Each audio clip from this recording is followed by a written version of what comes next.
Shalom, shalom, shalom. Everybody go ahead and make y'all appearances known. Shalom, shalom. Hey, shalom, Shalom, everybody. Shalom. Right, all right, all right. Woo! Man. I tell ya. So they thought the elders was gone, man. Like, where the elders at? Just to let y'all know, we still up in here. Yeah. We ain't going nowhere. Love Elder Dexter, Elder Contessa. Y'all know what it is. We still off in here. You know, we had some things we had to take care of, and we're gonna continue to bring this word to y'all, man. I've been recovering ever since I got a tongue lashing from my mother. But we're gonna go on ahead and see if we can't get back on track. We know that a lot of people depend on us to bring this word to you. Shouts out to Elder Cortez. Shouts out to our panel. Shouts out to Elder Pop Samuel. Hey. Elder Jariah, Elder Misha, and Elder Anderson. So y'all know what it is. Yes, sir. Come up here. Shouts out to Elder Mark. Y'all know he bring it too. That's right. Hey. So Elder Sheep. Yeah, Elder LSE. Elder LSE. Elder. Y'all need to check him out on Facebook. Craft this, not that. I know that's right. They gonna be checking in here and there. Some people think maybe we was gone away for good. I don't know. But no, we back up in here. So, we want to bid you all a shalom, shalom, shalom. And welcome to another exciting and riveting episode of That's right. EOI Deep Basics. All right. Today we will be addressing a long-held misunderstanding of something Jesus said. He posed the belief that it was easier for a camel to go through the eye of a needle than for a rich man to receive the kingdom of heaven. That's just one of the Jewish fables we're going to be addressing today. As you know, the name of the class is Jewish Fables. If you look at that thumbnail there, y'all see how bad our tech team is. The way Elder Yohanan made that camel go through that needle, man, that thing is amazing to me. I don't know how he do it. Yeah. That's cool. I don't know how he does it. Yeah, but those are all biblical. Hey, man, the Most High right gives certain people certain talents. Yeah, bro. Yeah. But all of these fables, it's important because both the One West doctrine and the Christianity doctrine, they teach these fables. All right. Let me state clearly to you. We have no ill will toward Christians or anyone else for that matter. What we are doing is explaining what the Bible is actually saying.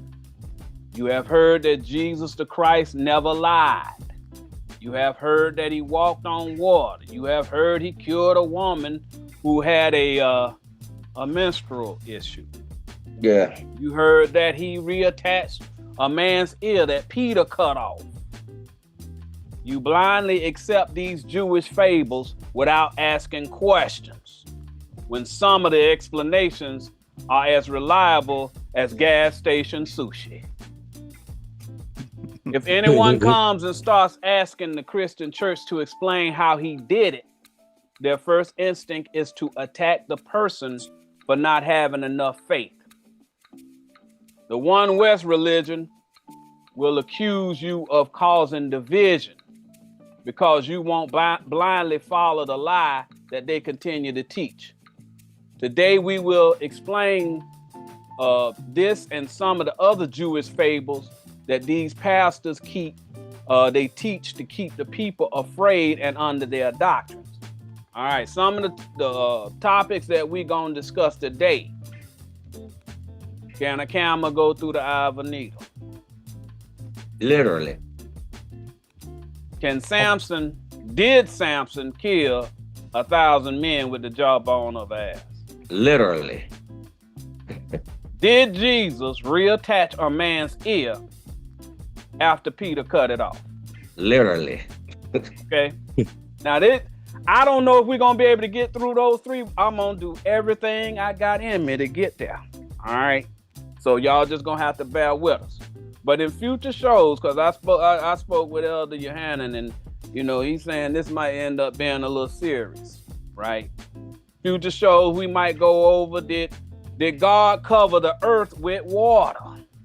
The entire world believes in the carnal interpretation of that. Literally. Did God swallow up the followers of Korah and Dathan and Abiram? Y'all saw it. They had it on last night on ABC. The 10 Commandments came on last night. All right. Y'all saw Dathan getting swallowed up and all of that. Did Jesus resolve a continual menstrual issue? It's going on now. Right. There's a lot of it going on right now. Did God kill a man for bumping the Ark of the Covenant? Did God need your money to do his business? Right. Did Manasseh burn them children with fire? All right. It's a whole lot of stuff. Y'all read it. Y'all don't know what it means. And incidentally, if y'all, I don't expect we're going to be able to address all these topics, but we will do our best to explain as many as we have time for. Many of you have had questions since you were children. Yes. No one ever explained to you what they mean. Hopefully today you'll get some answers and begin to transition away from the dogmatic oppression that most of you still believe in to this day. All right. And if, I just rattle off, several of them, but a lot of y'all got other ones that y'all won't explain. Go to, send us an email at eldersofisrael@eldersofisrael.net. Send us your email about whatever fable that you want explained. I know Elder Samuel the other day did a prodigal son. Didn't you the other week? Didn't you do the prodigal? Elder King Yohanan. Elder Yohanan did. Okay. He was the host of that. And I did one on Passover. You did, you did the Passover. Yes. So, it's a lot of these Jewish fables out here that people actually believe in. If y'all have questions about these Jewish fables that y'all sitting there, y'all say, ain't no way that can happen. Y'all saw the 10 Commandments, y'all sitting there watching Moses split the Red Sea. Some of y'all believe that. A man got the power to open up a actual sea. Yes. All right, y'all gonna have to figure this out now. Y'all gonna have to figure this out.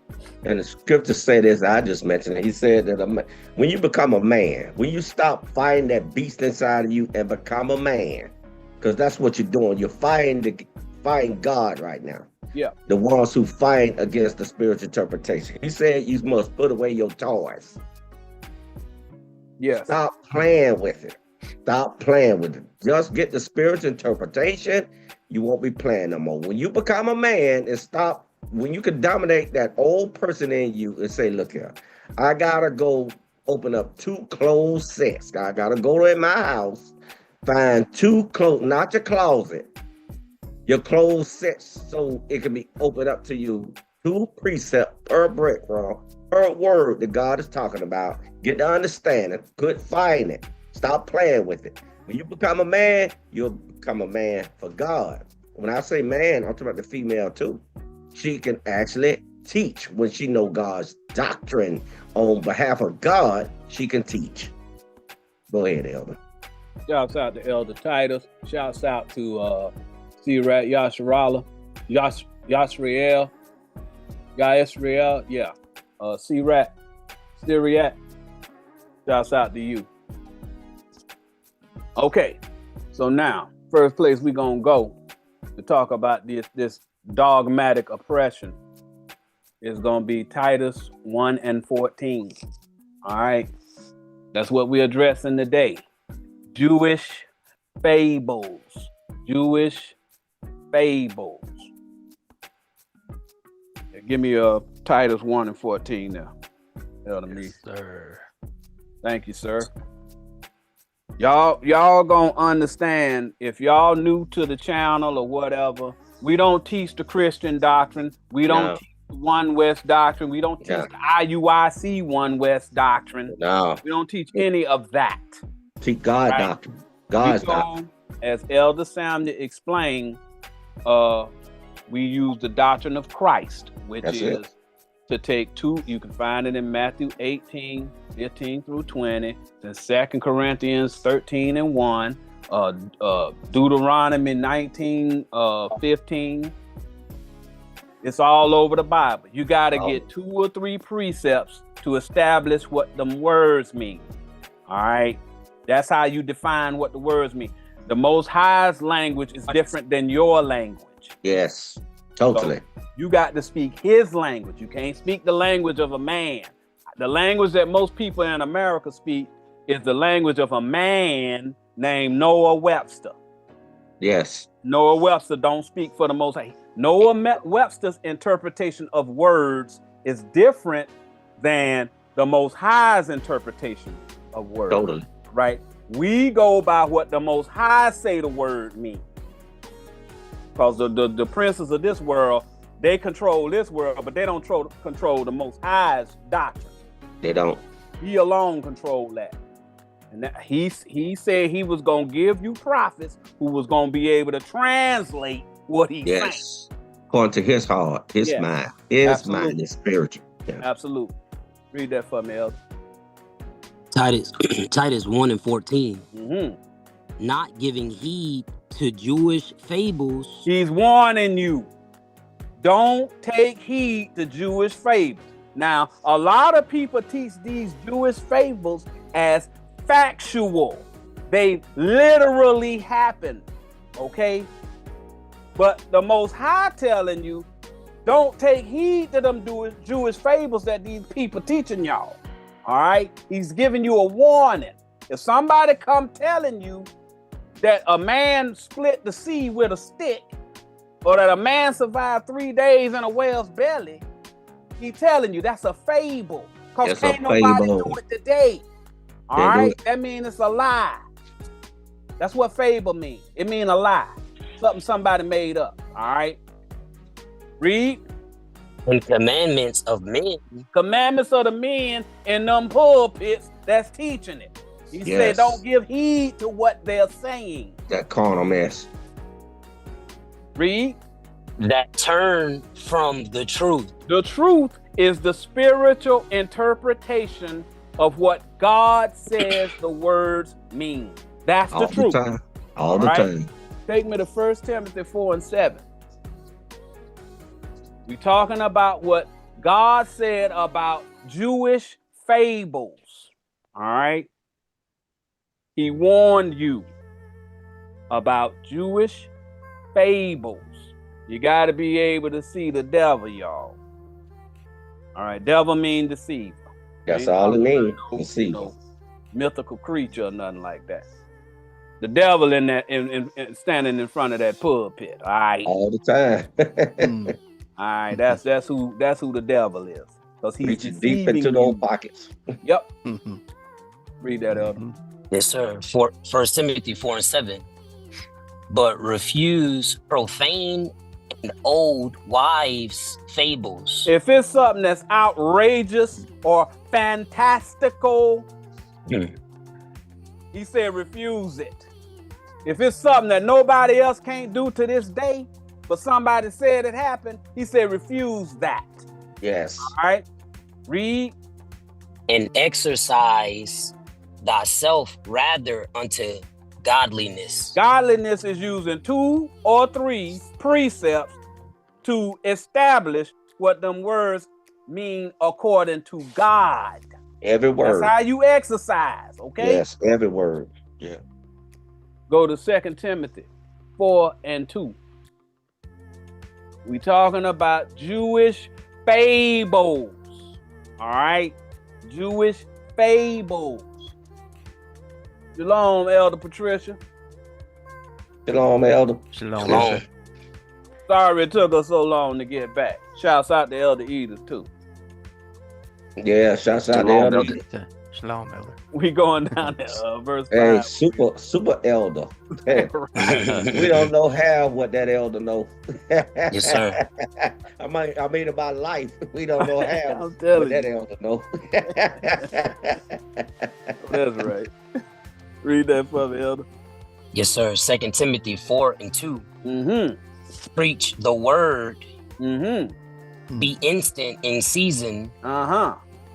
out of season. Mm-hmm. So he's telling you, you got to preach the word in season and out of season. Yes. You got to know both ways. You got to know the carnal and the spirit. Yes. All right, you got to be able to give somebody an answer about what something means.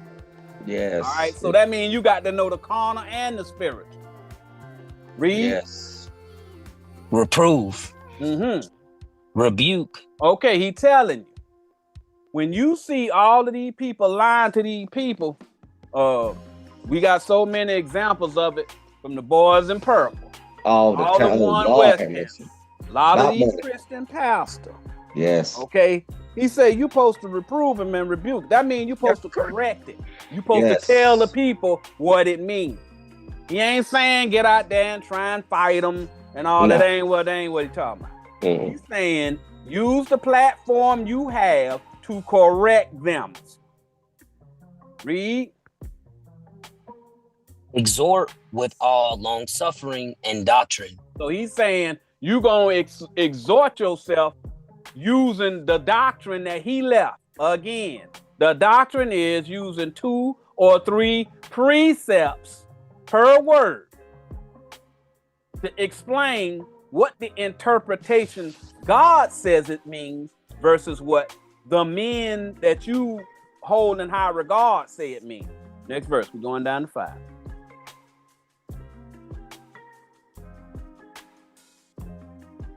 And incidentally, if y'all need to know where I'm getting some of these words from, look in that chat right now. Elder Contessa is putting precepts up in there. So that y'all Yes. can go along with it. Thank you. Shouts out to Elder Contessa.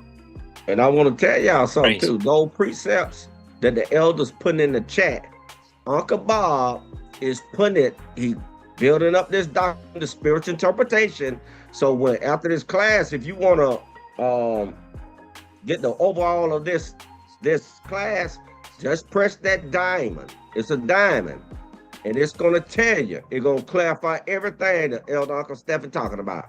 It's going to clarify it all. It's going to break it down carnal, spiritual. Okay? Yep. That's that little Gemini function on YouTube. At the Yes. bottom of the screen, you'll be able to see it's like a little diamond. And that if you have any questions about the class, it'll allow you to type in your question and it will show you what we explained it to mean. All right. The spiritual part. Yes. Mhm. Read on, Elder. Verse 3. For the time will come when they will not endure sound doctrine. So now you see, he's saying the time has come where everybody believes all these Jewish fables. They believe them to be true. And if anybody come and tell you, that's impossible, they're going to tell you you ain't got enough faith. But they can't explain it. See what I'm saying? They can't explain it. So that's the time we living in now. Read. But after their own lusts shall they heap to themselves teachers. So they gonna go and follow people who teach to their lust. So if your lust is to be wealthy, well, these prosperity pastors gonna sound real good to you. If your lust is to overcome the slavery and the brutality that black people endured, and then somebody come and say, well, yeah, I know by the Bible that you the children of Israel. So now if you follow me, you gonna be able to get the kingdom of heaven, and then the Most High gonna turn you into a Superman or a Superwoman, and you gonna be able to get your revenge. All right, that's a lust. All right, you gonna heap that type of teacher to you. All right, that's why these One West guys out here got all these people up in here believing they lie, because these people think that just because they black, Hispanic, or Native American, they're gonna be able to get revenge. All right, that's the lie that they got y'all captive in. Good luck. Exactly. Read. Keep to themselves, teacher, having itching ears. Itching ears. So they got your attention. All right. You got itching ears because you want to hear more of that lie that they telling you, because you believe that you're gonna be able to get revenge. Okay. That's the lie that they telling you. All right. Or they telling you, oh, the prosperity preacher saying, hey, you give me your money, then God gonna give you some money from heaven. That's the lie that you believe. You believe that giving that man them tithes gonna make you rich, because God gonna bless you because you bless the church. That's a lie. All right. That's how they get you. They give you a kernel of truth, right? And then they make a lie out of it. So they take what the word's saying, and then they craft a doctrine, as Elder Samuel always say. But read on. Verse 4. And they shall turn away their ears from the truth. While y'all following them people, y'all don't know what the real truth is. The real truth is the interpretation that God said it means. He ain't made none of them promises. The Most High don't care nothing about you having no money. He don't care nothing about that. Whatever you going through, that's what he means for you to go through. Make the best of it and keep it moving. Yes. That's your cross to bear. That's what he's saying. Ain't nobody gonna come in. You know, them numbers ain't gonna magically line up just in the right order for you. That ain't gonna happen. All right? It don't work like that. That's what he's telling you. Read. And shall be turned unto fables. You gonna start believing in lies, fables, because they're gonna take the word and they're gonna manipulate the word to make you believe a lie. Read. Right here, and ears, incidentally, is doctrine. Yes. Your doctrine. Yeah, we're gonna get to the mirror. All praises to the Most High. All praise. Verse All 5. praise. Verse 5. But watch thou in all things, endure afflictions. You see what he said? Endure affliction. Whatever it is that happened to you here, you the person who's responsible for what's happening to you. If you in poverty, right, and you had people who, family, did y'all have a lot of money whenever you grew up?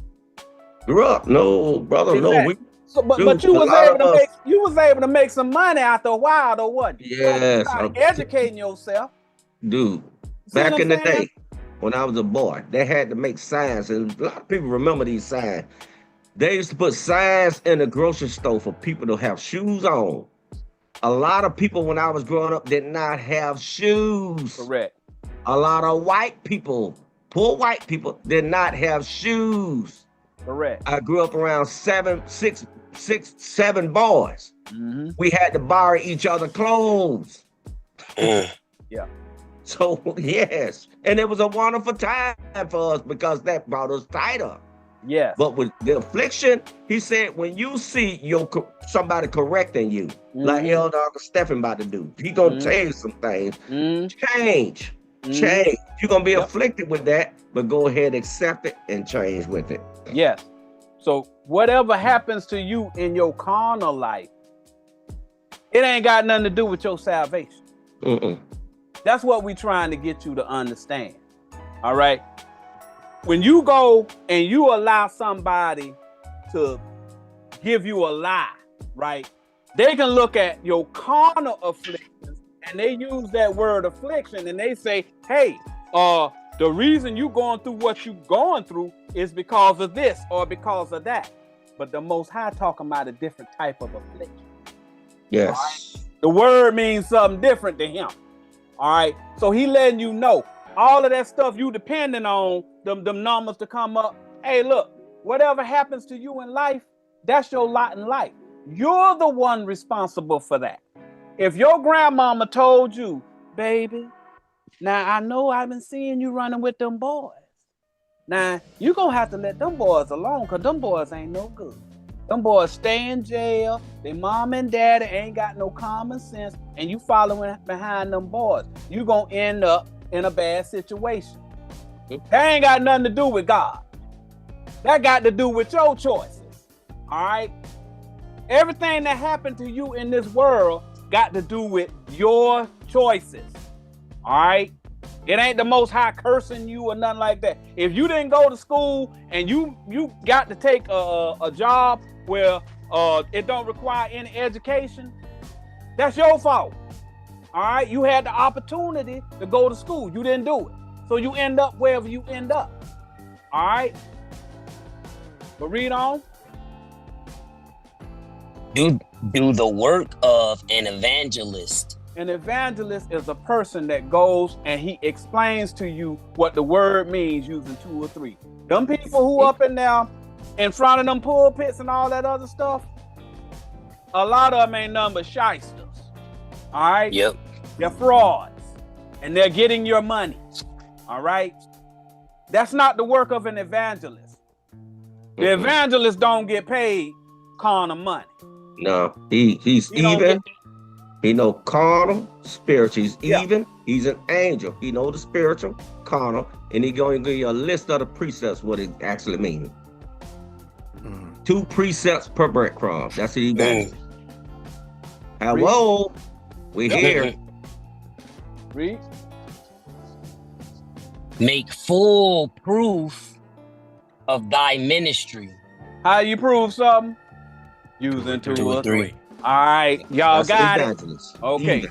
so that's what he talking about. Don't be believing them Jewish fables and all that other stuff. All this is a bunch of folly. All right. So now, can a camel go through the eye of a needle? This statement was mentioned by Jesus the Christ himself. Now, if you have the ability to judge sizes, you should be certain that as large as a camel is, it will not fit in the eye of a needle. When that happened, boy, if that would have happened, Lord have mercy. Now, your first instinct is to say that Jesus the Christ just stated a lie. Those who blindly follow the dogma would just state that they don't know how it can be done. But if Jesus said it can be done, it can be done. All right? That's how they tell it to you. You got to have faith. Have faith. Even if the Most High uses his magic to make it happen. That's how they believe. And that's how they're teaching y'all to believe. Yes. That is what we call a Superman Jesus story. Aquaman. What you say? Aquaman Moses. However, that doesn't mean Jesus is lying. Terrible. He is using his doctrine to show the faithful that in the latter days you will know his disciples because they will be able to explain it. That's what I'm about to do for y'all. So let's read the passage and explain it. Go to Matthew 19 and 23. Jesus is not lying. No, he don't lie. Not lying. You just don't know what he's saying. That's it. Because y'all using the common dictionaries and all of these historical books and all that. That stuff can't explain the Bible to you. That's some dude that had a thought. He created a doctrine. He sold it to somebody. They bought it, and now y'all paying for it. He ain't never proved nothing. Did we just read the thing say you had to prove it? Got to prove it. And he ain't never proved it. You know, they just put a letter behind his name and say he's an expert, and then everybody started following it. Yes. Yeah, we'll go with that. That sounds better than anything anybody else came up with, but they ain't got nothing to do with God. Nothing. Read that. Matthew 19:23. Mm-hmm. Then said Jesus unto his disciples, Mm-hmm. Verily I say unto you, that a rich man shall hardly enter into the kingdom of heaven. Okay, we got two questions for you. What is a rich man and what is the kingdom of heaven? All right. That's how this thing supposed to go down. They just coming up with some sermon telling you all of these grandiose statements and all that other stuff. What we gonna do what we do every week. We come up in here and we start telling you what the basics means. When you start building them building blocks, all of a sudden, you got some understanding about what's going on. All right. Go to Genesis 39:2. A rich man is a prophet, y'all. Mhm. That's what a rich man is. There are carnal prophets and there are spiritual prophets. All the Most High time. calls both of them rich. Okay? It's somebody that's got a lot of wisdom. The money the Most High talking about is wisdom. That's All it. right? That's what he talking about. Well, go ahead and read that for me, Elder. Genesis 39:2. Mm-hmm. And the Lord was with Joseph, Mm-hmm. and he was a prosperous man. What prosperous mean? Does that mean rich? Wise. Yep. Exactly. So the word rich is being attached to Joseph. What Joseph's job was? Teach. He was a prophet. Y'all see that? So it's explaining to you that a prophet, the Most High equates him with being rich. Y'all see that? Yes. Read. And at the same time, you got to examine yourself. Are you doing what Joseph did, the righteous thing? Because he's saying it yourself. Now it's you. Can you compare yourself to Joseph to do these righteous things? Mm-hmm. These are one of our holy fathers right here. Read on. And he was a prosperous man, Mm-hmm. and he was in the house of his master, the Egyptian. Okay, so now he's in the house of Potiphar. Now, Potiphar is his master. If Teacher. Joseph prosperous and Potiphar, the Egyptian, is his master, wouldn't that mean that Potiphar is prosperous too? Mhm. So Potiphar is a rich man too. Yes, and it's going on right now. Pot, he's a vessel too. But I'm not gonna get deep. Go ahead, El. So what you seeing is he giving you two examples of two rich men. Both of them prophets. Y'all see that? Yes. All it's saying is that Joseph is in the house, doctrine, of that master Egyptian. That means that Potiphar is at a higher level in the church than Joseph is. Y'all That's see it. that? All right, so the rich men in this is Potiphar and Joseph. Two. All right, one of them is a spiritual guy. Spiritual. One of them is a carnal guy. Y'all Carnal. see that? Mhm. All right, go to Joshua 1:8. What we do over here, we go to the meat side all the time. We try to explain it to y'all as simple as we can so that you'll get it. All right. Bear with us. It may take a little while to will this thing out, but we're going to get it here in a minute. Read that for me. Joshua 1:8. Mm-hmm. This book of the law shall not depart out of thy mouth. Okay, so now the book of the law. Who teaches? Who's responsible for the book of the law? The prophets. Y'all see that? Read. Yes. But thou shalt meditate therein day and night. So he telling you, you're supposed to be studying the spiritual understanding of what it Day means. All and right? night. The So carnal. you got to get the carnal and the spiritual. Day, light, that means wisdom. Spiritual. All right. Carnal. Y'all Yeah. see that? And Joshua means Jesus. One, you've been circumcised level 8. Read on. And that thou mayest observe to do according to all that is written therein. Okay, so now he's saying that you be able to understand the spiritual part. All right, therein. All right, a book within a book, a wheel within a wheel. I told you, I keep telling y'all, we got a class, wheel within a wheel. All right, it's a book within a book.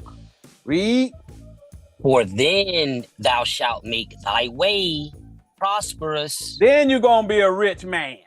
Yes. In the doctrine. Y'all see that?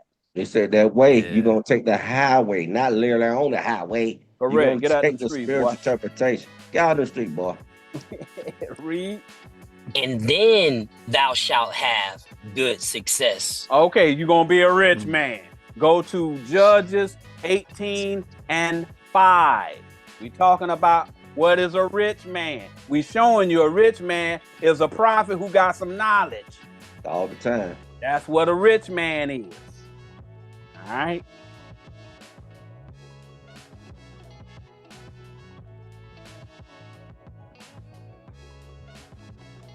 Judges 18:5. Mm-hmm. And they said unto him, as counsel, we pray thee of God, that we may know whether our way which we go shall be prosperous. So they done went to a prophet to ask whether or not the way, their doctrine, will be prosperous. Whether or not we're rich men. We're coming to you, who's a rich man, a prophet, and we're asking you to explain to us whether or not we got the right doctrine. So that we can be rich men. Clarify the understanding what we're looking at. He said, ask counsel. He brought it up again. 2 to 3 precepts per breadcrumb. For a word established. Yes. All praise. You see that A is capitalized, so you know it's a spiritual man. That they're spiritual. Yes. Praise. Gotta pay attention to that, viewers. Okay, so now we have given you 3 precepts to show you that when it's talking about a rich man, it's talking about a prophet who got knowledge. That makes sense to y'all? All right. So now let's see when we talk about this kingdom of heaven. Let's see whether or not we can figure out what the kingdom of heaven is.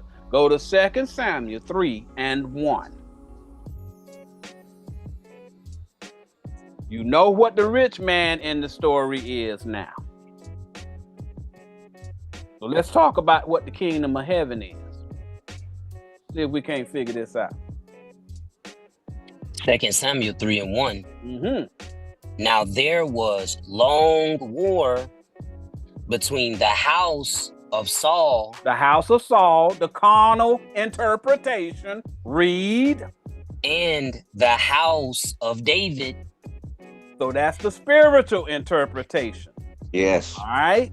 So you got prophets who teach the carnal, and you got prophets who teach the spiritual.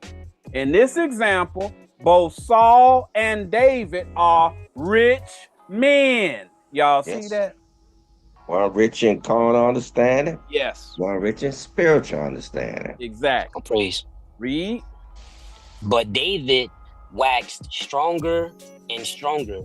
Now, the spiritual doctrine is becoming stronger and stronger. More people are starting to convert to the spiritual interpretation. Read. And the house of Saul waxed weaker and weaker. And the people who are teaching the carnal doctrine, that doctrine is becoming weaker. They couldn't explain the parables or the Moses splitting the sea. They couldn't explain those parables, those strongholds. That's how they become weaker. Drop down to verse 10. We can explain it. Yep. Praise.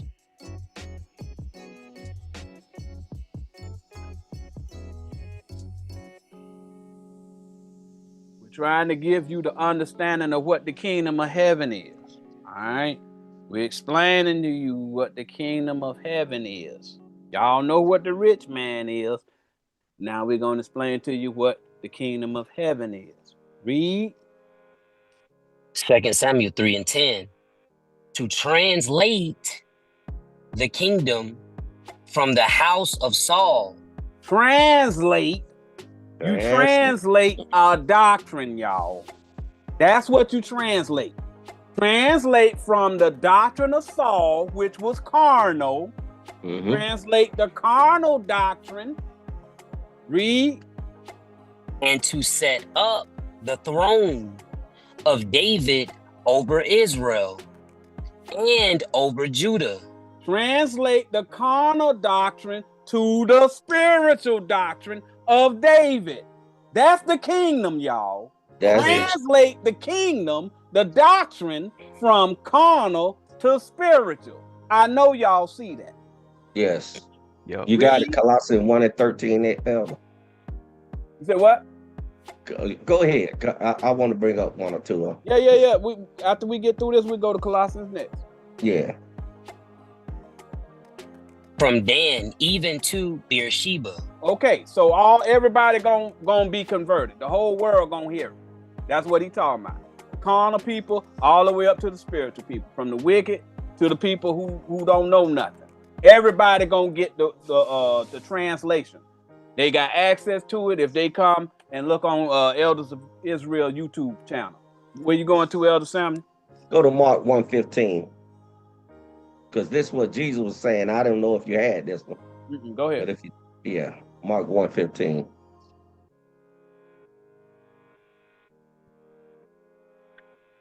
I think that's what it is.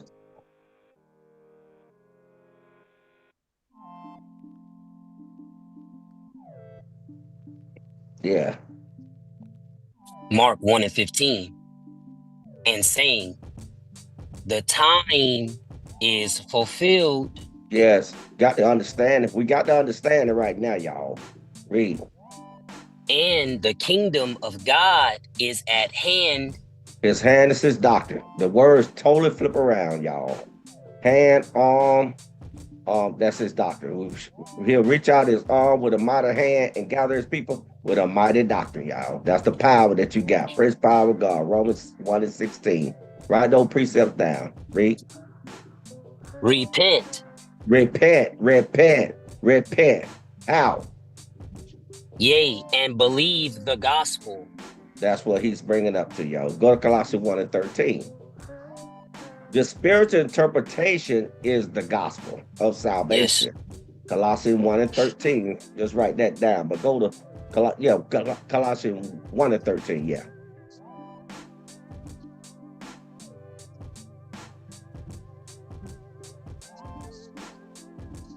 Colossians 1:13. Who hath delivered us from the power of darkness. The power is another man's doctrine. That's what keeps people in suspense. His carnal doctrine, splitting the sea, and really splitting the sea. Now people can fly up with God's power. They're going to be able to be like Superman flying up. That's his power, which is his doctrine. Romans 1 and 16 is Christ's doctrine, his gospel of salvation. Ephesians 1 and 13. Just write those down. Read. And hath translated us into the kingdom of his dear son. So now we established under Christ's doctrine now.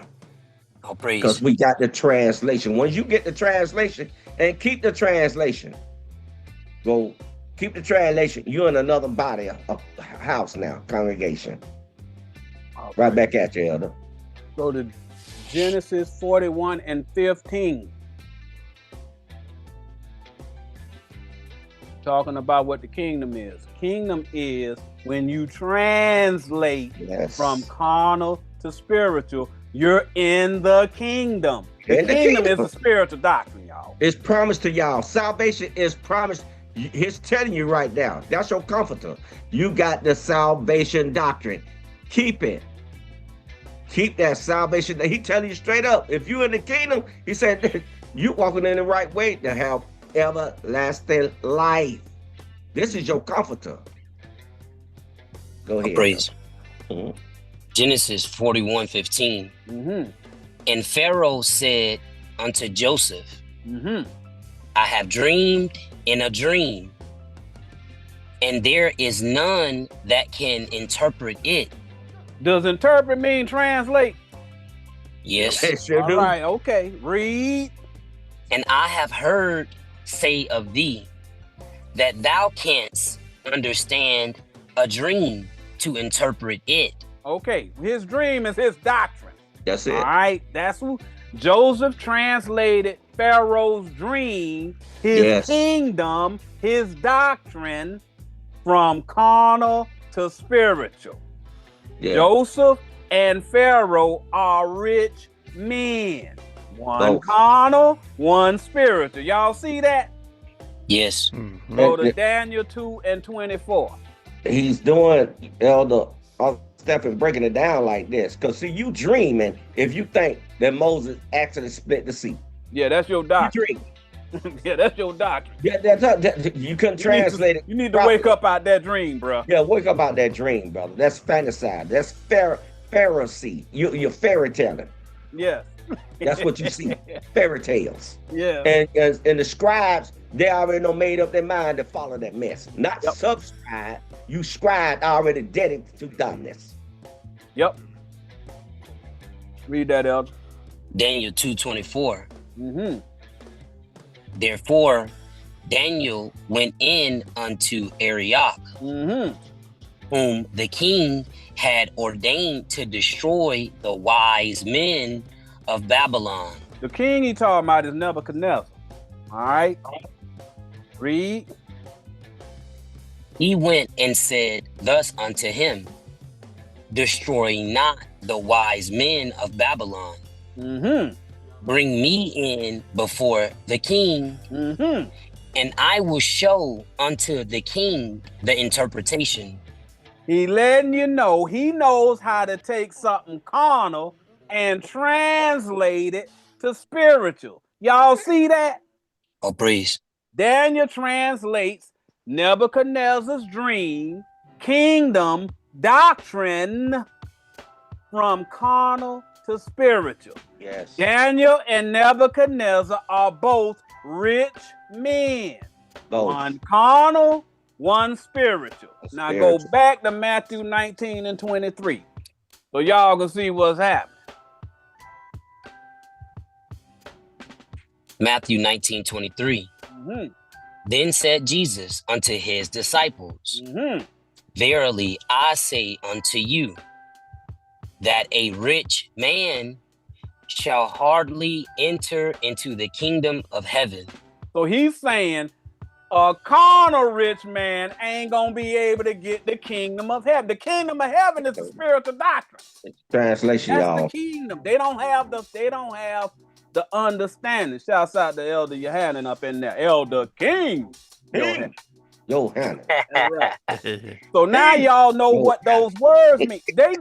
Y'all been Yes, sir. sitting there listening to this thing all over since the beginning of time, and y'all literally think he talking to a man who got a whole lot of goods and gold and houses and wives and all. That ain't what this talking about. He talking about prophets. Yes, he said he go to the ones poor in spirit, right? Yes. Yes. That prideful man got a problem. Yes. That prideful rich man got a Yes. problem. Exactly. That's what he's talking about. That prideful man is a liar. Yeah. That's what he's saying. Anybody teaching lies ain't gonna get the kingdom of heaven. They The don't lies get- is the carnal interpretation, y'all. Yes. All right. So there are two versions of rich men. Men are prophets, and they are rich because of wisdom. The wisdom that they possess. The kingdom is the doctrine that they teach. The Bible uses the word dream to describe their doctrines. Yes. Translate mean they can explain what the Bible is saying in a different language or interpretation, from carnal to spiritual. Spiritual. In verse 23, this verse right here, Jesus is saying that a carnal rich man can't enter or translate the Bible to the spiritual form. That's what it's saying. That's what this is telling y'all. A carnal man can't translate the Bible. He don't know what God's saying. No. That's what he's telling you. All right. So now let's go to verse 24. We'll find it. It's amazing what happens whenever y'all actually know what these words mean. Because now a lot of y'all probably sitting up in there saying, I know what it means. Yes. Shouts out to Elder Cortez. What's up, Elder Cortez? Read that, Elder. Yes, sir. Matthew 19:24. And again, I say unto you, it is easier for a camel to go through the eye of a needle. Okay, here's a question. What's a camel? A rich teacher who carnal. Well, let's see if we can put some precepts behind it. Maybe we might be able to figure it out. That's a dumb prophet. Not saying that's wrong. Yeah. But we got to show the people. We got to translate it. Yeah, translate. So that the people see what God said means. Yeah. Hey, Matthew was at the door. He was at the door and he went in. Yes. Matthew went through the door. He was at the mat. He knocked on the door. He went in. Matthew. They mean something, y'all.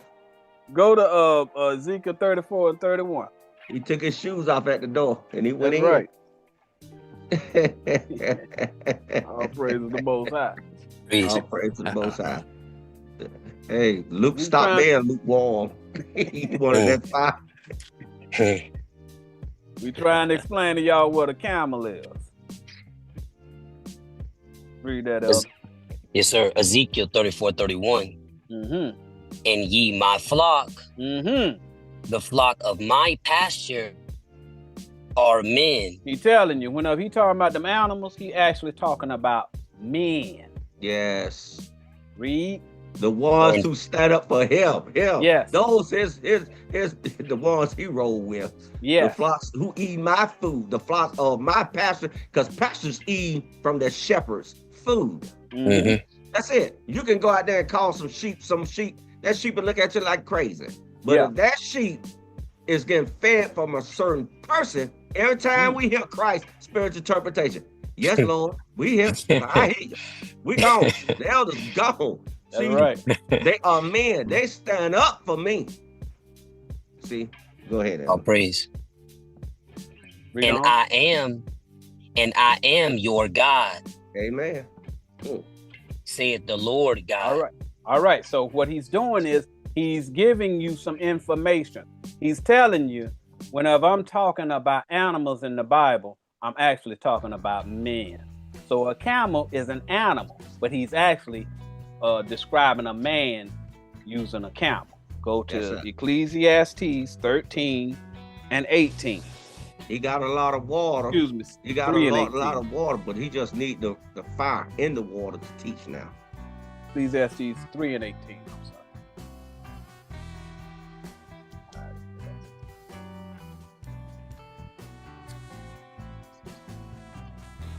Ecclesiastes 3:18. I said in mine heart concerning the estate of the sons of men. So he talking about sons of men. He talking about men. In the state, everything they got. He talking about their doctrine. Yes. The whole thing talking about doctrine. The whole Bible talking about doctrine. That's it. Right? He talking about these carnal men with their carnal doctrine that's stealing his people. Yes. Their house, their congregation, the food that they eat, the understanding they eat, everything they got. The clothes they wear, the doctrines that they have on. Go ahead, Elder. Read. That God might manifest them. He gonna be able to show it to you. All right. Read. And that they might see. That you might see. Read. That they themselves are beasts. He said them sons of men are beasts. When he talking about animals, he talking about men or humans. Go to Isaiah 60 and 5. When the Most High is talking about camels or animals, he's talking about prophets. Prophets, y'all. God ain't writing a book for no four-legged animal to read. I don't care nothing about no camel, man. Come on. Nah, I love animals, but there ain't nothing wrong with that. But the camel can't teach you the Bible, y'all. You can't teach you the Bible. Can't teach you the Bible, y'all. No, unless it's a spiritual camel. There you go. Yeah. Read that, Elder. Isaiah 60:5. Then thou shalt see and flow together. We're going down to 7. And thine heart shall fear and be enlarged. So you're going to get understanding. Seeing is understanding. Sirach 39:6. Just write that down. The spiritual interpretation. You're going to start saying the spiritual interpretation. Yeah. Because the abundance of the sea shall be converted unto thee. Converted, translated. Y'all see translated. The sea. Y'all see that? Psalms 18:16, which is many waters, many doctrines. You're gonna see the translation soon. Read. The forces of the Gentiles shall come unto thee. He said the people who ain't got no understanding of that conversion that you got, they gonna come to you trying to get some wisdom. That's y'all right. See that? Next They sure is. Y'all seeing it now. Sure is. They're going right on to our website and pressing that Gemini sign, and they say, "Oh, they saw them. I got the breakdown of the parable now," and they moving on. Yeah. Read. Verse 6, the multitude of camels shall cover thee. Okay, camels. What did we say camels was? Teachers. They're prophets. Teachers. Prophets. Right. Now camels ain't gonna be, four-legged camels ain't gonna be on you. These prophets gonna be asking questions, y'all. Read. The dromedaries of Midian and Ephah. Okay. A dromedary is a camel that got 2 humps. A dromedary is a camel that got 2 humps. He telling you it's prophets who got 2 doctrines. 2 doctrines. Y'all see that? One carnal, one spiritual. Yes. And they just want to stay on the right doctrine. Because a lot of time I get questioned, they'll pull me into the carnal interpretation, but Christ said, when you knock on that door, you got to knock that dust right back off of you. Answer the question and go right back spiritual. Yes. Knock the corner right back off and go and stay spiritual. Yeah. Read. All they from Sheba shall come. So he's saying all of these people gonna be coming to you to get the wisdom. Y'all see that? Read. They shall bring gold and incense. Gold, meaning they're going to have a lot of wisdom. Yes. Now, if you look at the Christianity doctrine, up until this point, everybody believed it. So it was gold at one time. Now it's dross because people don't believe it no more. Y'all see what's going on? All right, so they're saying people with great renown about the Bible gonna be coming to you to get proper understanding. That's what he's explaining to you. They do. The incense, the inner sense. Okay, that's the spiritual interpretation. Y'all get this? It's how he talks, y'all. It's just how the Most High talks. You just gotta know how to translate it. That's all. Read. And they shall shew forth the praises of the Lord. They're going to get the proper wisdom because you're going to teach them. Last verse. Telling you what these camels are. Camels is prophets. Verse 7. All the flocks of Kedar shall be gathered together unto thee. And y'all see how it's some switch from camels to flocks? Y'all see that? He's using it synonymously. Read. And that Kedar actually means something. They're in darkness right now, but they're going to get this understanding. Still learning darkness, angel, river. They're going to learn the carnal, Then they're gonna learn the spiritual. Read. Praise. The rams of Nebaioth Yeah, that's fine. Read. shall minister unto thee. So it's all, that's other flocks. Flocks of my pasture are men. So this is talking about men. Prophets gonna be coming to you. Y'all see Elevated. that? Read. Yeah, elevated rams on a hill. They controlling the people. They rams now. They people got some understanding, controlling people. They on a hill. That's what rams. You have to think like that. Carnal. Then go right back spiritual. Say rams is a prophet. Read. They shall come up with acceptance on mine altar. They gonna learn the spiritual doctrine. That's what he's telling you. You gonna teach it to them, they gonna learn it. Read.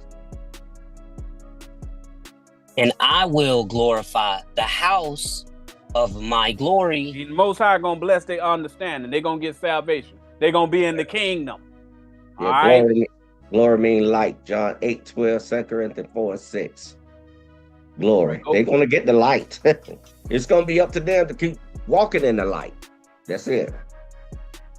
So now go to Luke 33 and 36. We talking about, you already know a camel.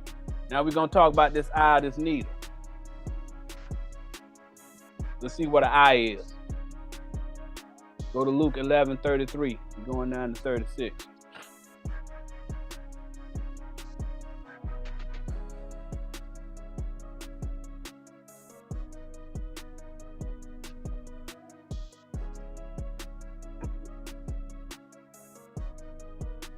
Luke 11:33. No man, when he hath lighted a candle, putteth it in a secret place. Okay, when it's talking about light, just write this down because we running out of time here. We going write down Ecclesiastes 7 and 11. That's light.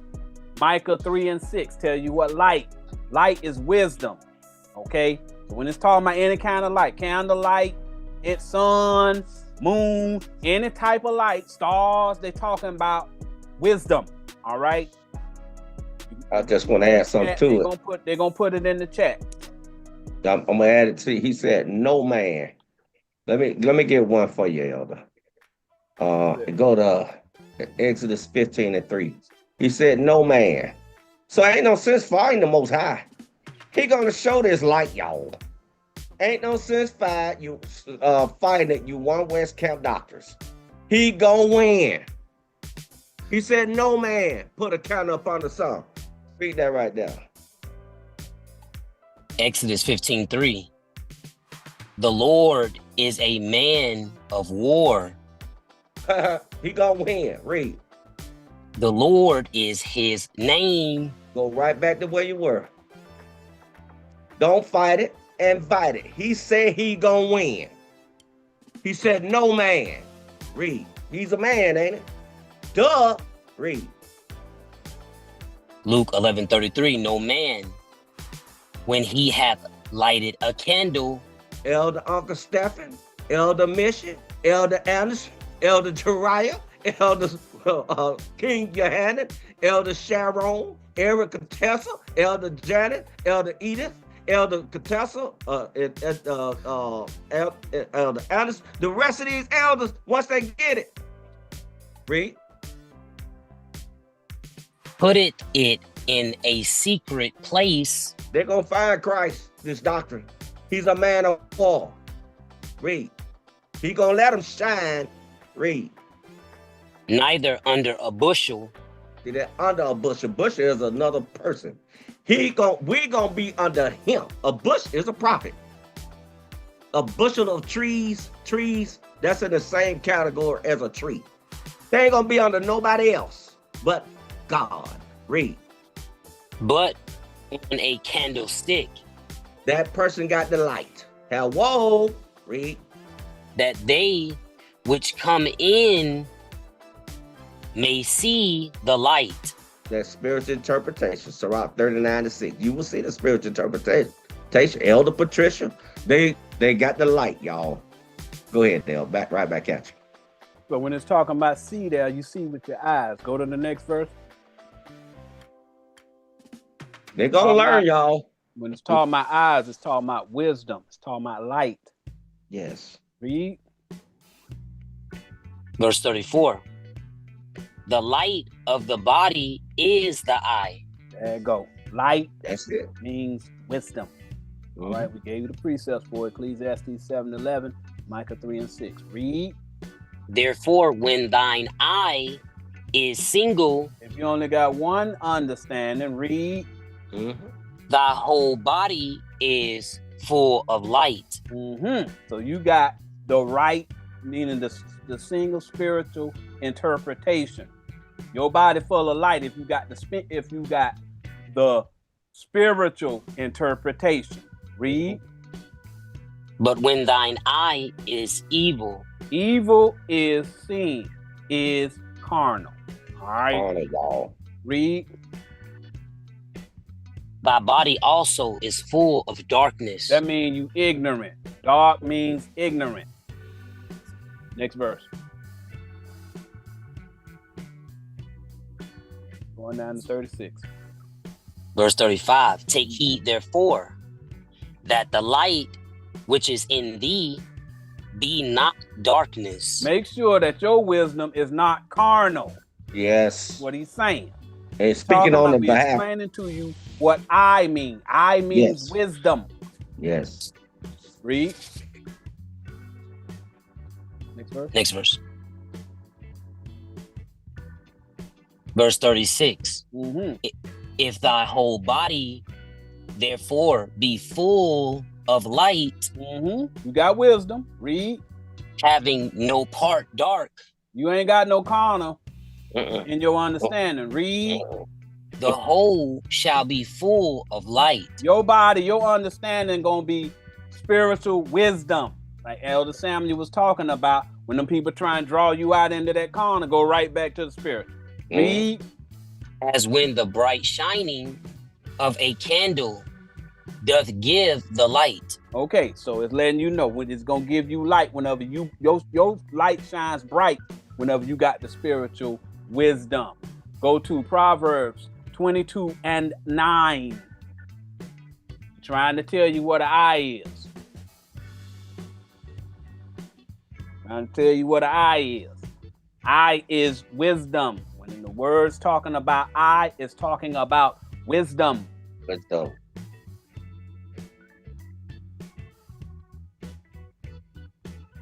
Proverbs 22:9. Pick it up a little bit. Go ahead. He that hath a bountiful eye shall be blessed. For he giveth of his bread to the poor. Okay, so he's saying a bountiful eye gives bread.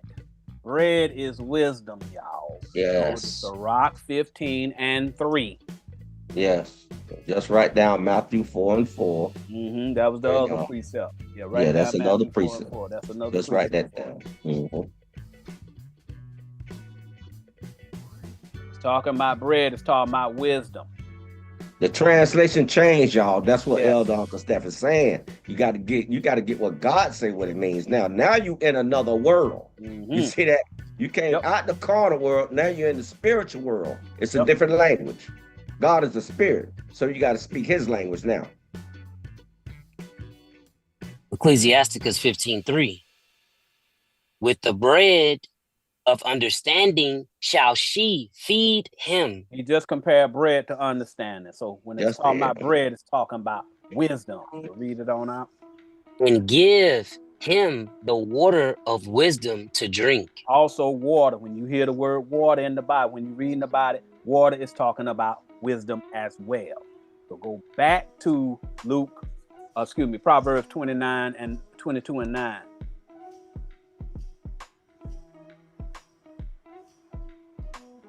Proverbs 22:9.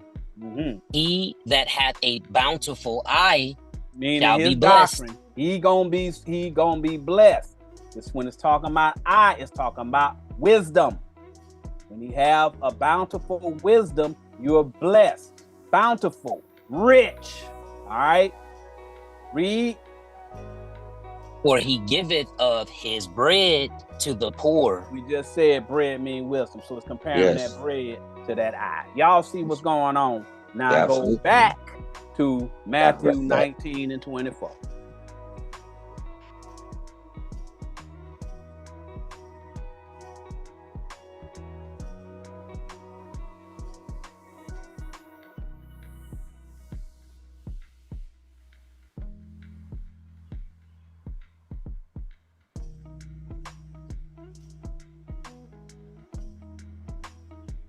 Matthew 19:24.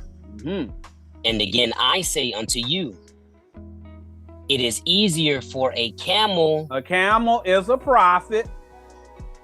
To go through the eye of a needle. The wisdom of a needle. What is a needle? All right. A needle is a tool used for sewing garments. All right. A needle is a tool used for sewing garments. Garments are doctrines. So let's see what a tool is. Go to Exodus 20 and 25. We're trying to give you the understanding of what this needle is. A needle is a tool used for sewing garments. All right. I know it's sometimes tedious, but whenever I get through, you're going to know what it's saying. Exodus 20:25. And if thou wilt make me an altar of stone, thou shalt not build it of hewn stone. So y'all know what stone is. Stone is doctrine, all right? You can get that in 1 Peter 2 and 5. You can also get it in Exodus 31 and 18.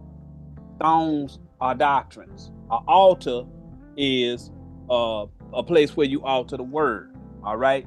Talking about a prophet scrutinizing the word. Read.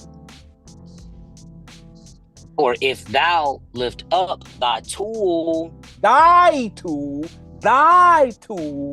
read.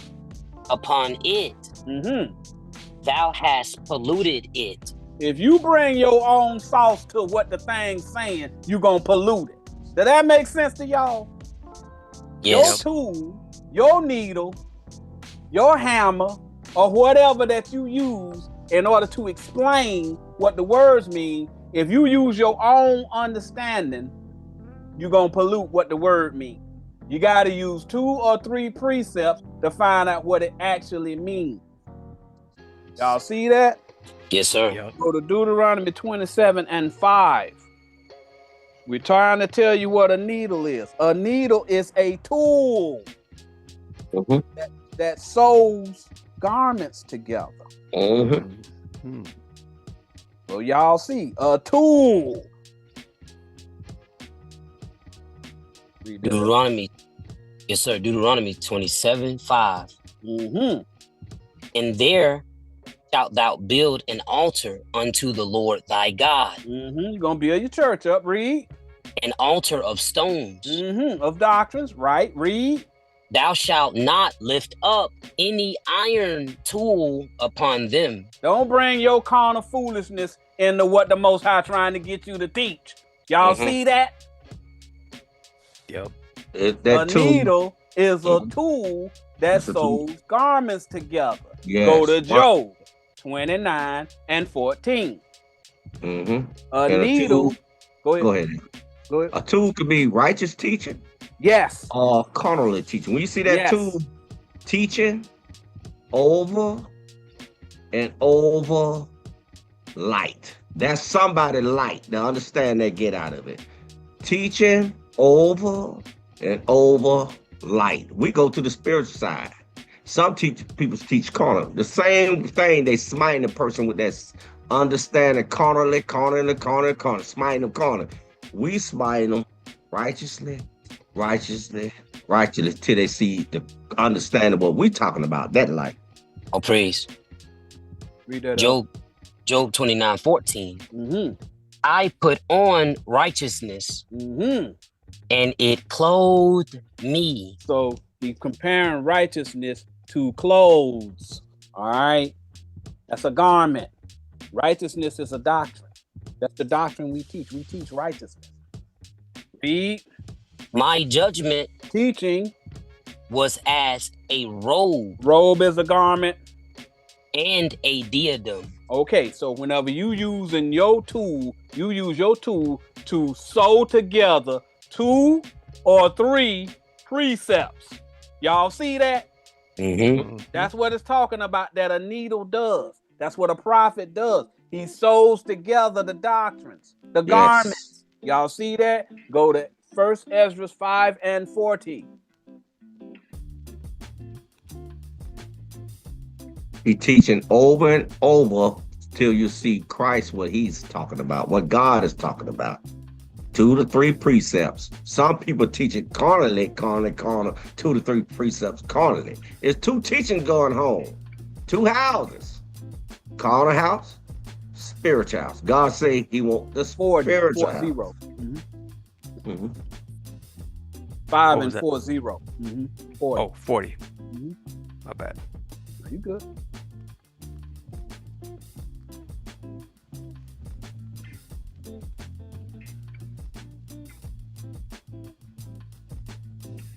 First Ezra 5 and 40.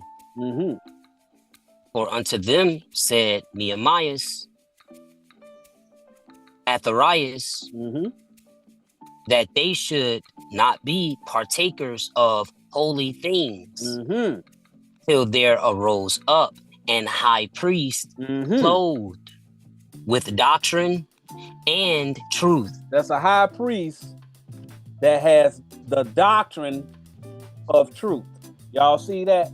The guy get the doctrine to teach. Garments are doctrines. So let's go back to Matthew 19 and 24. Meaning they shouldn't teach until they get the proper understanding. Correct. They got the Christ said, Matthew 6:33, seek the kingdom, seek the translation first. Yep. Then you can teach on my behalf and what God is actually saying.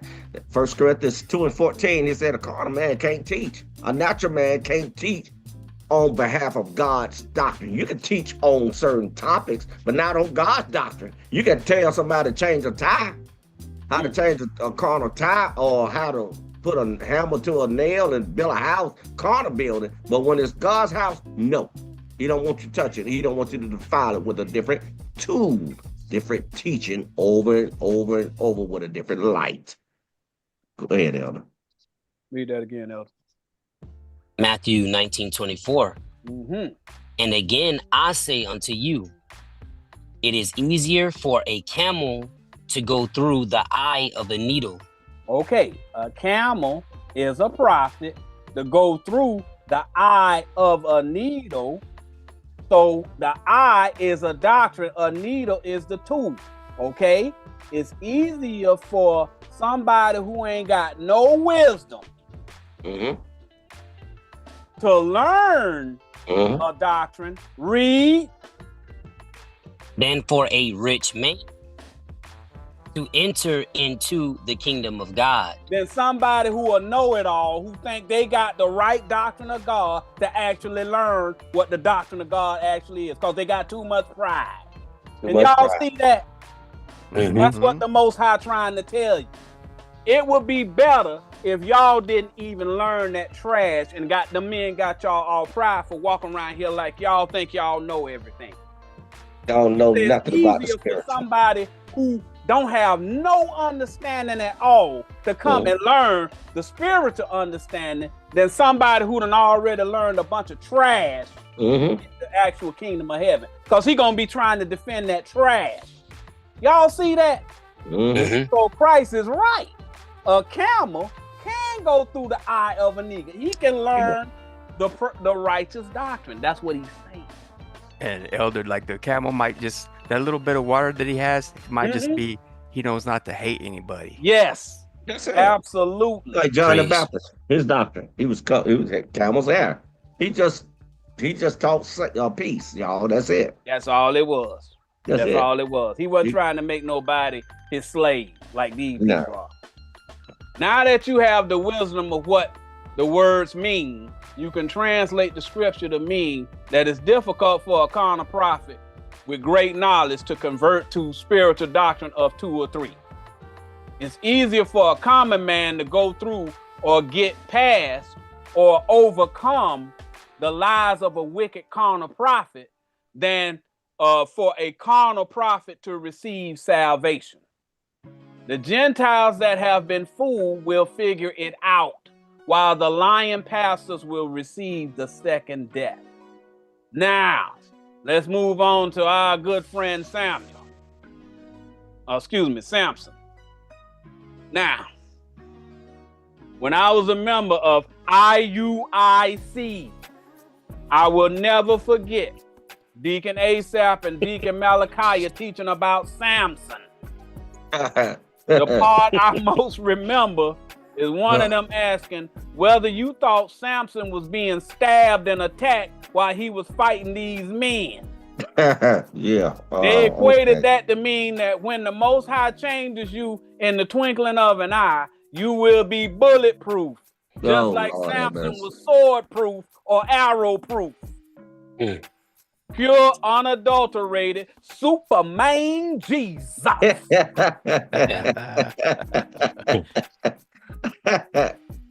Did Samson kill 1,000 men with the jawbone of an ass?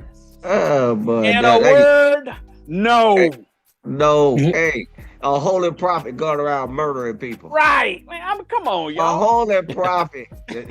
Elder Stephen is showing you when you teach it carnal, the Bible say you have an evil eye. You're going carnal. Because if you keep reading it carnal, all these prophets in the Bible are murderers. Yes. Right. All of them. All of them. They were Samuel chopped up a man, just sat there and just started chopping him up. Chop, chop, chop, chop, chop. Most I told you to kill all of them. Chop, chop, chop, chop. Come on, man. He teaching them, y'all, converting them to God's spiritual interpretation. Y'all got to figure this out. Holy Bible, not a murder book. It's a holy book. See that? We see, that's when you got an evil eye. You read the Holy Bible, the first thing you see, holy, holy. And then you read the Bible, now it turns into a murder book because somebody you learn it from got an evil eye. They go to the carnal side. And God hates every woman that ever walked the face of the planet. Yes, and they Pharisees. According to that Bible. They see every woman, things. Most High hate all women. Because he talk about the women so bad, but he ain't talking about physical women. Yeah, he ain't talking about women are doctors. Yes. Again, the teachers of these so-called miracles are nothing more than dogmatic garbage and lies that cause the innocent and uninformed to believe in bovine excrement. There is no way you can defeat 1,000 men, let alone with a dry jawbone. What do you think happens to bones when they strike armor? This is talking about a debate over doctrines and not a physical altercation, y'all. Yeah, brother. This is a holy book, not a murder book. It's a parable. Yes. Let's go to the story and try to get some wisdom. Go to Judges 15:9. Yes. That's how they crucify all the prophets. They crucify all the prophets when they cross it up. They say they crucified Christ. They crucify him a lot because they're crossing up the parable, y'all. He is the word of God. So when you crossing up the word of God, you crossing up the legacy of Christ, the doctrine, y'all. Samson not a murderer. Where they teach it? God got the best murder. So go ahead and read that for me. Judges 15:9. Then the Philistines went up and pitched in Judah and spread themselves in Lehi. Okay, so now we need to put on your spiritual thinking caps now. All right, this is it's the prophecy part we teach you.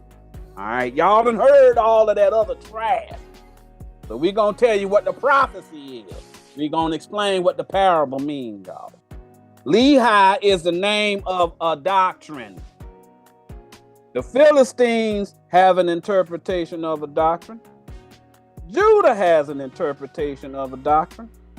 And Samson, or EOI, has an interpretation of a doctrine. When you see name, right? Name means doctrine. Go to Revelations 19 and 13. They dwell in that understanding. That's how you have to think of it. You start seeing names, start seeing doctrines. All right? Name means doctrine.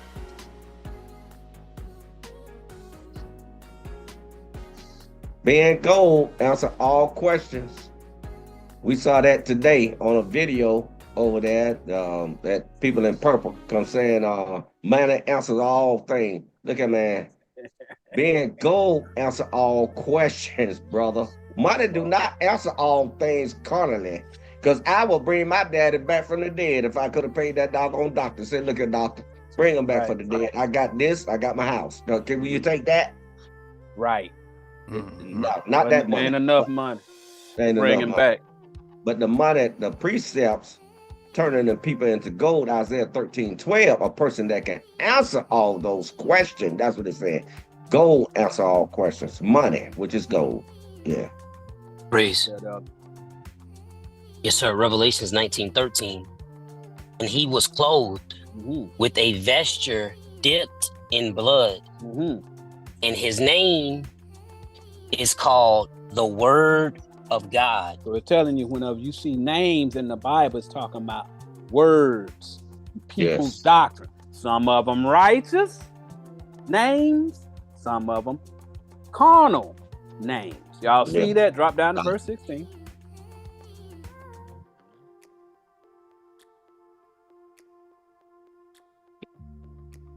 Revelations 19:16.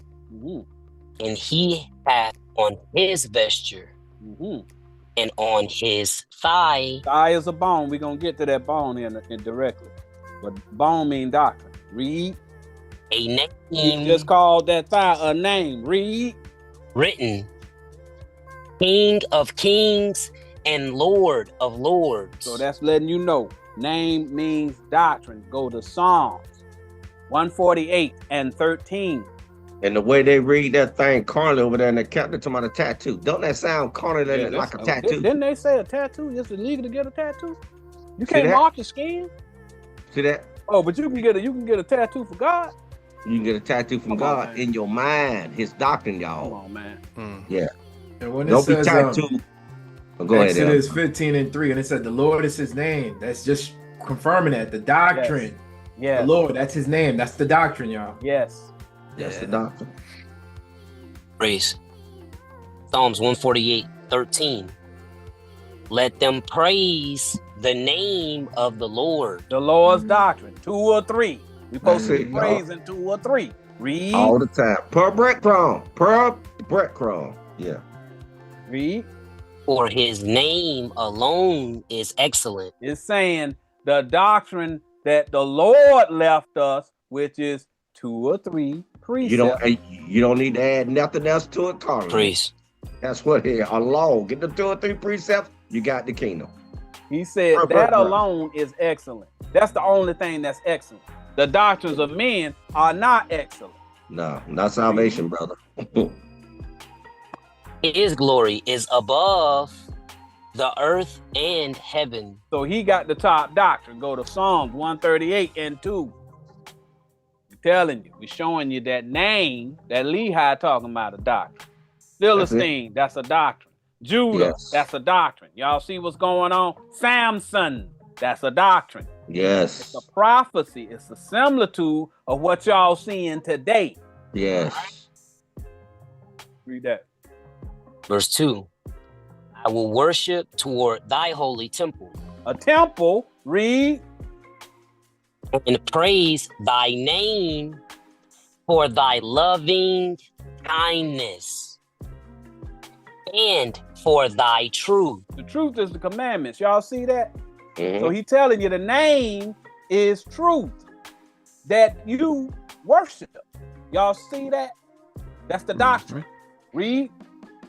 For thou hast magnified thy word above all thy name. So y'all see that it's using name and word at the same time. Y'all see what's going on. When it's talking about a name, it's talking about a doctrine. Go back to Judges 15:9. And Samson, spiritual angel, mantle, son. That's all he was doing at the time, y'all. That's all he was doing until he got with them Philistines. And that fooling around with that doctrine. Go ahead, Delilah. Yeah. Judges 15:9. Then the Philistines went up and pitched in Judah. Okay, so now they challenging the doctrine of Judah. Y'all see that? And spread themselves in Lehi. Okay, so they got a doctrine that they teach us. All right. Next verse.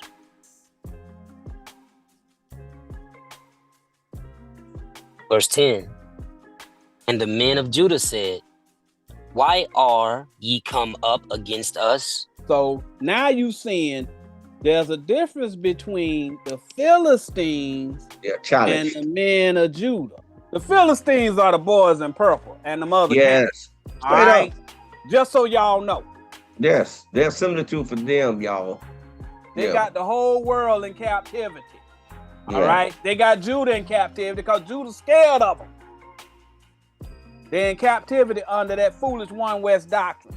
They scared to compete. They scared to debate them against that One West doctrine because they get up there and start throwing a bunch of precepts and they throwing them out so quick. You think the person who are they against don't know what they talking about, but they none of that stuff that they saying is the truth.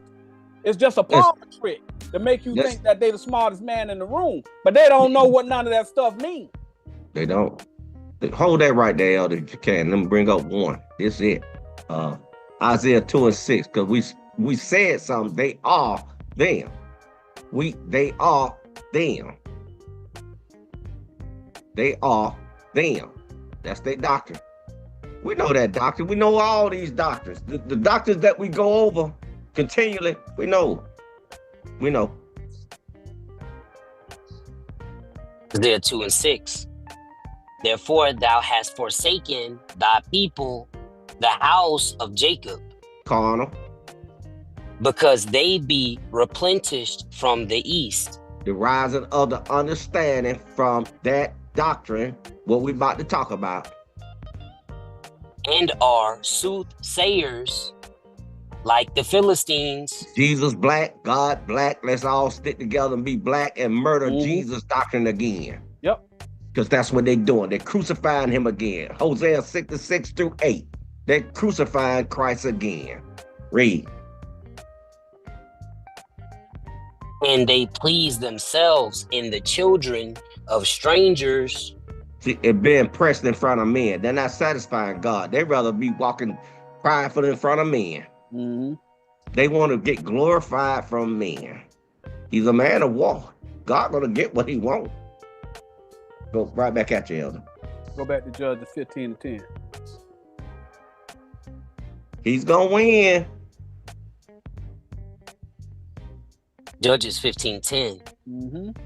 And the men of Judah said, why are ye come up against us?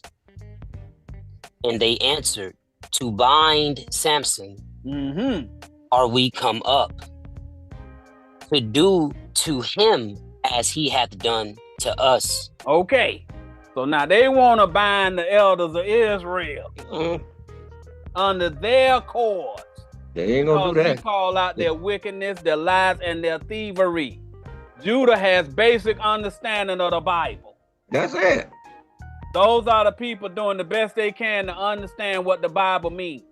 We represent Samson in this story.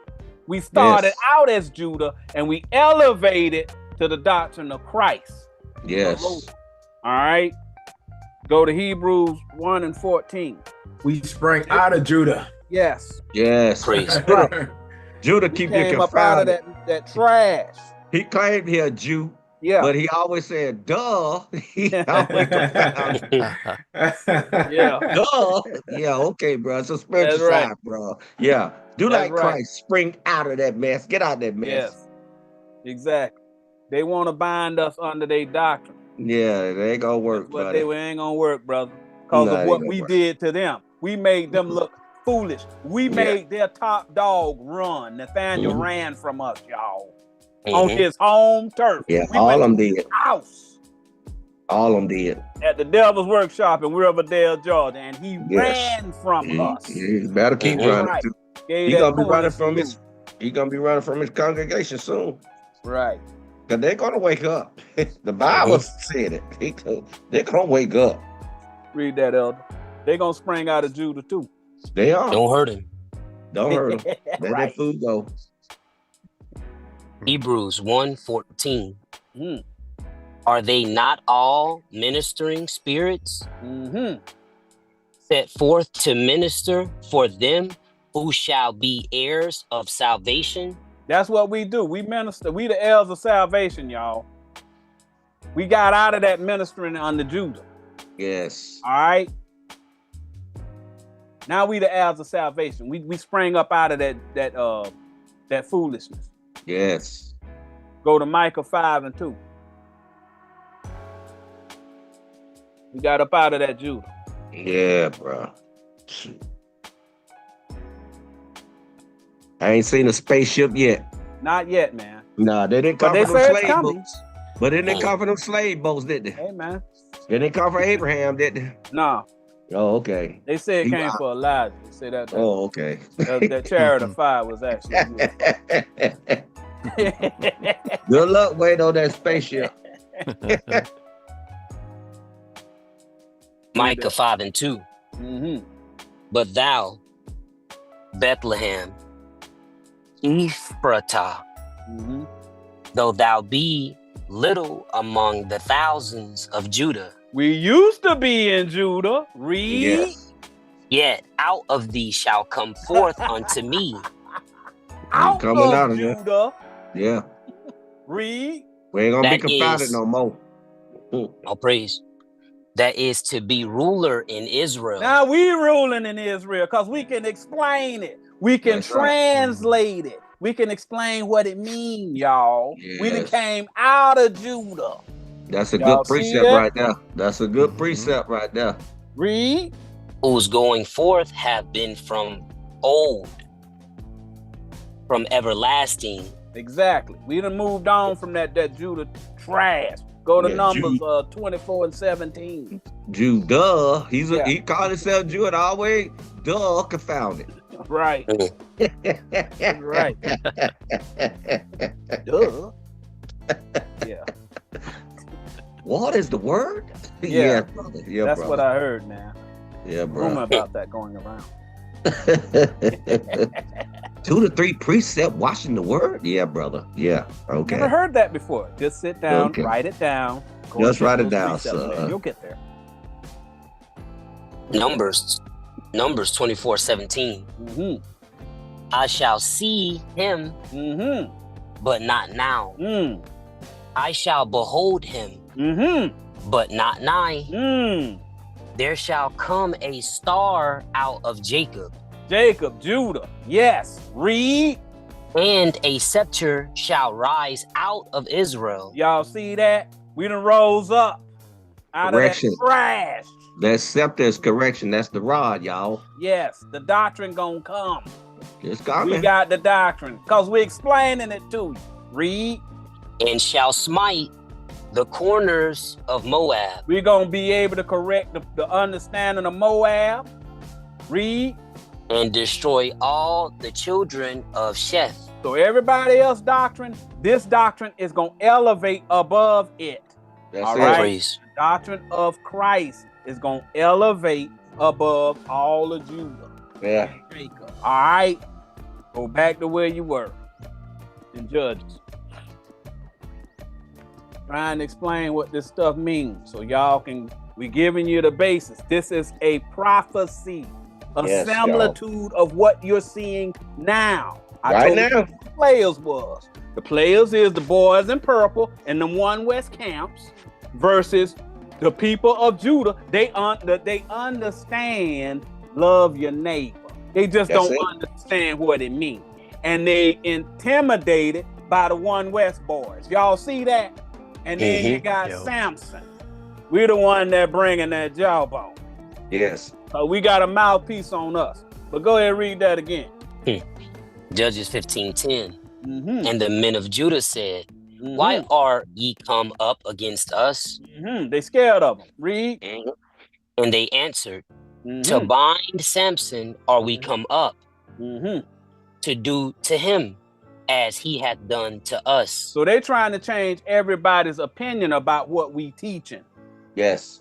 Next verse.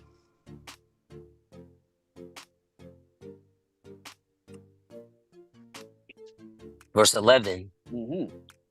Then 3,000 men of Judah went to the top of the rock of Etam, and said unto Samson, knowest thou not that the Philistines are rulers over us? Okay, so now when it's talking about 3, the number 3 means carnal. All right, they ain't crossed the Jordan River yet. They ain't crossed over into the spiritual understanding. That's why we telling you that the men of Judah, they carnal. All right, they understand you gotta love your neighbor, right? But they don't know what none of the Bible means. They don't know any of the mysteries. All right.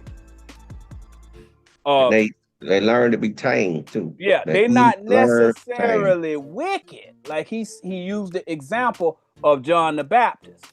They just carnal. All right. They like John the Baptist.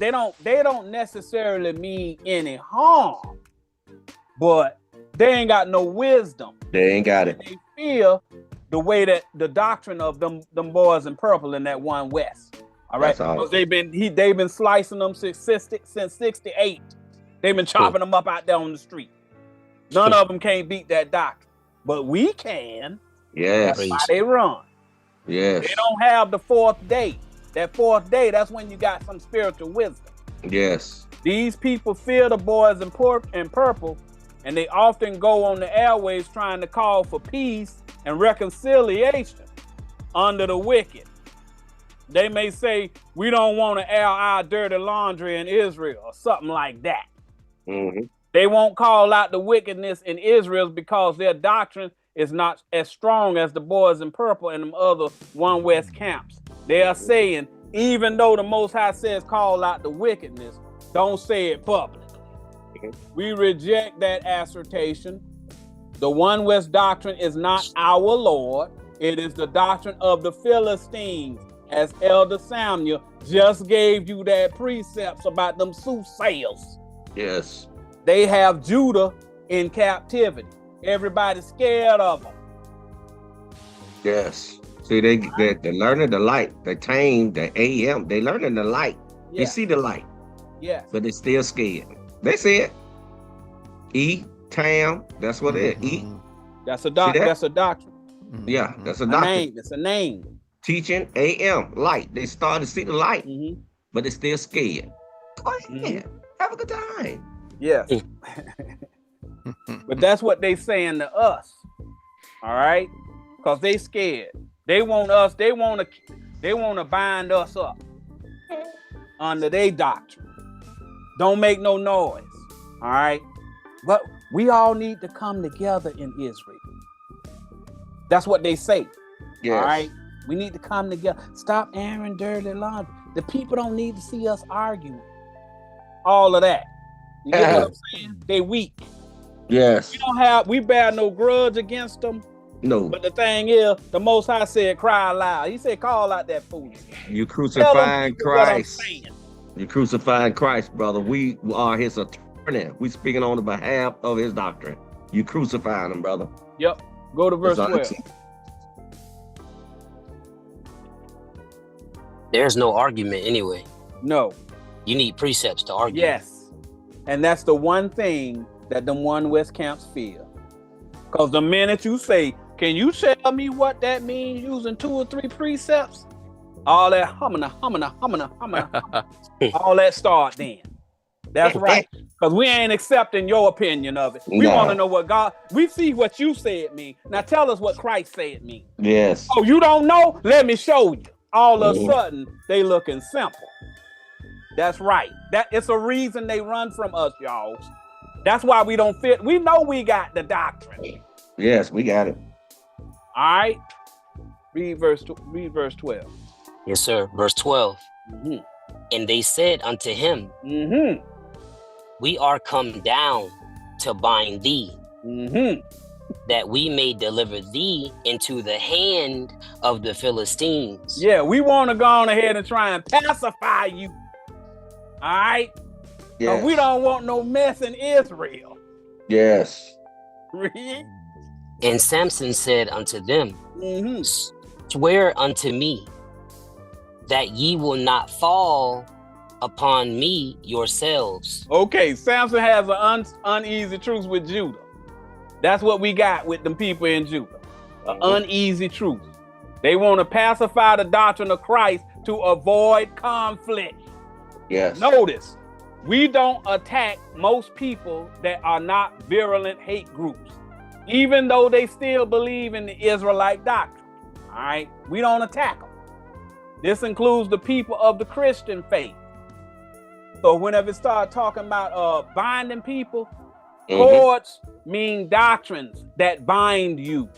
Their cords or the bands are turn the other cheek and avoid conflict. That's their cord. They don't want conflict. They're afraid. Even though Christ overturned the tables of the Philistines, the Pharisees. He overturned the table. They're the same people. That means he overturned the table, the teaching. Yes. They were teaching it carnally. Yes. He came in and overturned it, said, no, it means spiritually. Teach like this. That means he corrected them. Like we're correcting them. We doing the doctrine of, we following his example. That's it. They're not following his example. He turned them tables. Table mean doctrine, y'all. That's it. Exodus 31:18. Tables of stone written with the finger of God. A table is a doctrine, y'all. Christ overturned their doctrine. I mean, he corrected them. That's it. That's what we doing. Y'all scared to correct them because y'all got the wrong doctrine. Y'all got the doctrine of Judah. Y'all ain't sprung out of Judah yet. You got to learn what 2 or 3 talking about. Yeah.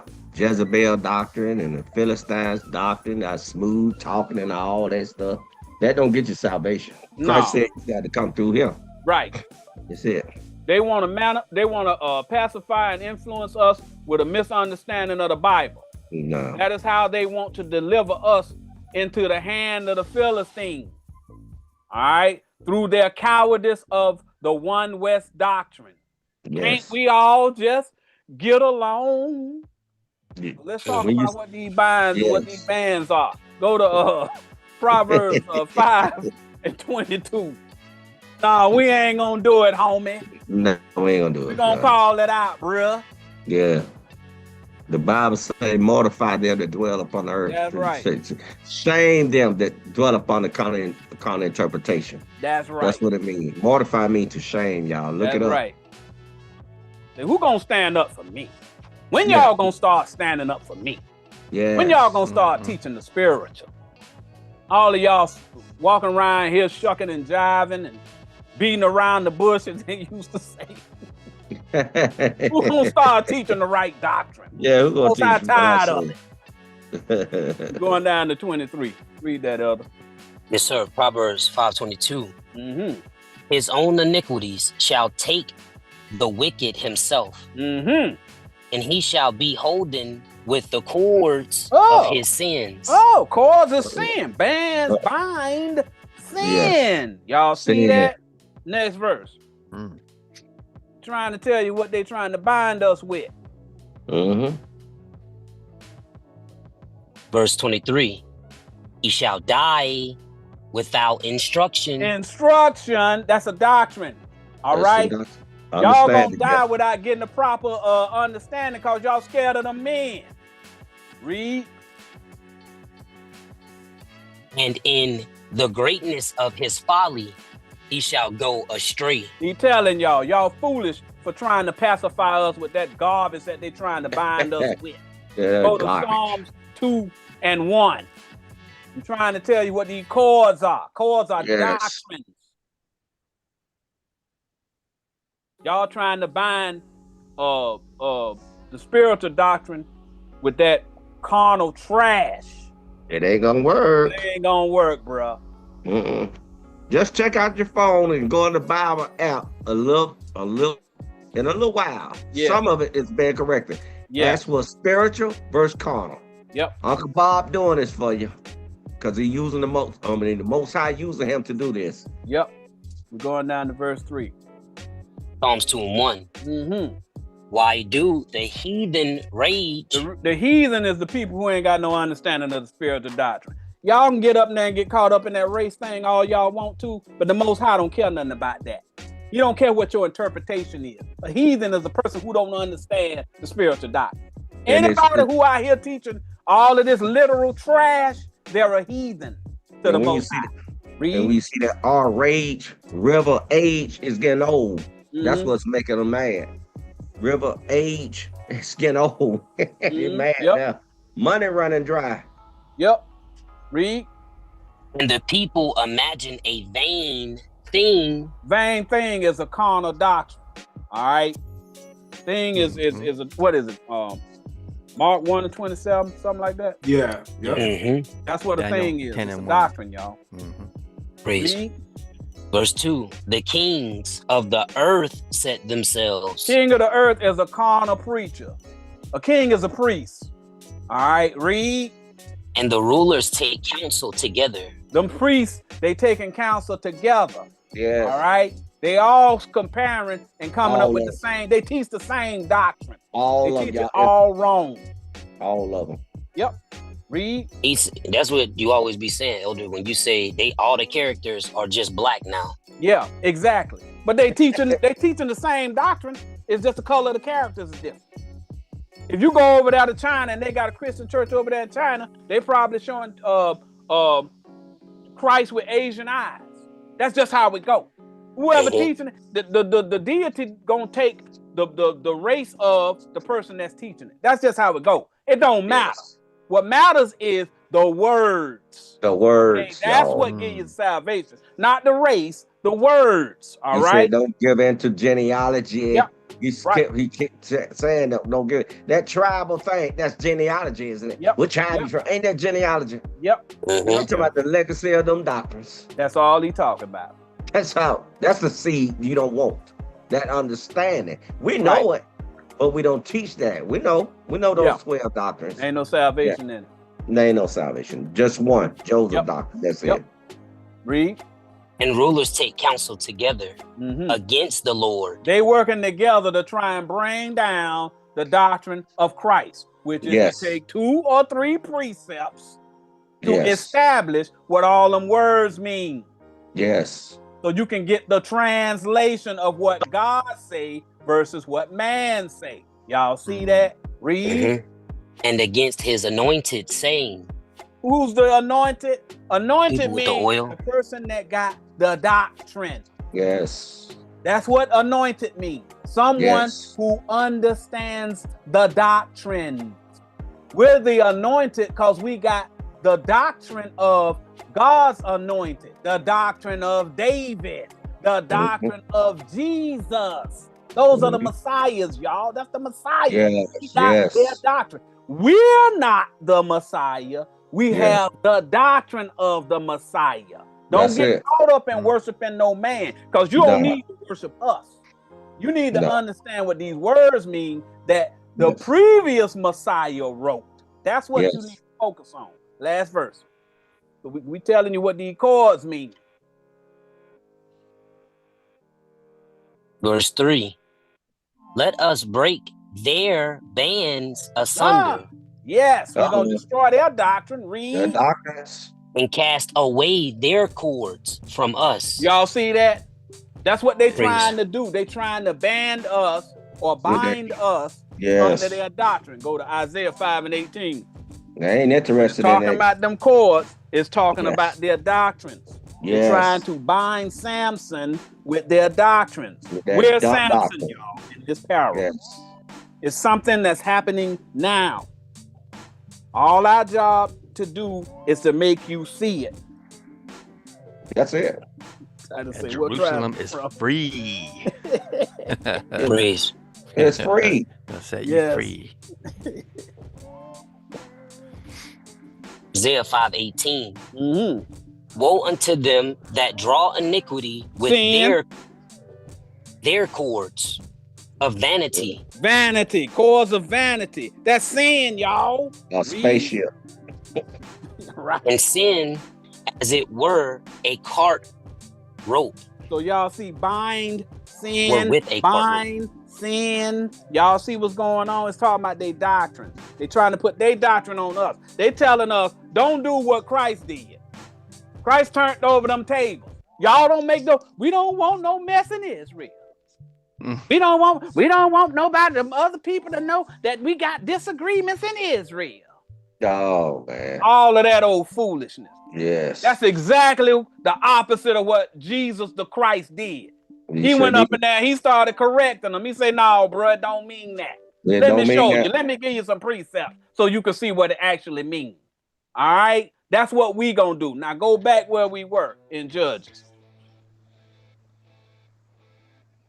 We're going to tell you what God is saying things. God said he wanted a preacher to preach like him. It's in the scriptures. He said you got to get my thoughts to teach on behalf of what I'm saying, because if you're teaching carnal on the altar, that's not what I'm saying. Right. You're lying. You got to get 2 precepts per breadcrumb.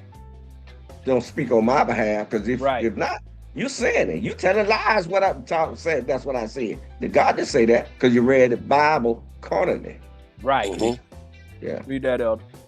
Judges 15:12. Mm-hmm. And they said unto him, Mm-hmm. we are come down to bind thee. So that's what Judah's trying to do to Samson. Y'all see it now? Read.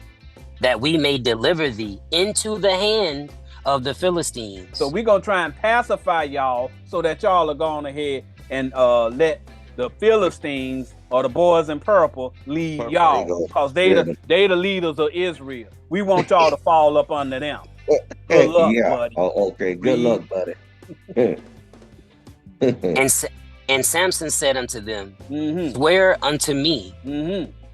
that ye will not fall upon me yourselves. Okay, we warning y'all. We ain't bothering y'all. Okay? Yeah. But don't make the same mistake that potentate made. Yeah, man. Hint, hint. Y'all see that? Because we've been cordial up to this point. Even though we call out the what they're doing as far as the way that they're teaching, but we're not aggressive. But when it comes to that one West, we correct them sharply. All the time. Right. We correct them sharply. We under the spiritual light, son. That's right. That's it. Elder Anderson or Elder Misha, can one of y'all swap out with me? Yes, sir. Appreciate it. I got you. I'm not sure. You want this next verse, Elder? Yes, read that. Judges 15 and 13. And they spake unto him, saying, no, but we will bind thee fast and deliver thee into their hand. But surely. So he letting you know. They know what they doing. Yes, they know. Trying to calm us, because we're making inroads with them people. All right. We making inroads. Not only are we making inroads with the boys in purple and all them carnal camps, we making inroads with them people who believe the Christian doctrine too. So they're being affected by what we're doing. Y'all see that? Because it's a lot of people who are following the Christian doctrine who are now hearing the truth, and they're saying, wait a minute. And they're leaving the churches too. They're leaving the camps and they're leaving the churches. Y'all see what's going on? Yeah, bro. But surely we will not kill thee. They can't convert us. They ain't got the power to convert us. You ain't gonna have us walking dead in the street. Revelation chapter 11, verse 7. Nah.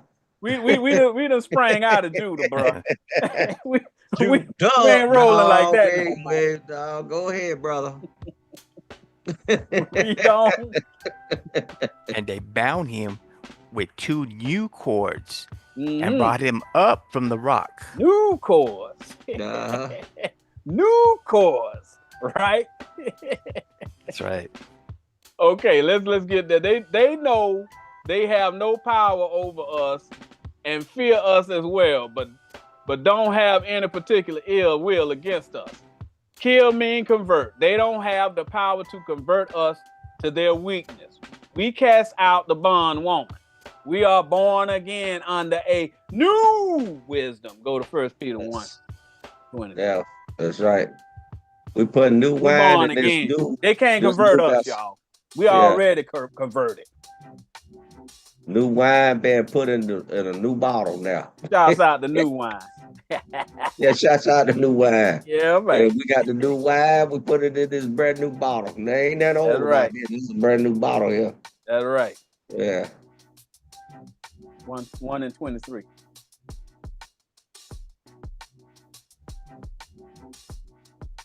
We born again, y'all. 1 Peter 1 and 23. Being born again, not of corruptible seed. We don't believe in that carnal foolishness. We killed that old man. That carnal belief. We killed him. Yeah, he gone. But of incorruptible. We spiritual. Read. By the word of God. We use the word of God, the doctrine of Christ. We get the right interpretation. Read. Which liveth and abideth forever. That's the only doctrine that matters. Go to 1 John 3 and 9. He said, don't eat anything that dies of itself. Eat means learn. Don't learn anything that's going to run out. God's words never die. Learn That's right. What he's saying. It'll never die. Eat means learn. 1 John 3 and 9.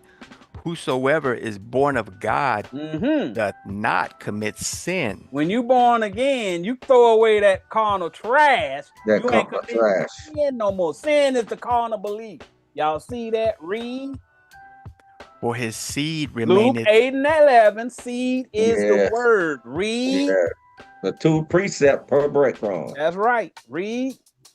His seed remaineth in him. The seed, the doctrine of God is in us. And he cannot sin. We can't sin because we don't believe in that carnal interpretation. Read.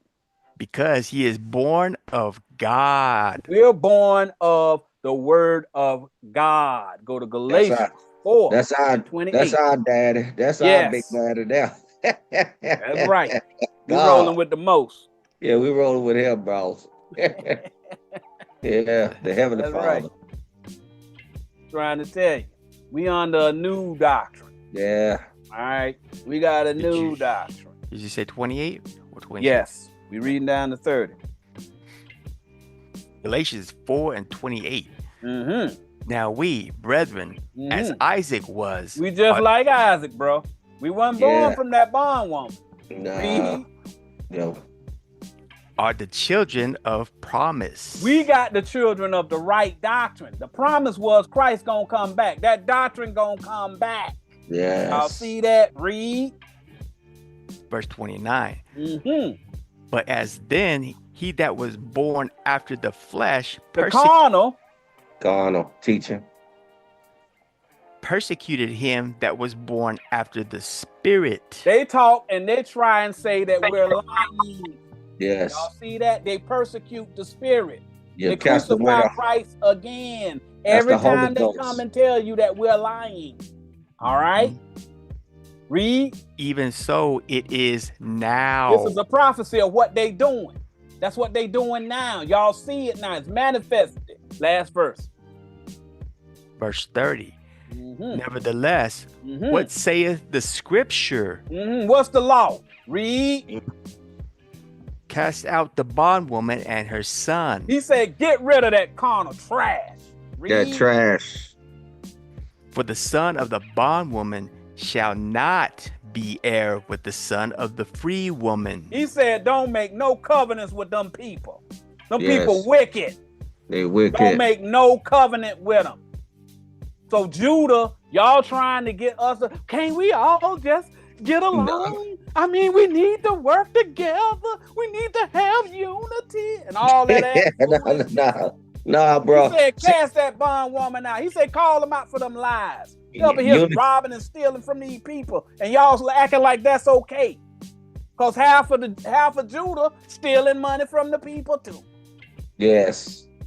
Unity killed Christ. Sure and they doing did. it again. We ain't gonna work stick out too to well you. for him. We ain't crossing up this doctrine. That's Let right. it be upon us and our children. Go back to Judges, man. We go on to verse 14. I hope y'all kind of see what's going on. We ain't quite got to that old donkey bone yet, but we gonna get there. Y'all just buried old Uncle Stephen, man. We gonna get y'all know Uncle Stephen a little slow. We'll try to catch up. Right. Judges 15 and 14. Mm-hmm. And when he came unto Lehi, the Philistines shouted against him. So what it's saying is, it's talking about they're gonna criticize how we teach the Bible. Lehi is a doctrine. All right. So right now, they're going to criticize our interpretation about what Samson and the jawbone of an ass is talking about. Lehi is the let's say Lehi is the doctrine of Samson and that jawbone of the ass. All right. They're gonna shout out against what we teaching. All right. But we coming and we explaining what Lehi actually means. What the parable of Samson and that jawbone. All right. That's what's going on. So that y'all see, so y'all can follow along. Read. And the Spirit of the Lord came mightily upon him. The Spirit of the Lord. Y'all notice how I've been teaching this thing? I've been using 2 or 3 precepts. That's the Spirit of the Lord, y'all. That's it. All right. The Spirit of the Lord then came on me to explain this to y'all. Yes. Y'all see that? Read. And the cords that were upon his arms became as flax. Notice we are not considering in the least what Judah is concerned about us causing a problem. We don't care what they think. We're going to teach it because Jesus, the Christ, said, teach it like this. Again, he turned over their tables. He corrected their doctrine. We're following his example. Okay? We don't care nothing about what them Christian churches and all of the other organizations who say, hey, calm down, guys. Love thy neighbor. Turn the other cheek. And that ain't even what turn the other cheek means. Yes, it ain't what it means. That ain't what it means. He ain't told you to catch a fade. He ain't tell you let somebody beat you to death. No. No, just bow down. They got 5 or 6 guys out there repeating what he's saying. So they must be right. They ain't got nothing to do with salvation. They don't know what they're talking. They just screaming the lie louder than the next guy. That's it. Read. As flax that was burnt with fire. The fire is coming out this microphone. All right. That's the word of God. Was it James 3, 4, and 5 or 5 and 6, something like that? James 3, 4, 5, and also 1 Corinthians 3 and 13. Yeah. What sort of fire you using? Yeah, we using the spiritual fire. We ain't using that carnal fire. No, that's right. No. Read. And his bands loosed from off his hands. That's right. Now they don't have no control. They ain't controlling our doctrine. They ain't controlling our hand now. All right. We in control of the doctrine that the Most High gave to us. Go to verse 15. What'd you say? Go where? Verse 15. Next verse. Verse 15. And he found a new jawbone. Yeah, that's that new doctrine. We born again. Y'all see that? Read. Of an ass. Okay, so now it's a new jawbone. A jawbone is associated with the mouth. Yes. It is talking about preaching or teaching. That's what it's talking about. Jawbone talk. Who preaches and teaches? A prophet. Yes. Y'all got that? It's new. It's new. How a jawbone? Now, if he finds a jawbone in the feet, right? Now that means a certain amount of time has passed for all of the flesh to come off that jawbone. How can you call a jawbone that's been sitting out in the field for months or years new? Yes. Come on, y'all. Yes. Come on now. Yeah. I got one to put back up what Precept said, jawbone. Go ahead.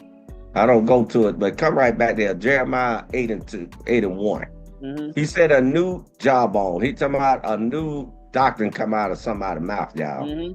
Yep. Because y'all got to find out what bones are. Ask yourself, what's the new doctrine? Yes. The doctrine Start we teach over here. 8:1, yeah.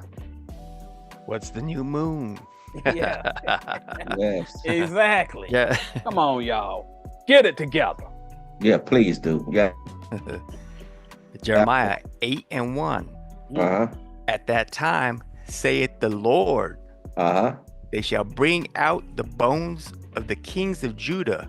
Those bones, those doctrine. Ain't nobody looking for no carnal bones now. I'm not. I'm looking for the doctrine that they was once teaching to compare to some other doctrines. That's all. Read. And the bones of his princes and the bones of the priests. Teacher. See that? And the doctrines. Read. And the bones of the prophets and the bones of the inhabitants of Jerusalem. He gonna compare all them doctrines to the doctrine of people inhabiting Jerusalem, the mother doctrine of us all. Read. Out of their graves. It's been buried for so long. Verse 2. Verse 2. And they shall spread them before the sun. Now you think, dude, ain't nobody spreading no bones before no sun. No carnal bone. These E-classes was 7-11 before the wisdom. They spreading these doctrines before the wisdom. Read. Meaning they're going over it. Read. They're researching it. Yes. And the moon. The moon, Psalms 89, verse 34 through 37. The dark moon, read, spiritual, carnal, they could win everything. Which one greater? Read. And all the hosts of heaven. The ones been elevated teaching. Read. Whom they have loved. That's them. Y'all love them. Read. And whom they have served. Judah. That's right. That's right. Bro.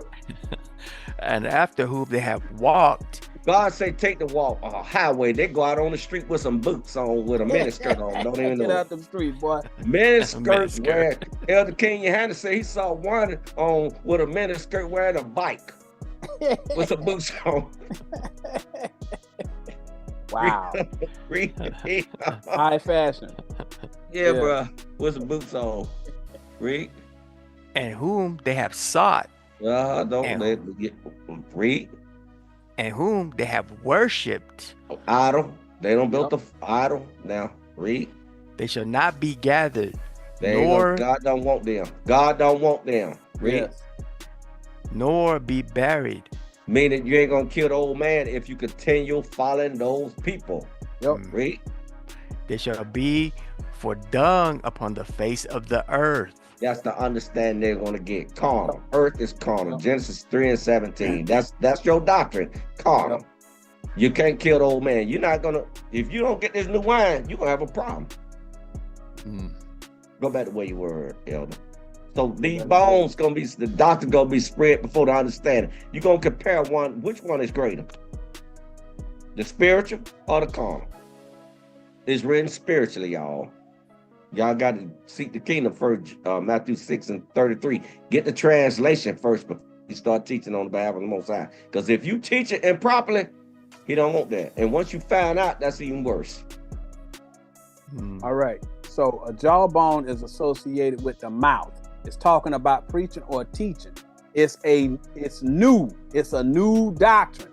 A bone is a doctrine. He just gave it. And an ass is a prophet. Slew 1,000 is actually thou sand or a doctrine. This verse will allow us to disprove the belief that a donkey can talk as well, which is another Jewish fable. Yes. Go to Galatians 2 and 9.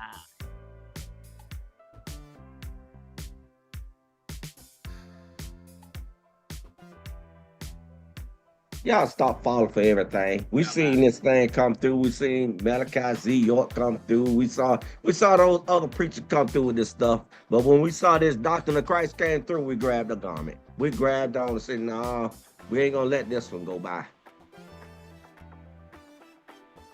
Galatians 2 and 9. And when James, Cephas, and John, who seemed to be pillars, perceived the grace that was given unto me, they gave to me and Barnabas the right hands of fellowship. The right hands. Hand is a bone, y'all. All right.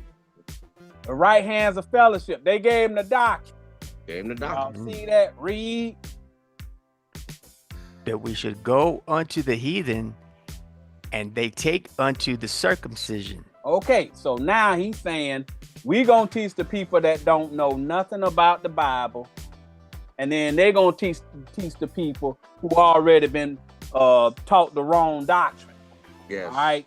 And they're gonna be circumcised That's with their what he's minds saying. now. Right. They're gonna Yeah. go and they're gonna teach them. They're gonna give them the right doctrine. Keep the thing to yourself. Go to 1 Corinthians 1 and 9. So he said the right hand of fellowship. Let's see what this fellowship is, because we're trying to get y'all to understand what this jawbone is. All right. Elder Samuel gave y'all a precept on what a bone is. He's just giving you a couple more. 1 Corinthians 1 and 9. God is faithful, by whom you were called unto the fellowship of his Son, Jesus Christ our Lord. That's the fellowship, the doctrine of his Son, Jesus Christ our Lord. All right, so that fellowship, the right hand of fellowship, that they gave him was the doctrine of the Son, Jesus Christ our Lord. That's what the fellowship is. Y'all see that? You're on the right Proverbs arc. 25 and 15. You're on the right arc. Yes. What book? Proverbs 25 and 15. Trying to let y'all know what this bone is, this jawbone. Right. If you're a fellowship, you're on the right ship, right? Yes. You're on the right ship, The the right right arc. arc. Yeah, the right arc. I'm sorry, you said 15 and... 25 and 15. 25. Yes, sir. There we go. Trying to get y'all to understand what this jawbone is. All right. It's associated with that mouth. We're telling you, jawbone or any bone is a doctrine. Read that. Proverbs 25 and 15. By long forbearing is a prince persuaded. Persuaded. Read. And a soft tongue breaketh the bone. So they persuaded with the tongue. Y'all see that? That's the bone. Y'all see that? That's his persuasion. The bone is what he believes. That's his doctrine. That's his talking doctrine. about the bone. That's what the prince is being persuaded against. That's his doctrine. Y'all see that? Go to John 19 and 36. When it's talking about a bone, it's talking about a doctrine.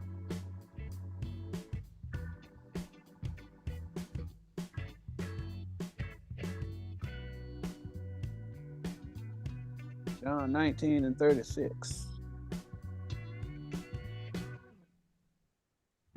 John 19 and 36. For these things were done that the scripture should be fulfilled. A bone of him shall not be broken. We can't say if they broke physical bones when Jesus died. That's a Jewish fable. Yes. All right. As hard as they was hitting that man and striking that man, you can't say that they didn't break a chief bone, they didn't knock a tooth out. You can't say none of that because it's a parable. All right. It's a parable, go up y'all. in there and say that a man can go and get beaten and brutalized like that and none of his bones break. We can't say that. We're not saying that. we know they couldn't persuade him to change his doctrine. None of his bones was broken. His doctrine was not broken. We teaching it the same way. The same doctrine. The same doctrine. So that's when if it's talking about a bone, it's talking about a doctrine. All right. Ain't nobody gonna get scourged and beat up like that man got beat up, and then you say ain't no bones got broke. All right. When they challenged his doctrine, his doctrine was not defiled. It was not defiled. He stuck to the doctrine. It's still the same doctrine. The same doctrine. All right. So don't get caught up in the Superman Jesus story where it didn't hurt. You know, whenever they were beating him up, you know, he was like a god or something like that. That ain't what it's saying. The key word is scripture. His scripture was fulfilled. His scriptures was not broken. You can't defile this doctrine. That's the reason why we're not going to them groups and saying, no, we can't join it, because we're not going to crucify Christ again. No. They crucified him all the time. Hosea chapter 6, verse 6 through 9. When you teaching incorrectly on the altar, you crucifying the prophets. Yes. Correct. And the fulfilling was Romans 13:10 is love your brother. That's the fulfilling of the law, Yeah. That's it. That's right. Go back to Judges. Now y'all know what a bone is.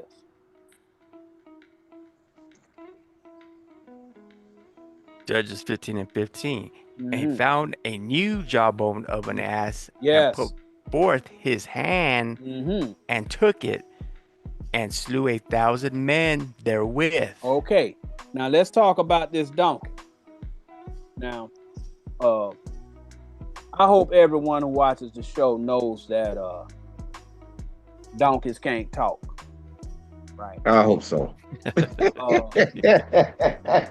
Back in the day, in my day, they had Francis the Mule and Mr. Ed. Right? We have used both characters to describe the leader of that purple camp. Now you see why. If you live in the spiritual, you know that a mule or a donkey is a prophet. All right. So what we doing, we still gonna get back to Samson, but we gonna go to the side and talk about how they use another Jewish fable when they talking about donkeys or asses. All right. So a donkey is a prophet. All right. They talk about being unequally yoked and not to plow an ox with an ass together. They use that metaphor to tell you to separate from people that don't believe in their doctrine. So they know what it means. They know what it means. However, when they tell the story about Balaam, the donkey actually spoke. This is a Jewish fable, and we will disprove it right now. The Most High doesn't care about the definitions of man. His interpretation is the only thing that matters. Go to Psalm 32 and 8. All right.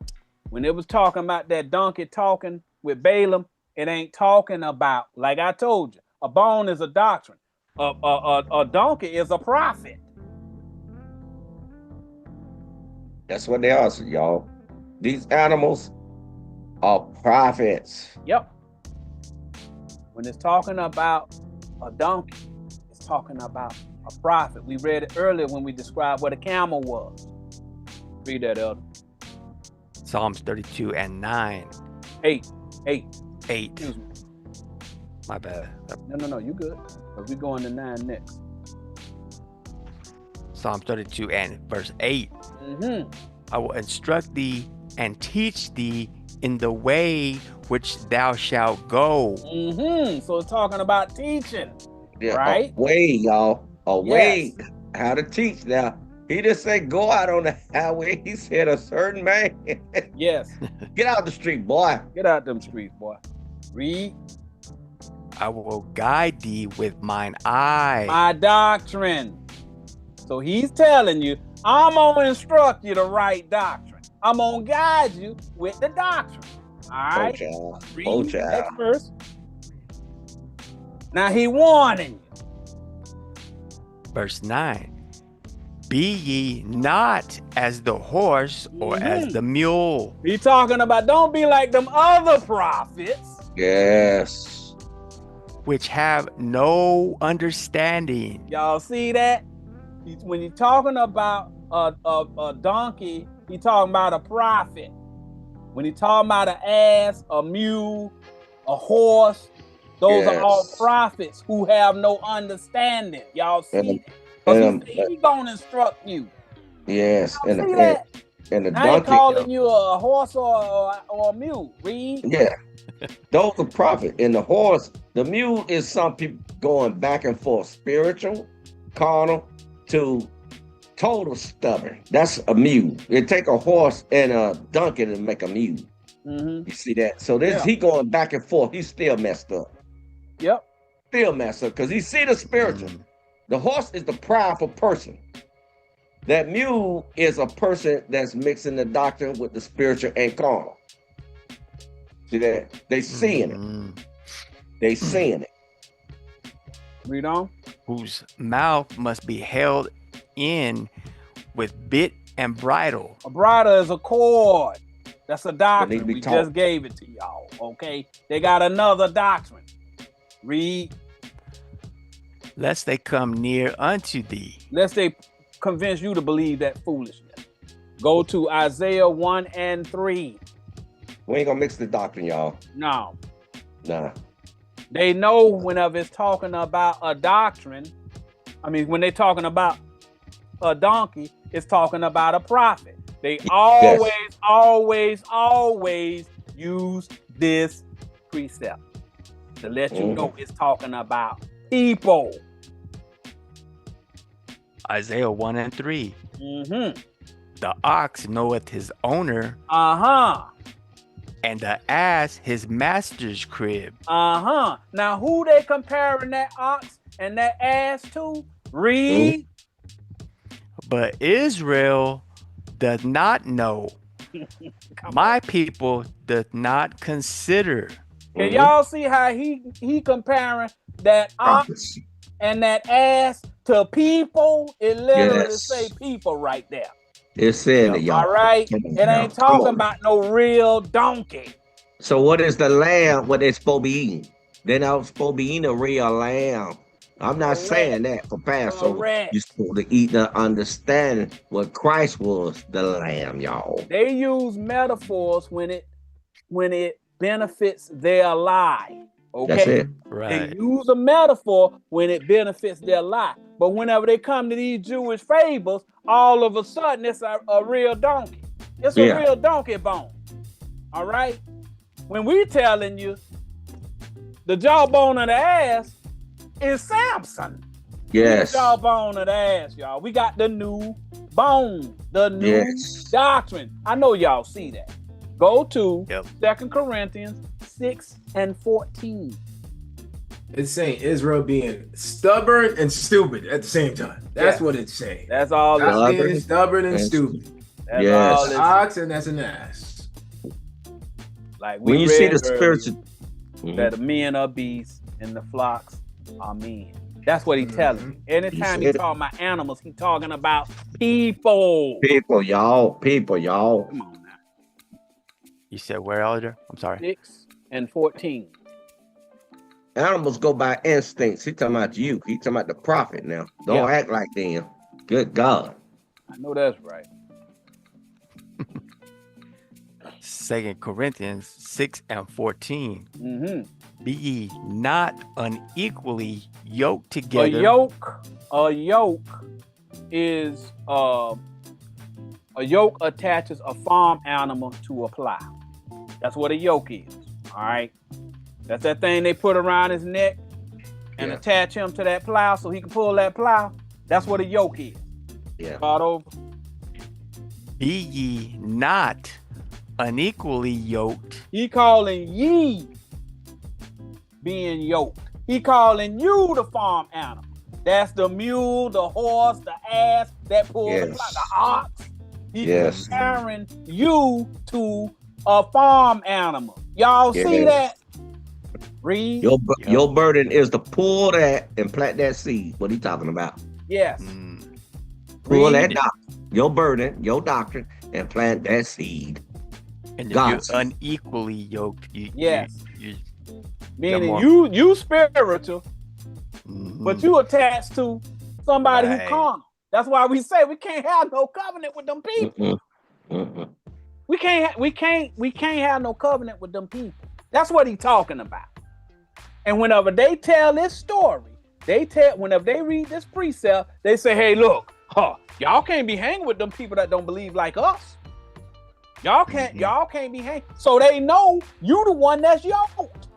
After you got our yoke on you, you can't go over there and start hanging with them Christian people. If your family Christian, you got to separate from your family.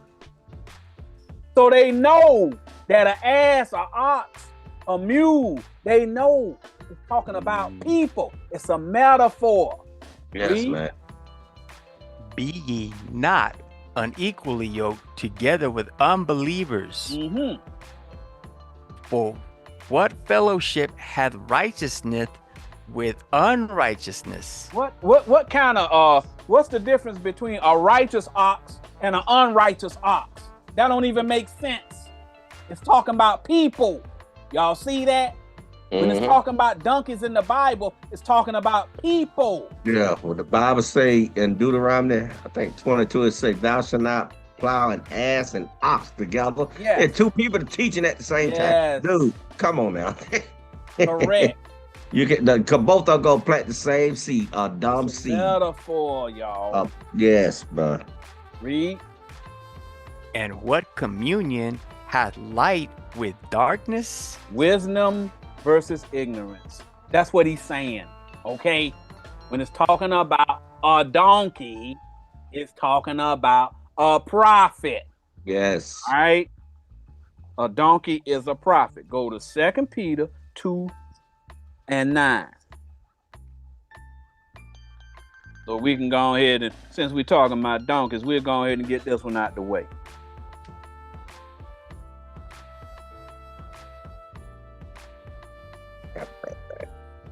Second Peter 2 and 9. The Lord knoweth how to deliver the godly out of temptations, and to reserve the unjust unto the day of judgment to be punished. So see right now, he talking about the godly and the unjust. Those are prophets. All right. So he telling that's the subject matter we dealing with.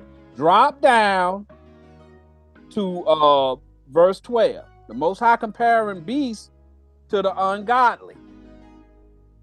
All right. Verse 12. But these, as natural brute beasts, made to be taken and destroyed, speak evil of the things that they understand not. He's talking about the ungodly. He called them beasts. Y'all see that? Read. And shall utterly perish in their own corruption. So he talking about men, corrupt men. Next verse, we're going down to 16. Verse 13. And shall receive the reward of unrighteousness, as they that count it pleasure to riot in the daytime. Okay, so he's saying they're gonna get what they deserve for teaching them lies. Read. Spots they are, and blemishes. So they not pure white. They got spots. Okay, that means they got sin. Their doctrine got sin in it. Their doctrine is full of lies. Read. That's the leprosy, right? Yep. Sporting themselves with their own deceivings while they feast with you. Knowing that they lying while they teaching you. Eat mean learn. Feast. Eat. That mean learn. All right. They know they lying too. All right. Next verse. Going down to 16. Verse 14. Having eyes full of adultery, and that cannot cease from sin. Okay, they don't know how to stop lying. They can't stop lying. All right, because that lie make them money. Read. Beguiling unstable souls. The unstable souls are the people who believe them. Beguile mean trick, deceive. Read. On heart they have exercised with covetous practices. Cursed children. So they went and they got y'all to believe a lie. Cause like we said earlier, if your lust is you want revenge for what happened to your forefathers, that's the lie. That's the lust that they're gonna use in order to get you to believe that lie. Next verse. We talking about wicked people, right? Verse 15, which have forsaken the right way. They won't listen to the spiritual doctrine because ain't no money in it. Read. And are gone astray. They are astray into lies. They used to crafting lies. Read. Following the way of Balaam. Read. The son of Bosor. Who loved the wages of unrighteousness. He loved teaching lies. Okay? Balaam loved teaching lies. Now let's see what else happened with Balaam so y'all can see what we're talking about here. Read. Verse 16. But was rebuked for his iniquity. The dumbass speaking with man's voice. Now you see how it's saying that ass got a man's voice.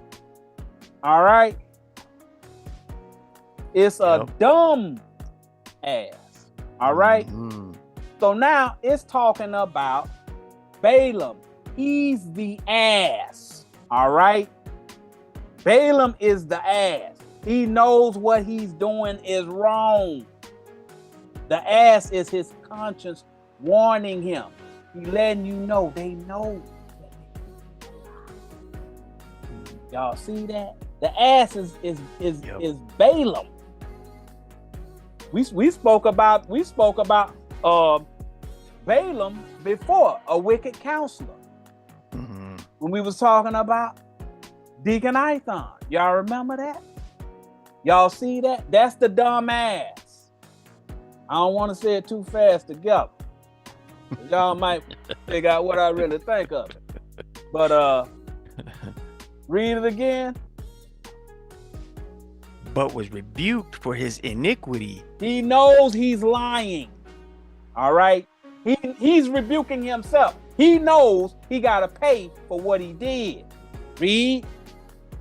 The dumb ass speaking with man's voice forbade the madness of the prophet. He listened to his conscience. All right. He listened to his conscience. Right. And whenever he got up in there, he started talking with that Moab king.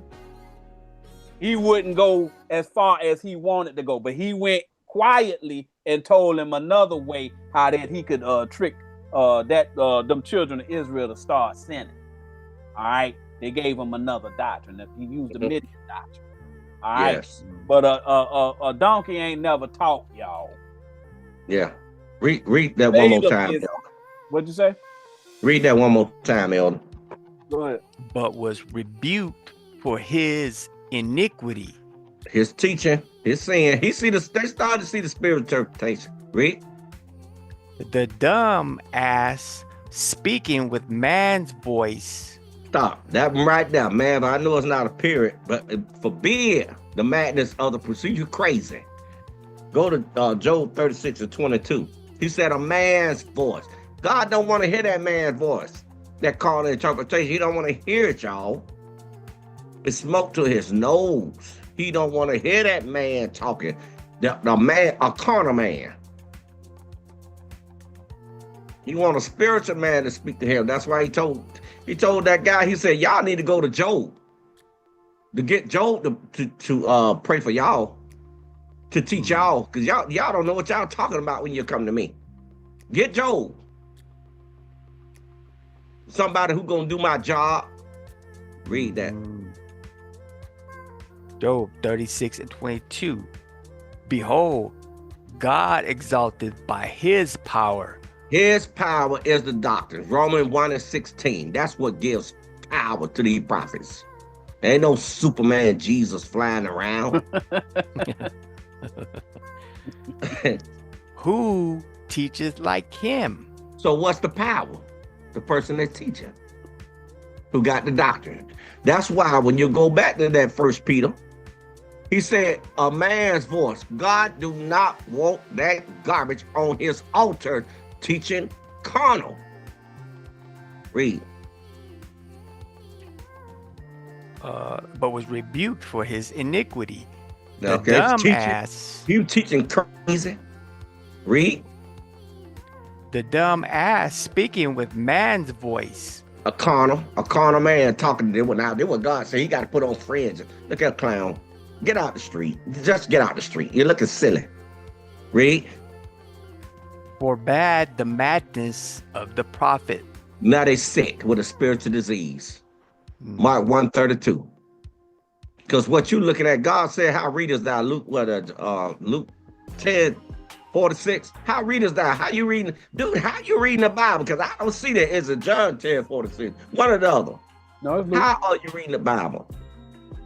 Carnal or spiritual? Because you got to get 2 precepts per breadcrumb to explain what God is talking about. Go ahead, back at you, Elder. You got one, Elder? No, I don't know if you want me to go to that Mark 1:32. Yeah, No. go to that one there. Go ahead and go to it there. Spirit might be talking to you. They need to see it. Somebody has blinded you with another understanding now. Now you're walking blind. Yeah. Mark 1:32. And at even read.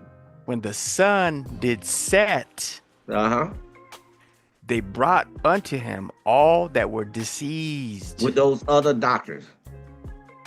That's what he's talking about. Those other doctrines, y'all. You're crazy if you actually think a donkey talked to this man. Right. and them that were possessed with devils. Those deceivers. That carnal man on that altar teaching carnally, he's a deceiver. Yep. That's why he got a disease.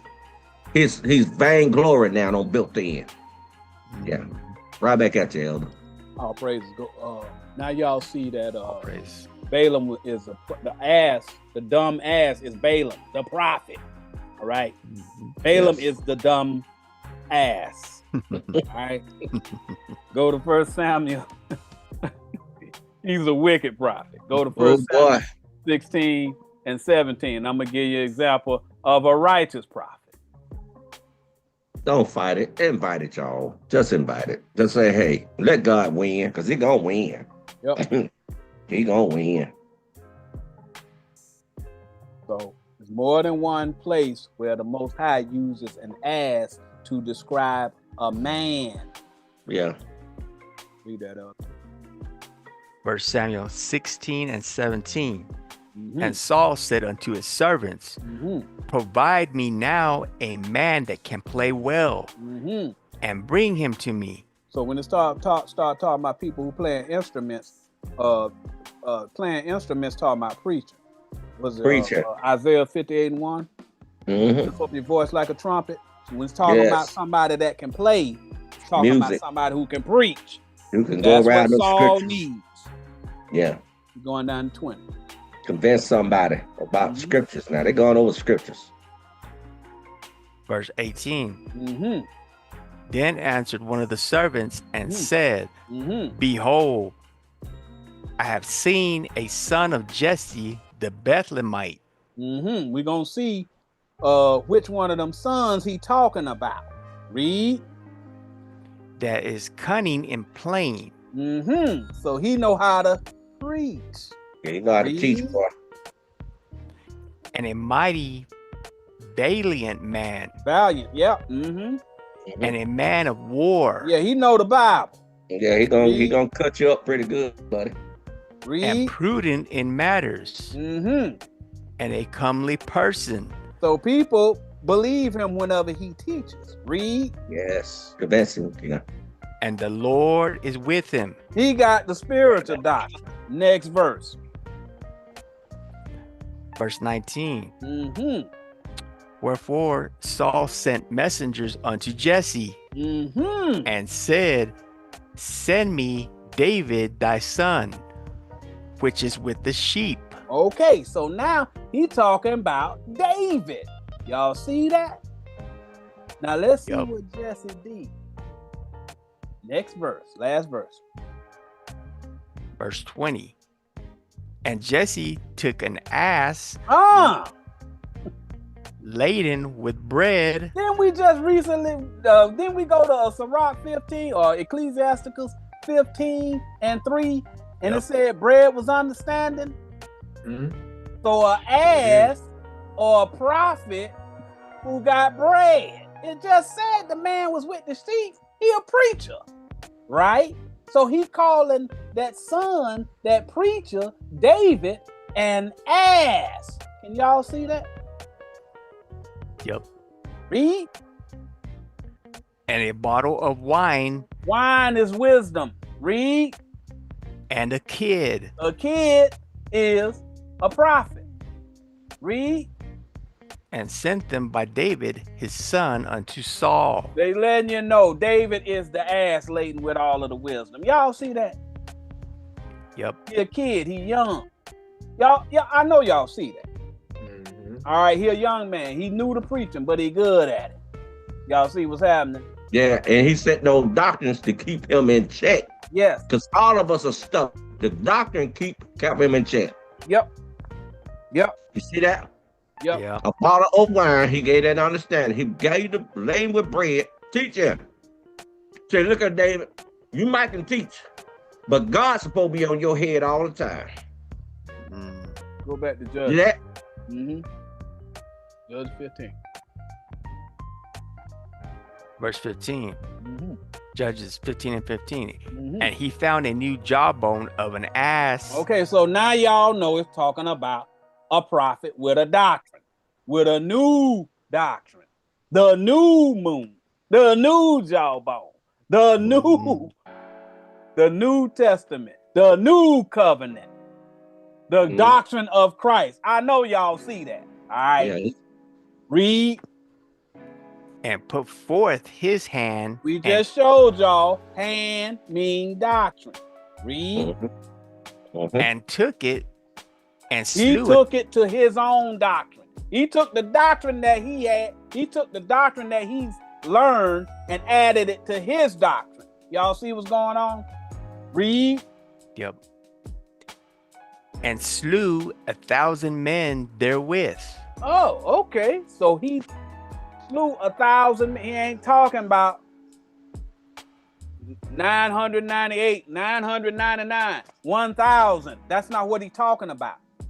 Okay? He's talking about thou saying. All right? Saying is a doctrine, y'all. Go to Proverbs 27 and 3 for me. It's saying what level of wisdom they have. All right? The level of them Philistines, them that's coming up against Samson. He talking about them boys in purple and all of them other Israelite camps. All right. Proverbs 27 and 3. A stone is heavy and the sand weighty. But a fool's wrath is heavier than them both. A fool's wrath is a stupid doctrine. Can y'all see that? How he comparing sand to a fool's wrath? Sand is a doctrine, y'all. Go to Matthew 7 and 26.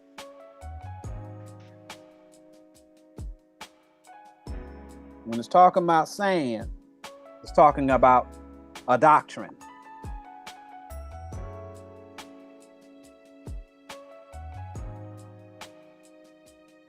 Y'all write these precepts down.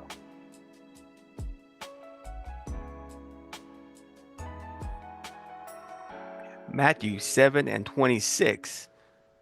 And everyone that heareth these sayings of mine and doeth them not shall be likened unto a foolish man which built his house upon the sand. Y'all see that? Remember we was talking about the house of Saul and the house of David. The house of Saul was on sand. It was not on a solid foundation. Sand is the doctrine of the house, what the house is built on. The doctrine is not built on something solid. Y'all see that? When Yep. it's talking about sand, it's talking about a doctrine. Go to 1 Kings 4:20.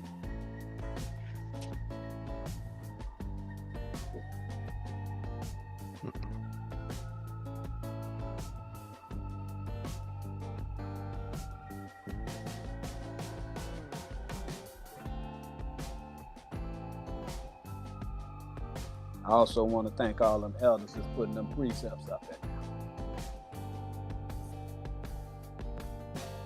All praise to the Most High. Mm-hmm. Praise to the Most High. 1 Kings 4:20. Mm-hmm. Judah and Israel were many, Mm-hmm. as the sand which is by the sea in Mm-hmm. multitude, eating and drinking and making merry. Now y'all know eating and drinking mean learning. Okay? Yes. Teaching and learning. That's what it's talking about. Eat mean learn. All right. But notice it says sand by the sea. Sand by the sea mean they get wisdom from time to time when the waves or the water comes on the beach. It's not continuous. The Y'all word, see that? y'all. That sand is the doctrine that they got. They get water from time to time. When the wave come in, they give us some understanding. When the wave go out, they ain't got no understanding. Y'all see that? Water mean wisdom. That means they wisdom ain't constant. Y'all see that? Go to Yes, Romans sir. 9:27. When it's talking about sand, it's talking about doctrine. All right. I hope y'all seeing this. Yes, sir. Thou saying their doctrine. He taught their doctrine. All right. He beat their doctrine. It ain't talking about 100 times 100. That ain't what it's talking about. I ain't talking about that, y'all. Romans 9:27. 100, excuse me, 100 times 10, excuse me. 100 times, yeah. Yeah. But go ahead. Romans 9:27. Mhm. Esaias also cried concerning Israel, though the number of the children of Israel be as the sand of the sea, a remnant shall be saved. Okay. Only a small amount of them people gonna leave that doctrine. Only a remnant of it gonna leave that sand, that doctrine that everybody captive under. Only a remnant gonna get out. That's what the Most High saying. It's just a small amount of people that's gonna get out of that sand. It's a whole lot of people who of Israel that's gonna continue to follow their sand, thou saying, their doctrine. Y'all see that? I hope y'all see that. So go back to where you was so you can see it now. It's talking about sand. It's talking about doctrine. Judges 15:15. Mm-hmm. And he found a new jawbone of an ass. A new doctrine. Samson has a new doctrine. Read. And put forth his hand and took it. And he started using it. Read. And slew 1,000 men therewith. He converted them people's doctrine. That's and what y'all he did. see that? It ain't talking about 1,000. It's talking about their doctrine. All right. He defeated their doctrine. Yes. It ain't talking about ain't no man can kill 1,000 people, y'all. Yeah. What they said, they said, man, you know what?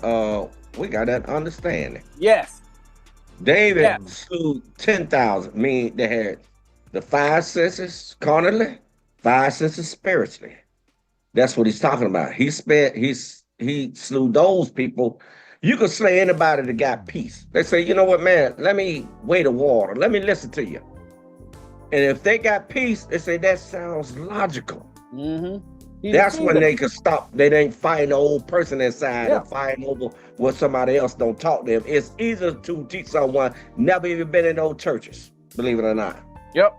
It's funny too. The 1,000 is like, was it 1,000 years is as one day? Mm-hmm. So Yes. it's like they started to get that first day of Yeah. understanding. Yeah. That light. Yeah. The light. They started to learn that first day. They were on that first day Yeah. on their journey. Yeah. Yeah. So he defeated their ignorance. Yes, that's it. Mhm. Said That's all he did. something that convinced them, that persuaded them that he was right. That makes Just sense. like- that makes sense. That's what it Yes, said. That that's makes exactly. sense. Is that what Mhm. that means? Yes. That's Yes. what that means. Yeah. Yes. It's That's parable, what he bro. did to them. All right. Right. Let's go to verse 16. Samson is not a murderer. No, he's a prophet. Prophets prophet. teach. Yes. He having a debate. Yes. That's what this talking about. This ain't That's talking all he about him doing. physically bludgeoning 1,000 men. That ain't what It's a talking holy about. book, y'all. And they can say whatever they want, right? Again, the difference between us and them is I just gave y'all 4 precepts for saying. Yeah. I just gave them to you just now. All right. But you can believe whatever you want. But ain't nobody else providing that. They just sitting there reading it. Yeah, man could kill 1,000 people if God put the magic on him. Oh man, please. All Yeah. right, bro. We gonna go on here and wait for God to put the magic on you. We gonna throw you over there with. We ain't gonna even use 1,000. How about we just use 10 men and see whether or not if they got knives and staves and all kind of stuff, whether or not you can go ahead and get that dry jawbone and kill them men with it. Well, I know in the past it was 3 men went over there and they slew Yeah. the whole congregation. That's right. Told them pick up this trash out here in this parking lot, boy. Read that They went to elder. running, then they Right. They went to running, Right. but that light turned on, Oh, the roaches ran, then And The said, roaches bring ran. those men inside yeah, now. yeah. That's Ran right. them off their own property. That's right. They Ran sure them did. off the block. Come on, son. Yeah, there was the 3. And they Really? slew many You, thousands. did you have your cane out there that day? Son? I think I did. I heard my rod. I had my rod. It probably was in the truck. Come on, man. Little rascals. Scared to death. Read that. All right. Judges 15 and 16. Mm-hmm. And Samson said, Mm-hmm. with the jawbone of an ass, Mm-hmm. heaps upon heaps, Mm-hmm. with the jaw of an ass have I slain 1,000 men. Okay. So he's saying that he defeated their doctrine with the Yeah. new doctrine. Y'all see Some that? Yeah, But some now- people can think logically. Mm-hmm. Say, Samson, Yeah. you know what? You're right, bro. Mm-hmm. Yeah. But heaps actually mean something. Mhm. All right. Heaps are doctrine that people no longer believe in. He used that new doctrine to cause the people not to believe. Samson saying the new doctrine that he is teaching has caused people not to believe in thou sand. Remember that kill means convert. We have caused many to be born again under a new doctrine. People stop believing in the one West lie and Christian dogma. Shouts out to Elder Sly Lucky. But go to Job 15 and 28 so we can show you what these heaps talking about. Heaps are doctrine people no longer believe. Heaps upon heaps. Yeah. That's what's happening as Oh. people start to learn the new jawbone. Y'all see that? It's a new job on here. Telling you, man. Come on, man. Come Right on, on, man. man. Get with the program. Spread the love, Job brother. 15 and 28. Jesus is love. God say he's love. Now all of a sudden they murder us. All of them. Mm. Every The last mighty one love. of them was killing. And David had like tens of thousands or something. That was just blood. He just come back just covered in blood. Come on. Now how to kill all the people. Now let me show you how to get salvation. Man, I don't want nothing to do with you. He was leaping over walls because he was dominating doctrines that people build up. That's why he can leap over them doctrines, y'all. They ain't was that good. We got David's doctrine too. Yep. We could dominate them doctrines now. Yeah. He wasn't a serial killer. No, he wasn't. No, not that boy was killing Jesus, like Dexter. Jesus said, I like David. I want to be a son of David. I'll be a follower of David. Wait a minute. David the murderer now. Really? Okay. All right. Slow down, Okay. bro. Slow down, bro. Job 15:28. And he dwelleth in desolate cities, Mm-hmm. and in houses which no man inhabiteth, Mm-hmm. which are ready to become heaps. Houses that no man inhabiteth.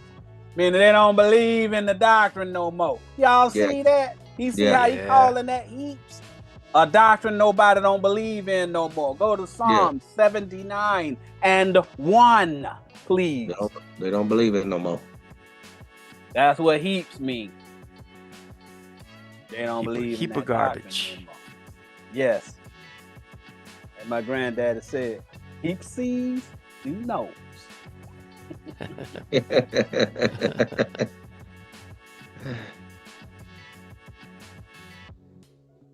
Psalm 79:1.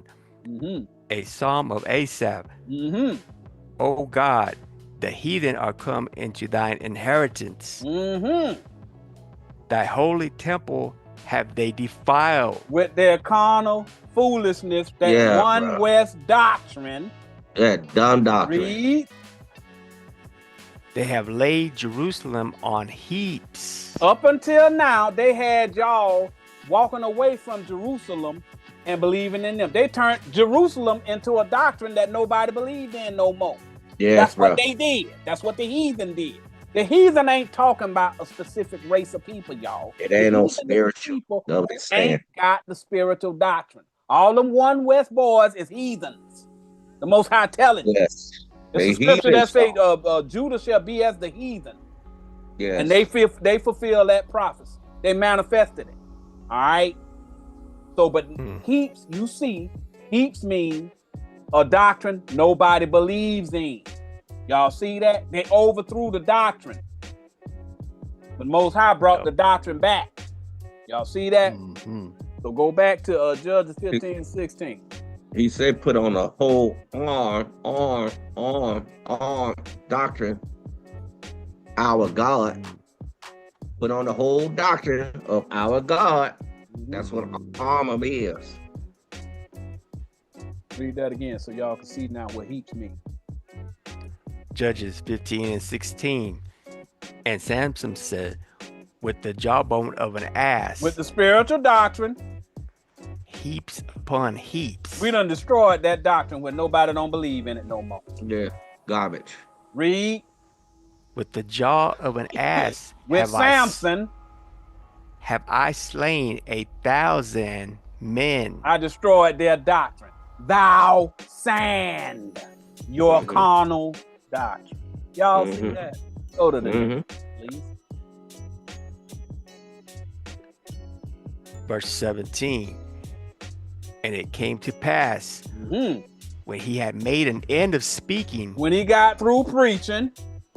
That he cast away the jawbone out of his hand. And called that place Ramoth Lehi. Okay, so now he made note of the fact that he defeated them. He put away the doctrine after he defeats the Philistines. He named the doctrine Ramoth Lehi. Notice that all the elders over here have a different specialty.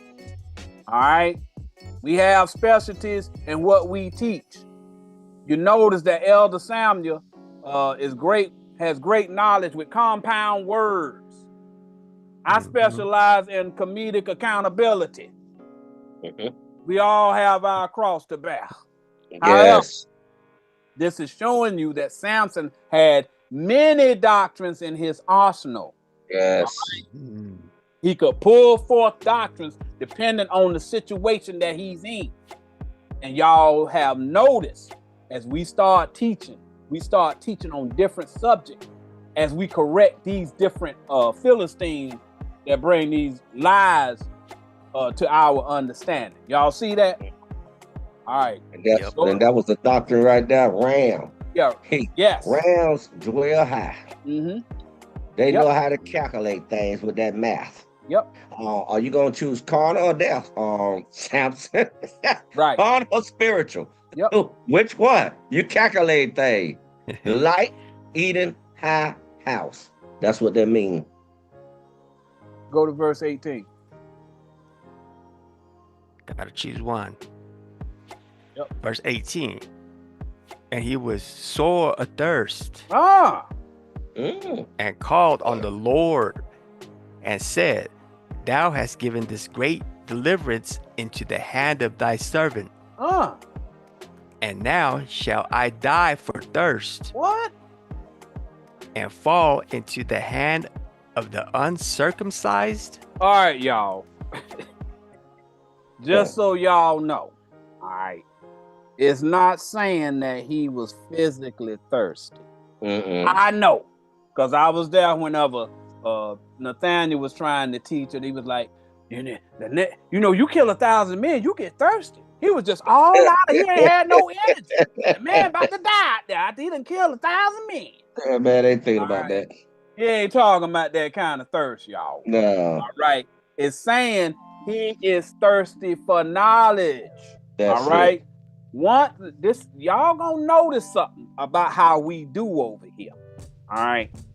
Because we keep teaching things like, I don't think we taught Genesis 1 the same way, period. It's always something different. All right. We always, it's like I said, it's layers, all right, to wisdom.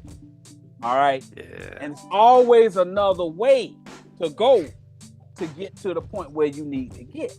All right. It's saying he is thirsty for knowledge.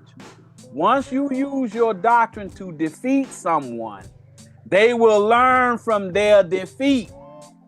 You must continue to study so that you can defend your doctrine if someone wants to challenge you. All right.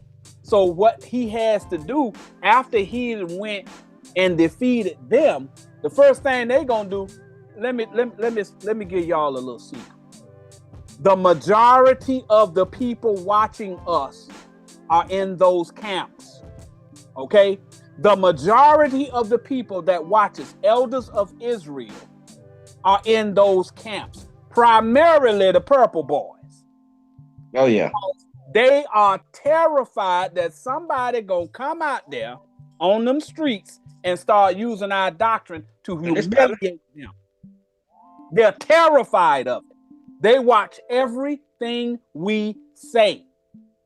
So they think that if they come across us, they'll be able to defend themselves. Now, y'all do understand that we ain't simple enough to tell everything we know. Y'all do understand that, right?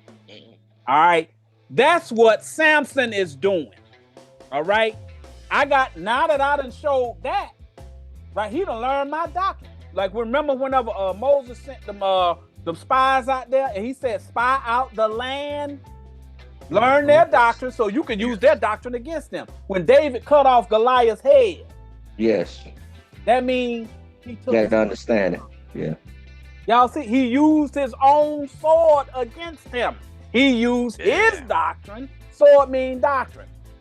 Y'all see that? I know y'all see it. That's what we do over here. So if they come and they try and debate us, we ain't gonna use the same old jawbone that they learned. We gonna use a new jawbone. Yeah, boy. I don't get that, because the Most High gonna give us the water. Yes. I know y'all see that. They gonna wake up. I got one whenever you're done. What'd you say? I got one whenever you're done. That's is it about what we was just? Yeah. Okay, go ahead. Exactly.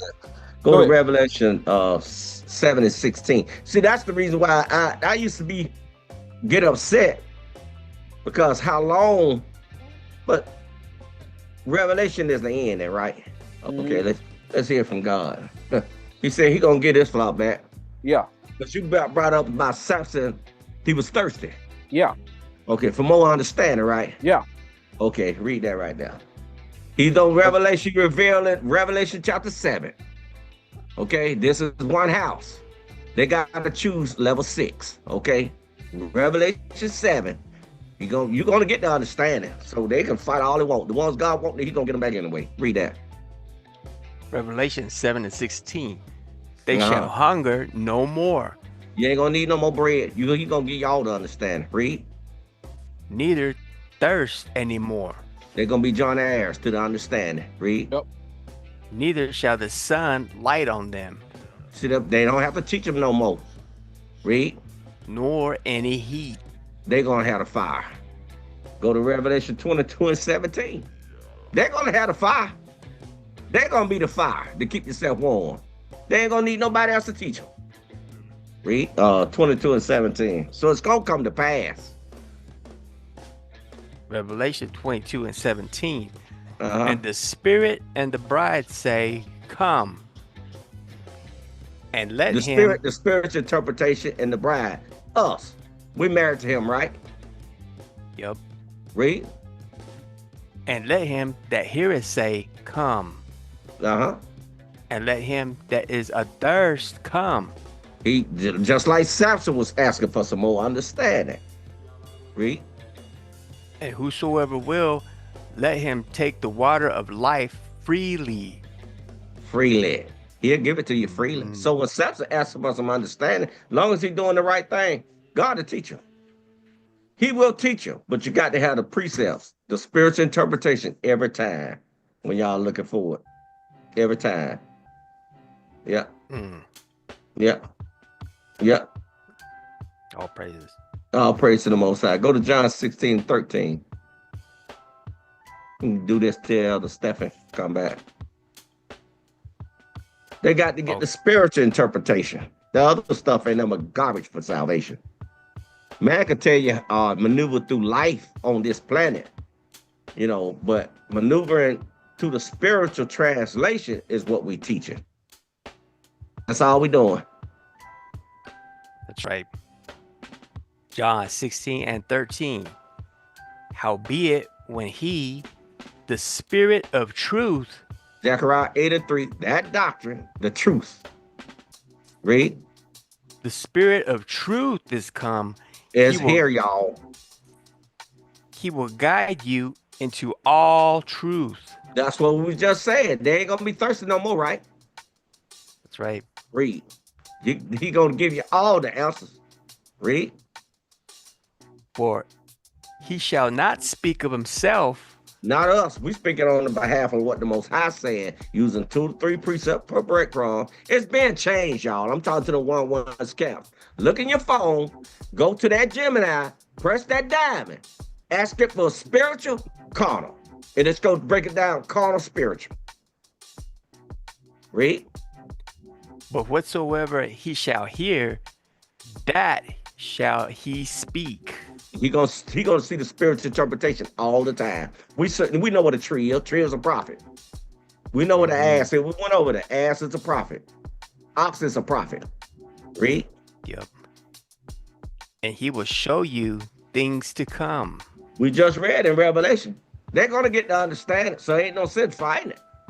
His flock gonna get to understand it. Yeah, he gonna take them too. He said he gonna come as a thief in the night. When that thief come through, guess what? He teaching, the thief come teaching, the old camp's teaching, carnal. God coming through and grabbing heels at the same time. And you don't even see him.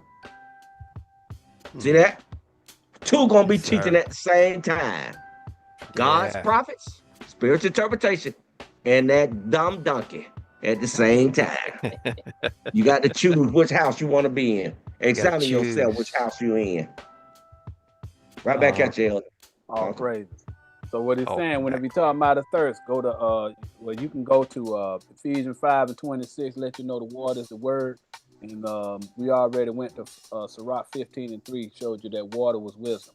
All right. So now go to go back to Judges. So now you see when it's talking about wisdom, All right, whenever he talking about he was athirst, that means he need more wisdom. Water is wisdom. That's what that thing is saying. Read it one more time so they can get it now. Could you imagine he being there all by himself and he debating all them knuckleheads at one time? Right. That's what he was going through. There's a question. Slow down, dude. One at a time. Exactly. And I'm still waiting to see that you got 6 seconds to get a precept. I ain't seen that in the Bible. That sounds like somebody died. Go ahead and read it again for him, Elder. Judges 15 and 18. And he was sore athirst and called on the Lord and said, Thou hast given this great deliverance into the hand of thy servant. You gave me this doctrine and I defeated them. Read. And now shall I die for thirst and fall into the hand of the uncircumcised? Now I need to go and come up with I need to do some research and some studying. So that the next time I come up against these uncircumcised fools, I'm able to defend myself. Next verse. Because you always got something on the sideline. Say, I know his doctrine. No, you don't know. You don't know Israel told a doctrine. It's some things so deep. We always making moves, bruh. It's still spooky to me that we know this stuff. So you can stand on the sideline all you know, want to debate these people over the dog, you don't want to mess with that. Just learn, brother. Just learn. I don't want to mess with that, bro. Yeah, just learn. Verse 19. But God clave in a hollow place that was in the jaw. Oh, a hollow place. Hollow place. Same thing that Jacob. Yes, we're gonna address that. In his thigh, right? You know, all great minds think alike. That's the first thing came to my mind when I was reading it. He put things together. So we're gonna explain that to y'all today.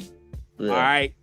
So you say a hollow place. A hollow place in the jaw is a secret or deep doctrine. All right.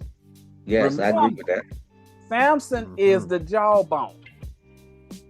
It's saying Samson began to study the spiritual wisdom, and spiritual wisdom came to him. Keep reading it. And there came water thereout. And when he had drunk, his spirit came again, and he revived. So as he started studying, he got revived. That's what we trying to explain to y'all. Just cause y'all saw it in a video don't mean that's the only thing we know. We constantly in fellowship, okay, about the classes that we teach. All right, constantly. Read. Wherefore he called the name thereof in Hakor, which is in Lehi unto this day. All right, so that's that hollow place. Let's deal with that hollow place. All right. A place is a doctrine too. Yes. So whenever he's talking about in Hakor, that's a new doctrine he came up with. Yes, that's an acronym doctrine, and I'm not gonna give it out, but it's an acronym doctrine. It's so many doctrines mixed together that it forms all that understanding. That's that doctrine right there. Okay.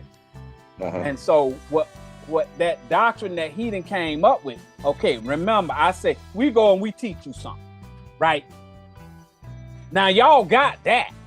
So now I got to go and I got to study to come up with another doctrine that you ain't heard before. That's what Samson doing. Y'all see, that's why Elder Samuel's saying what he's saying.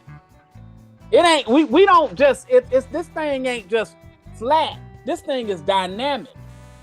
Once we give y'all that, we know y'all know that now. So y'all done wrote down the precept for it. Well, if we ever go up against them, we gonna throw what they doctrine is right back in their face. But no, we done already created a new doctrine. Using the same method. There's more than, it's layers to this thing. That's what Samuel explaining to y'all. All right. He got a hollow inside the jawbone. He went deeper. Y'all see that? Now we're going to explain by hollow being deep. All right? Go to Isaiah 40 and 10. We don't just because y'all see us do a class don't mean that that's the only defense. That's the only attack that we have. This thing is dynamic. It's dynamic, brother. Our doctrine is infinite. Yeah, bro. All right, it's more than one way to skin a cat, y'all. Yeah, brother.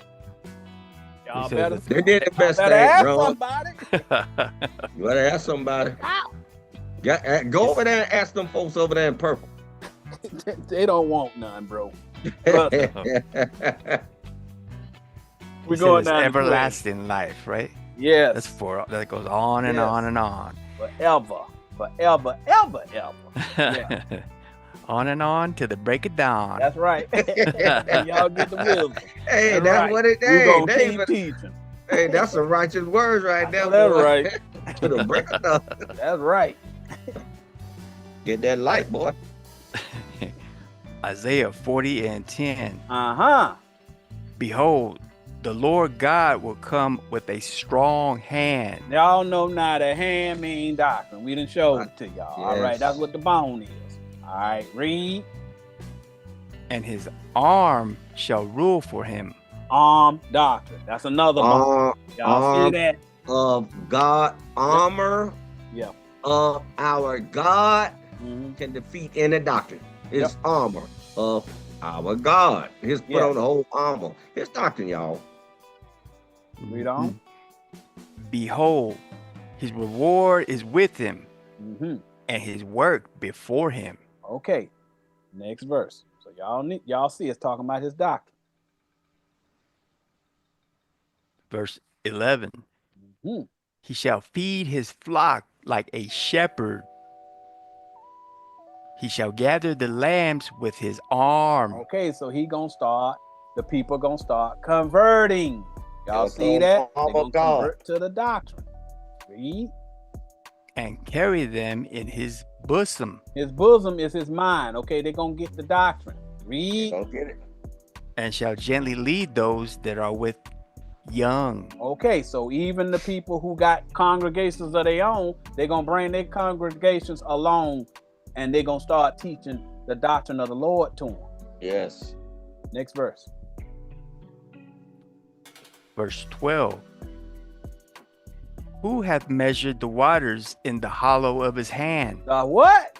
The hollow? In the hollow of his hand. So the waters in the hollow of his hand is the deeper understanding. Y'all see that? Read. Yeah. And meted out heaven with the span. Read. And comprehended the dust of the earth in a measure. Okay, so we know how to measure their doctrines, okay? Comprehend measure. The carnal. So he letting you know we comprehend their doctrine, the earthly doctrine. We know that. Read. We know that stuff. Yeah. And weighed the mountains in scales. We know how to weigh the fire. Read. And the hills in a balance. Y'all see that? We know how to weigh the fire. Go to 2 Maccabees 2 and 5. When it's talking and the balance is talking about deep wisdom, deep understanding. Yes. All right. When it's Yeah, talking we know about the balance. it's talking about deep wisdom. And the balance is we know what carnal versus the spiritual. Yes. We know how to balance that stuff. Which way gonna get your paradise? Right. That carnal stuff. He said that carnal man gonna be remain doggone upon the face of the earth. Look at that carnal. Yep. He taking his, the one that follow him. Yeah. Read that. 2 Maccabees 2 and 5. And when Jeremy came thither, Jeremiah, he found a hollow cave. A cave is a dwelling. All right. So this is inside of a cave, right? Inside of a dwelling. Read. Wherein he laid the tabernacle. The tabernacle is the doctrine. Read. And the ark. The ark, the doctrine. Read. And the altar of incense. The inner sense. Y'all see that? He talking about the doctrine. Read. And so stop the door. So he made it where nobody could get inside to get the wisdom. He hid it. Jeremiah hid deep understanding of the doctrine in his writings. That's what that's telling you. That's the cave. That's his doctrine. Y'all see that? Yeah. When he was writing his doctrine, the Ark of the Covenant, he wrote the covenant where it was the carnal, but you had to use 2 or 3 to get the spiritual. The regular guy would get a certain understanding of the carnal, but they had to know how to find the will within the will in order to get the true understanding, because he hid it in the hollow of the cave. It's a deeper understanding that you just can't see if you just read over it. You got to know how to use 2 or 3 precepts to explain what them words mean. Hey, who is that right there? Samuel Patty. You know, at the end of the day, you know this is a free country. And you got the right to go and find. Let me read what you wrote so that everybody know why I'm saying what I'm saying. Yeah, I don't. Shalom, brothers. Why y'all keep talking about IUIC and Bishop Nathaniel? Cause the Most High said that IUIC and Bishop Nathaniel are the devil. That's why. The devil, Right. The devil, y'all. Us to correct him. I would. It's Yes. a good thing that we follow God. Right. Because we willing to do what God said. If you was in here earlier, you would have known about what Judah is doing. Because Judah says we need to come together. We don't need to air dirty laundry. We need peace in Israel under the most popular liar in Israel. Yeah. But God said, turn over them tables. Yes, he said it. He said, turn them tables over, just like I told Christ to do. So Yeah. who should we listen to? Should we listen to you, or should we listen to what Christ told us? Yo, Steph, I hate to going get in. excited, but you know, Yes. it gets real irritating Going in. when people come and they try and tell us how to teach the word of God. Why don't you get a platform where Yeah, you get can a go platform. and you can sing Kumbaya and Michael rowed the boat ashore with IUIC and all of these Yeah. other One West liars Yeah. in The Israel. liars. You Yeah. have free will to do that. And I'm sorry that I'm excited, okay? But I'm very, very zealous about what I teach. And I've gotten Yes. all the way to this point, and there's still more to go. But I have to take the time to do this house cleaning, because what you're asking has nothing to do with what we're teaching, okay? Yes. I'm sorry that you love Nathaniel and IUIC. We don't care about them, We Right. don't care about that. okay? That's our job. That's the Yeah. job of the prophet. I'm sitting here explaining to you what this thing about Samson. You probably lived your whole life and thinking that Samson done went and took a jawbone and killed 1,000 men. I just explained to you what it means. That's what And it all means. you got is, well, why Yeah. y'all always talk about IUIC? Because they the God. devil. Because Yeah. God said That's so. why we Facts. talk about them. Let I'm me bring sorry some that up, you Elder. scared to call out the devil. But the Yeah. Most High said you're not hired by him. Uh-uh. Okay? That's just the way it is, bro. Uh-uh. All right? Yeah. And I'm sorry that, I'm excited, but I'm almost through with my class. And Yeah. I usually try to keep myself calm, because I always go overboard. And I apologize to you, sir. But let me finish my class, bruh. Yeah, Alright. and bring- Right. yeah. And if you You- want to you talk know- deep, go deep. And we don't praise nobody but God. I don't care. That's it. We'll tell each other, hey, good job, and blah blah blah. But it all comes down to what God says. The prophets killed all their own prophets, y'all. Yes. Israelites murdered all the prophets. Yes. All of, and it's in the Bible, 1 Thessalonians chapter 2. Read it. Jesus came to his own, they killed him. You know what's funny, Elder? Let me just, because Elder Stephen said, Nathaniel, I see one West camps and the Christianity dogmas throughout this entire class. Right. But the brother chose to just say, Nathaniel, brother, we're teaching against all false doctrines. We mentioned everyone. One West camps is ISUPK, Genesis, the Light of Zion, Sakari, everybody. That makes if this is gonna make you feel better, I'll name them for you. Yeah. We ain't got time to be hearing from scoffers. The man said one West camp throughout his entire class. Yes. That's what he said. But you want to pick and say Nathaniel. It's all of them that we're correcting, brother. Yes. Right. Let me get something, Elder, real fast. All right. 1 Corinthians 6:14. And we're gonna read. And 16, the answer to the brother's question or the sister question, whoever all really to put something in their head, they probably didn't even answer the question. I mean, we commanded. God said, do this. And we do it to get mad. But read that right there. We don't care what a man say. Read that right there. 1 Corinthians 6:14. And God hath both raised up the Lord. Yes, he raised up his doctrines, didn't he? His doctrine. Okay.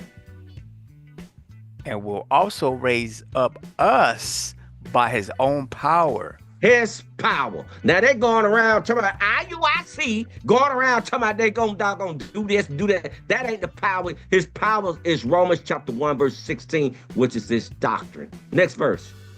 And before you go to that next verse, listen, bruh, I'm sorry. I apologize. Listen, we used to be, just so you know, we used to be, okay, in IUIC. The Most High made us go into IUIC. The Most High led us there, okay? That's why in the class, I said we spring out of Judah. I get it. I'm sorry if I offended you. That wasn't my intention. It's just, listen, it's late. All right. But I apologize. I should not have raised my voice at you. All right. We all love in Israel. Okay. But just so you know, the reason why that we talk about them the way that we talk about them is because they did this to us. They con artists, brother. Made us go through this so that we could warn everybody else of how wicked them people are. And again, I don't want to cause you to go and say, well, them guys over there with the spiritual doctrine, they talk real strongly to people and all that. That ain't what I'm trying to accomplish. All right. So it'll be easier for me to just say, I'm sorry that I got excited about your comment. All right. Take it from me. It wasn't personal. Let it be on me. I ain't too big to say that I'm wrong if I went and jumped out at somebody without getting all of the information. All right. Let's just it's one love, bruh. I hope you take the time to go and watch the whole class, because we've been talking about this for hours, and we only have the examples of what we went through, and that's why we bring it out in our classes. Go ahead. 1 Corinthians 6:15. Know ye not that your bodies are the members of Christ? You offended Christ's doctrine, brother. I'm a member of Christ, his body. Read. Shall I then take the members of Christ and make them the members of an harlot? You want us to follow that garbage over there? What they teaching? When I'm a member of Christ's body? Read. God forbid. You have lost your mind. Read. Verse 16. What? Know ye not that he which is joined to an harlot is one body? IUIC doctrine. Yes. Read. Is one body. Yes. See, Christ said, if I was from this world, they would love me. but I'm not speaking the wisdom of this world. I'm speaking the wisdom of the 2 to 3 precepts to back up this, what I'm talking about. We're not of this world. The worldly definition, what man calls what says what God is saying. He said his word is the spiritual interpretation. But if you knew the spiritual interpretation, you'll fight for us. But since you don't know it, you're going to fight for another body. Read. For two saith he shall be one flesh. Read. One body. One flesh is doctrine, son. Young lady, you don't even know what it is. John 6:55. My flesh is my spiritual interpretation. So what he teaches over there, the One West camp, they teaching that's deep. Dude, that's not deep. That's what he's saying is he wanted to know, because I read what he said here. He wanted to know because he was thinking about joining them. Oh, okay. Well, okay. We want you to know. Just have your pocketbook ready. Just the best way. Just have your pocketbook ready and take your money to it. Then you'll solve all problems. Say, look here, take it out of my W-2 form, Mr. On the thing. Here you go. I mean, let me write you out my children too, my wife. Let me write you out my whole life, my mama, my daddy. Here you go. You can have them too. You'll be better off because he'll show you who he is. Yes. All praises, Samuel, Patty. And it sound like you, Samuel. I don't know. Samuel Patty, Pop Samuel. I don't know. Maybe there's something going on. Hey, that thinking that say, wait a minute now, I ain't gonna get that up. But that's what he wants. That's what he wants. He wants everything now, because Nathaniel know who he is. Y'all just don't know who he is. So go ahead and fight. But we part of Christ's body. Right. That's what we teach over here. Yes. We read that. That's what our job is, to warn the people about camps like IUIC and all of those other One West camps who sitting here, and what they doing is they causing the people who are really upset about what happened in slavery, and they're using that little piece of history in order to cause you to hate everybody. And Jesus the Christ said the one way that you can not get in the kingdom is if you hate your brother. That's the one thing they don't teach. Christ said, even if you don't know the whole doctrine, if you forgive your brother, I'll forgive you. That's it. You ain't got to know the doctrine. Just forget. Don't hate nobody. Yes. You ain't gonna stop this. You ain't gonna stop this though. No. Read that, bro. 1 Corinthians chapter 6, verse 17. But he that is joined unto the Lord is one spirit. Did you just hear that? So that's another body. It's gonna 2 houses, y'all. This 2 houses is gonna be a carnal house, spiritual house. That's it. Next verse. Then you can have it, Elder. All right. Okay.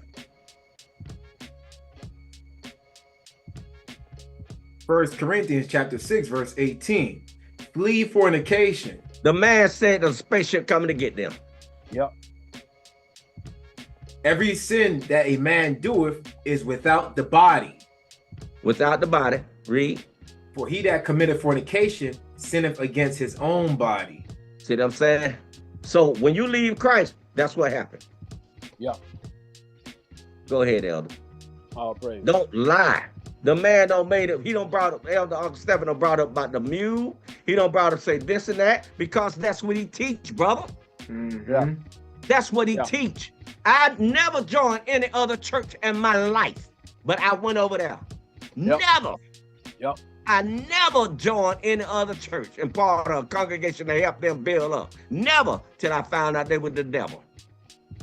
And they tried to put their hate in me. I said, no, just because, look at, I can love black people without hating white people, okay? I can do that. But they teach you to hate the very people that you're supposed to be teaching. Yep. Your flaw. Yep. Go ahead, Elder. All praises to the Most High. Again, y'all. And we get you, Samuel Patty. But at the end of the day, all right, you got to make your own choices. We don't want to interfere. with nothing that you do. But the reason why we talk about IUIC is that is the camp we went, just like Elder Sandy say, I ain't been to nobody church. No. I ain't joined nobody church. And then I ended up with those guys.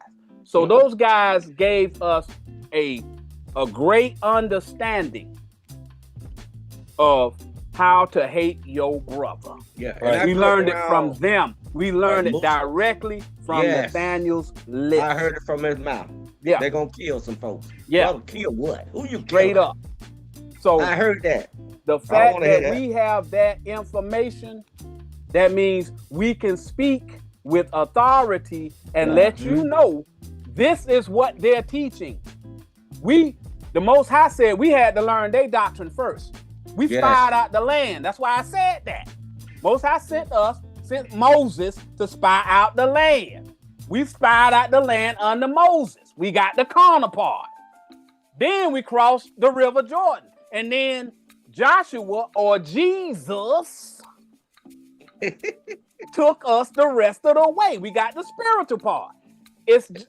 Most people don't know what the Bible's actually saying. In order, especially that you a new person, you need to go back to them purple thorns. Yes. You need to go back. Right now, we on the 3rd year of trigonometry.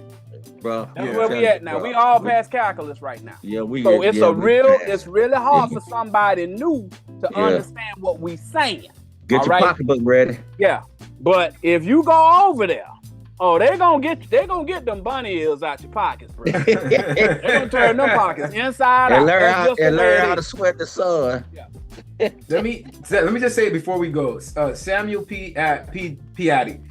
It's from what I'm gathering, it looked like, I don't know if you were in the class from the beginning. If you said, okay, we have to know when people is new. If you guys are now coming in, you got to watch it from the beginning. Don't come in mid-class or almost at the end where we're talking, 4 hours in and asking why. We've been, the elder has been showing you from the beginning of the class what they teach and what God said it is. From the beginning of our class, we've been doing that, brother.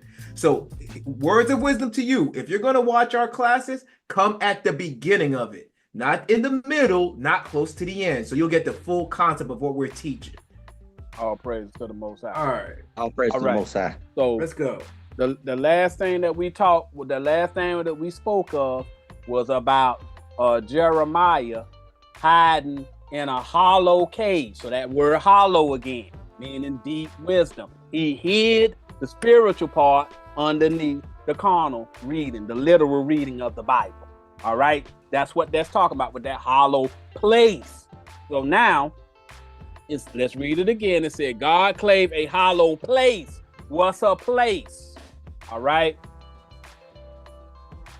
Okay, all praises. All praises. You've been watching us for a month. That's what's up, bro. Okay. All right. All praises. But now you see why we talk the way we talk and all of that. Okay. So now let's get what this place is. All right. You see how he finding the breadcrumbs? Yeah. Every word means, he said every word proceeds out of his mouth. So that's what he getting. He getting the breadcrumb. Now he gonna find the loaf to go along with that breadcrumb. Yeah. And he got the whole understanding. That's what he doing. We're gonna bring it all together for you. All right. So now, place. It says he clave a hollow, deep understanding place. So let's see what a place is. Go to Psalms 119, 114. I gotta speed it up here. Oh my. Okay. We're gonna get there, guys. Just bear with me. Bear with me, guys. We're gonna do it. Yeah. We're gonna do it, guys. You probably ain't gonna get that Peter part today, though.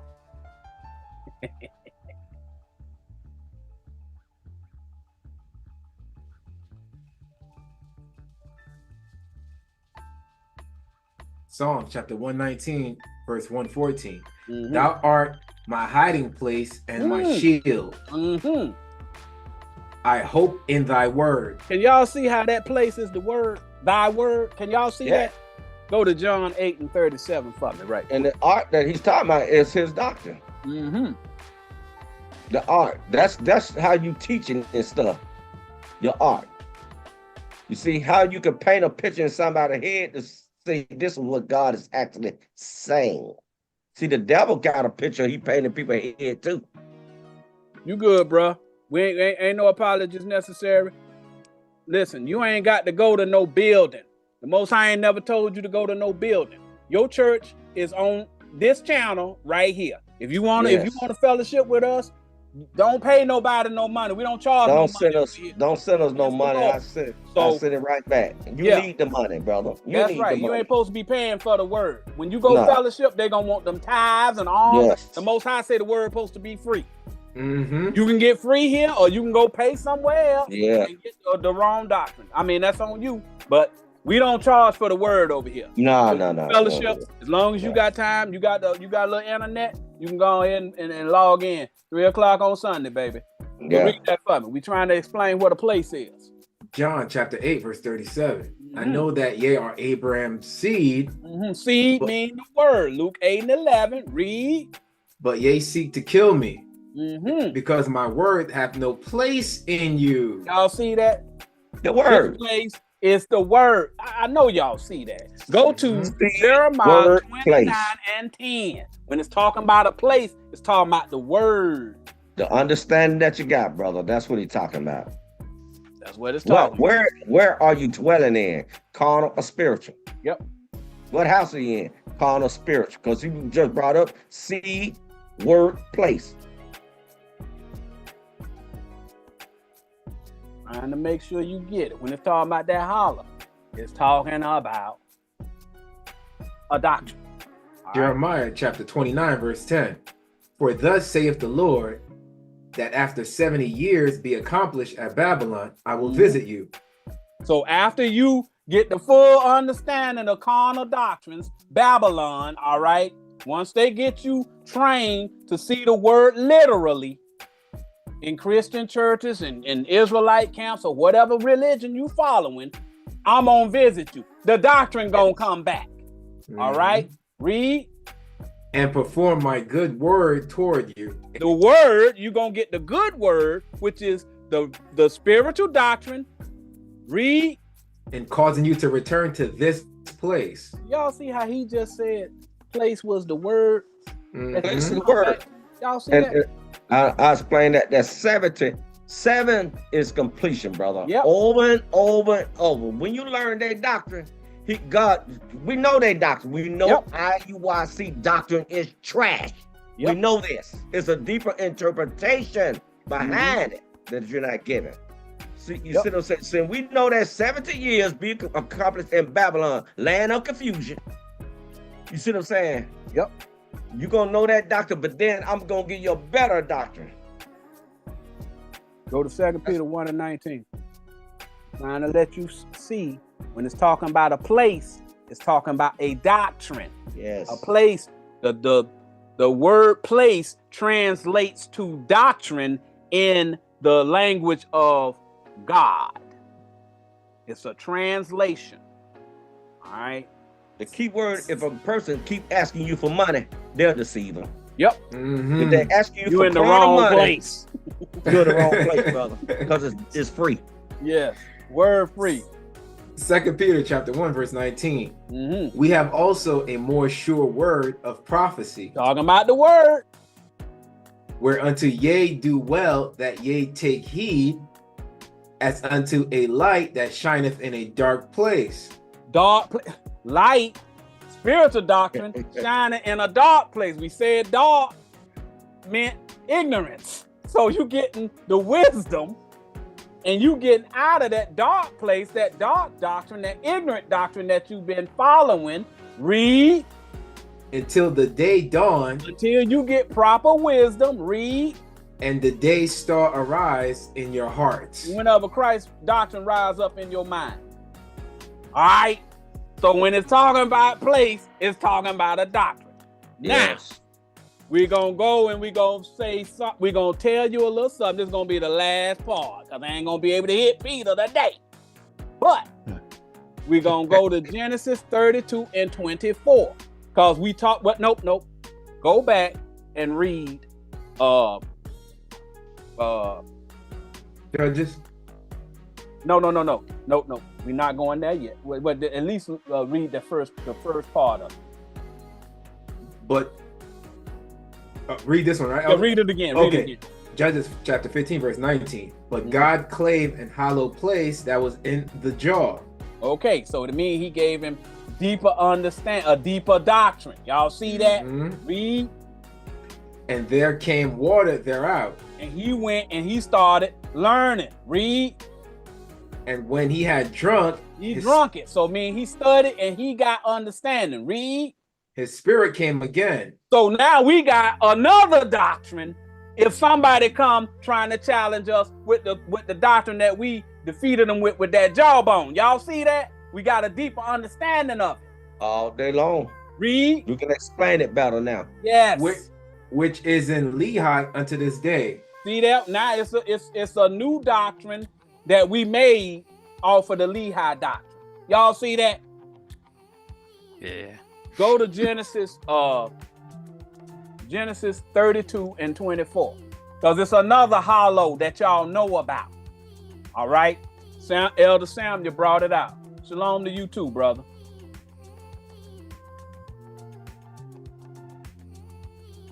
Yeah, we got all kind of classes in our library. You got to go into the library and start looking at them videos. Them videos will help you to get more understanding.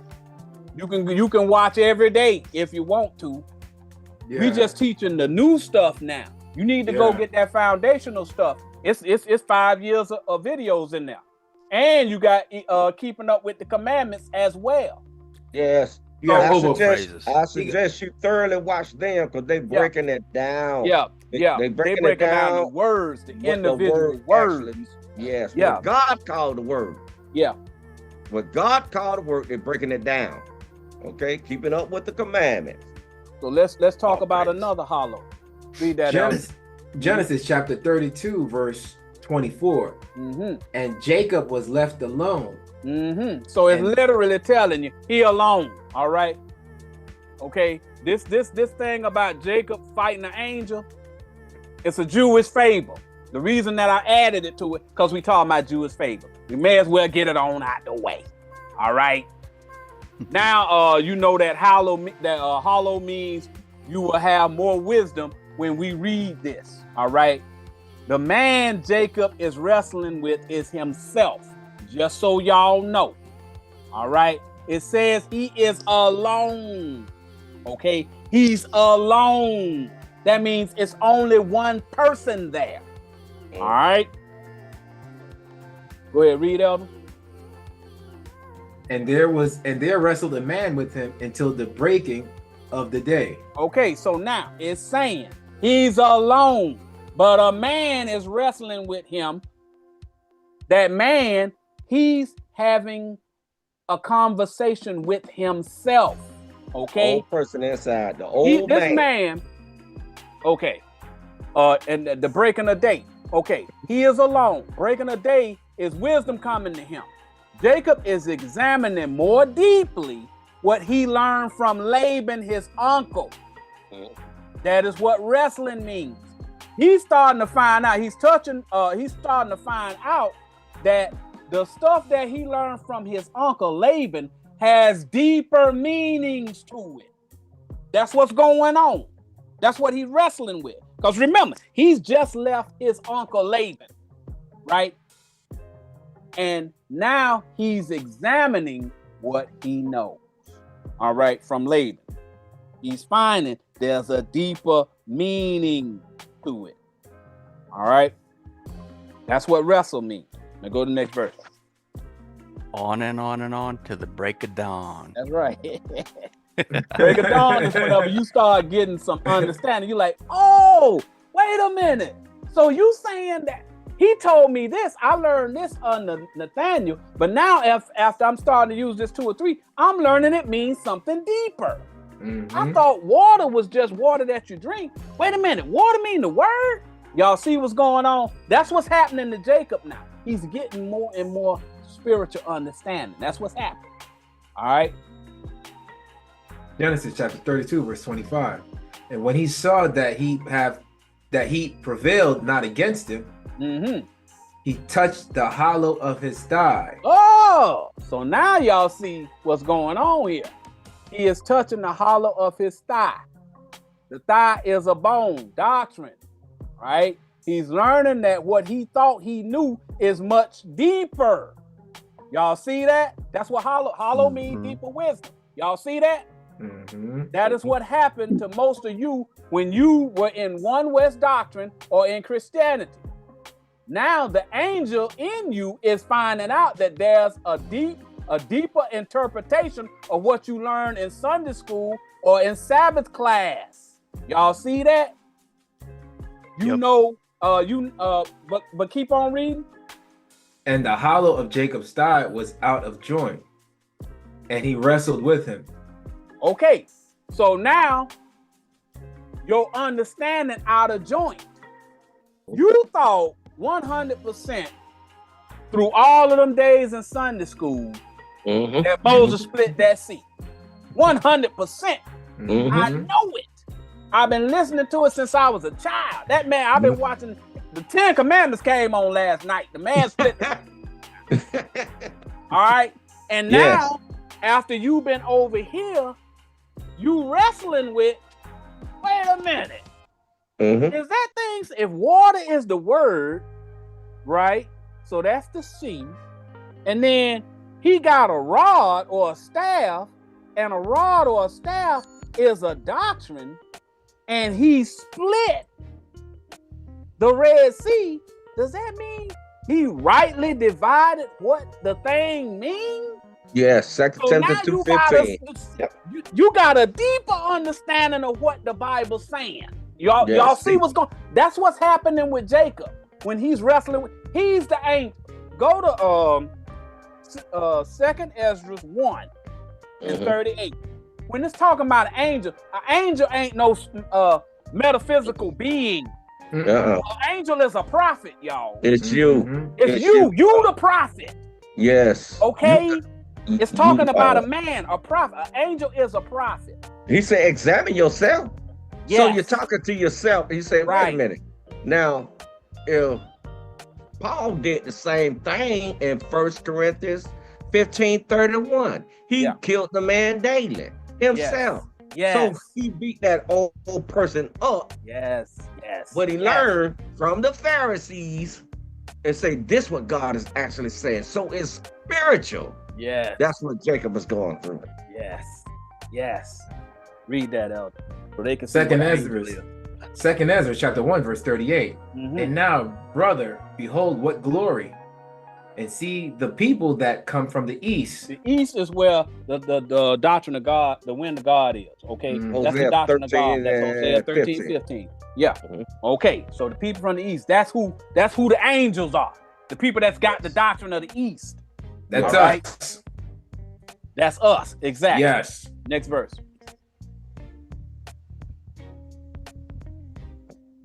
2 Ezra chapter 1 verse 39. Unto whom I will give for leaders. Who are Abraham. the angels? Unto whom I will give for leaders. Yes. Abraham. Yes. Isaac. Yes. And Jacob. Yes. Hosea. Right. Amos. And Micah. Yes. Joel. Yes. Obadiah. And Jonah. Yes. Next verse. He calling them off so they all can see who they are. Read. 2 Ezra chapter 1 verse 40. Nahum. Habakkuk. Yes. Zephaniah. Yes. Aggai. Yes. Zechariah. And Malachi. Who is what? Which is called also an angel of the Lord. If you know the men doctrine, you an angel too. Yes. He called all the men the prophets. If you got the spiritual doctrine, you're an angel. Yes. That's what he say. Is learning. He's becoming an angel. He's learned all of that stuff from his uncle Laban. Now he's getting a deeper understanding. He got a hollow now. He's saying, wait a minute. That stuff that Laban taught me, it's got a deeper understanding. That's what happened to y'all when y'all was over there in them camps, when y'all was over there in them Christian churches. Yes. Now y'all becoming angels. You're angels, now, brother. Your doctrine is out of joint. You don't believe it no more. Y'all see what's going on? That's what he's telling you. Yes. Go back to Genesis. When they say angels, you depend upon more on the spiritual interpretation. Yes. You always got two bodies while you're on this planet Earth. Yes. You got carnal body and a spiritual body. What you think the spiritual body that dwells in you is? An angel. Yes. So you lean toward the spiritual understanding because you're eating spiritual. God feeds you two ways. Yes. He feeds your tummy for your tummy, this body, this carnal body, but he feeds your mind spiritually for the spiritual body. You see that? So it's two bodies all the time. He said he leaning toward what God is calling things in the spiritual world. Shouts out to Samuel Patty. Yeah. Go ahead and read this again, Elder.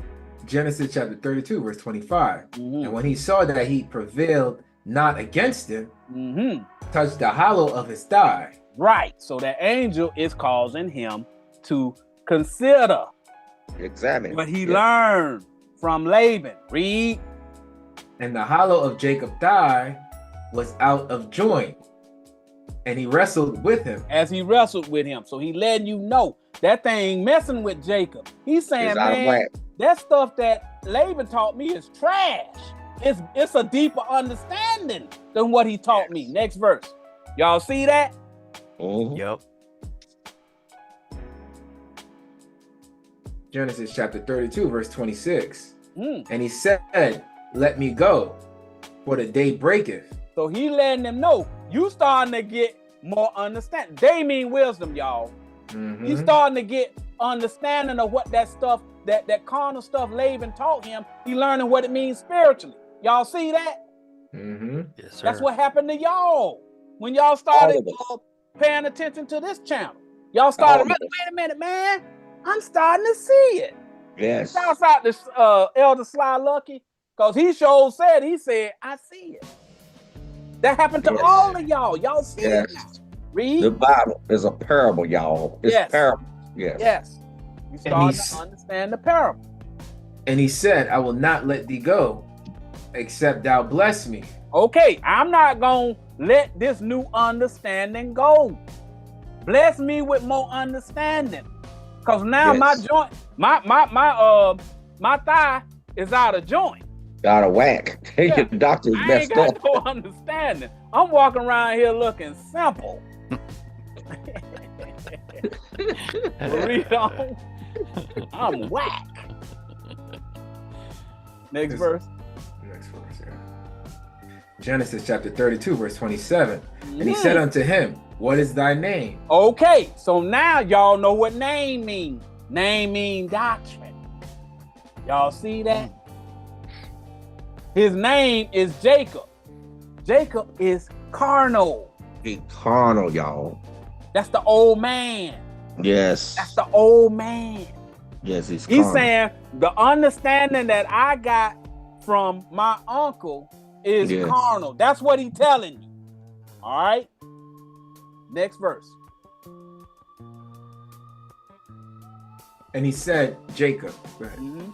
Genesis chapter 32, verse 28. And he said, thy name shall be called no more Jacob. You ain't gonna be believing.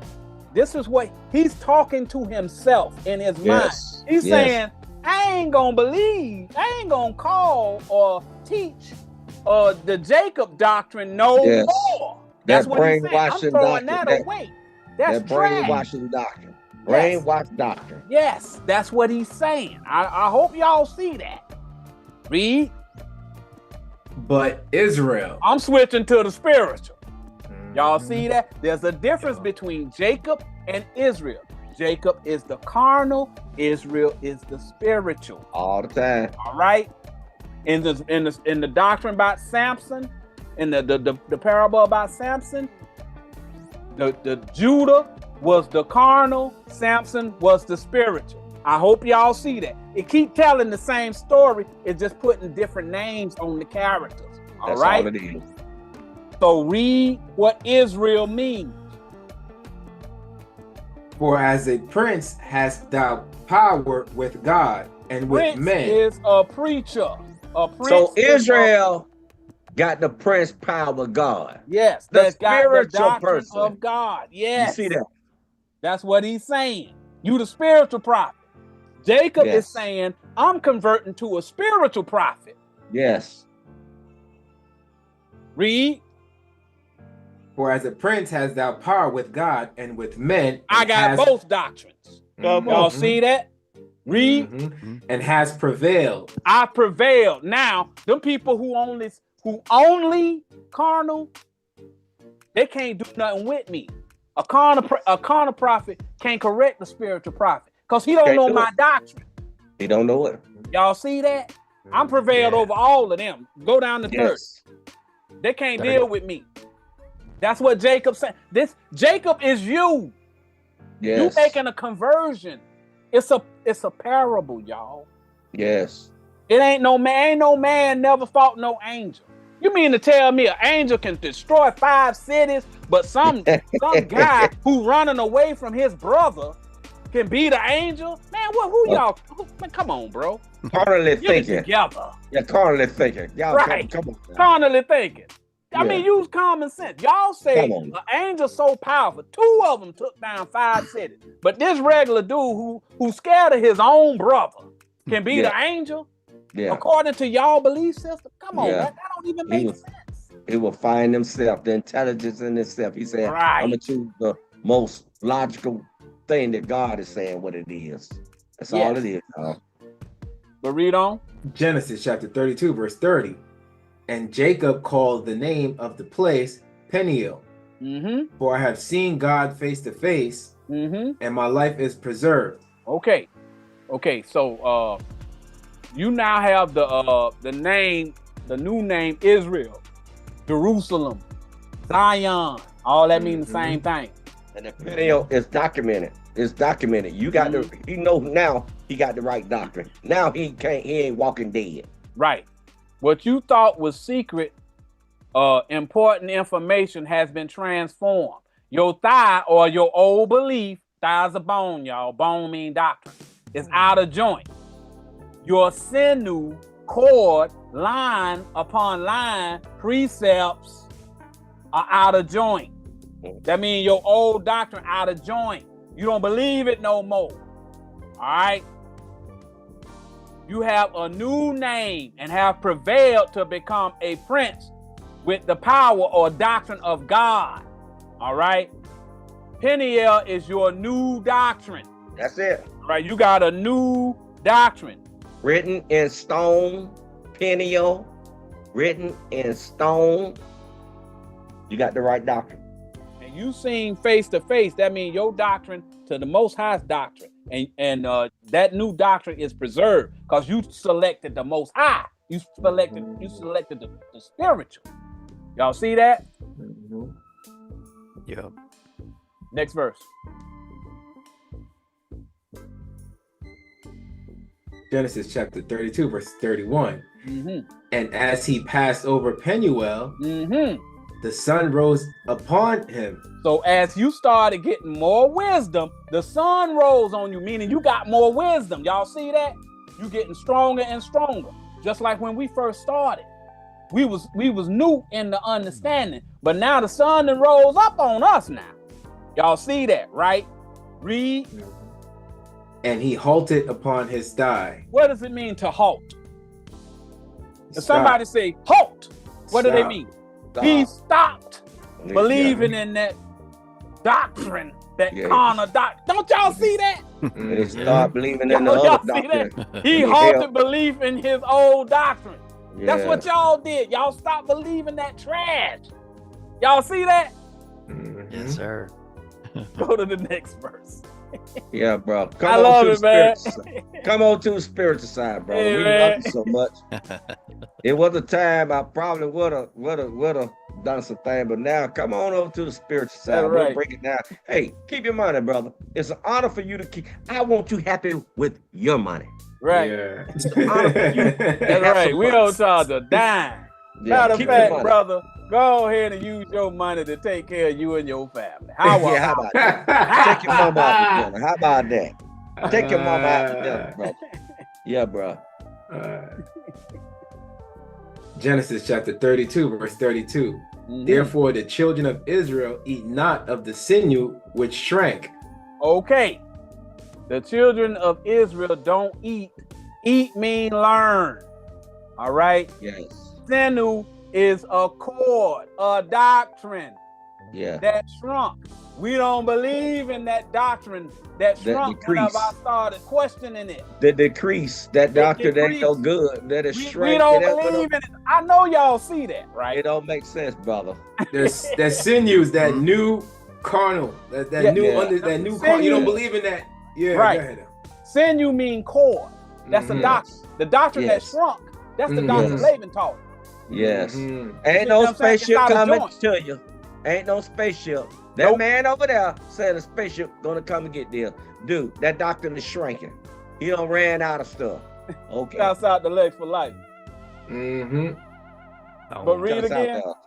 Therefore, the children of Israel eat not of the sinew, which shrank, which is upon the hollow of the thigh. Okay, read. Into this day. They don't believe in that garbage that they thought was deep no more. Okay, read. Because he touched the hollow of Jacob's thigh in the sinew that shrank. Okay, the children of Israel don't eat or learn the sinew or doctrine that shrunk. That is the carnal doctrine you learned in Sunday school or Sabbath class that shrunk. You now have a new doctrine that you believe in. It isn't talking about the children of Israel not liking chicken thighs. Or you can't eat gristle. Wait a minute now. Leave the chicken alone. Y'all still believe that chicken alone. Today, I never forget they taught that. I never forget that. Those are Jewish fables told by lying liars. Okay, they taught us that you ain't supposed to be eating gristle. If you eat gristle, you know what I'm saying? You over there trying, get a little aggressive with that old chicken bone. That ain't got nothing to do with something. Mess around and get a little piece of gristle, and you start crunching that gristle. They say, "Hold on, bro. You mess around and can't get the kingdom of heaven because you eat." Yes. Them boys said, "Hey man, that's why the children of Israel don't like chicken thighs."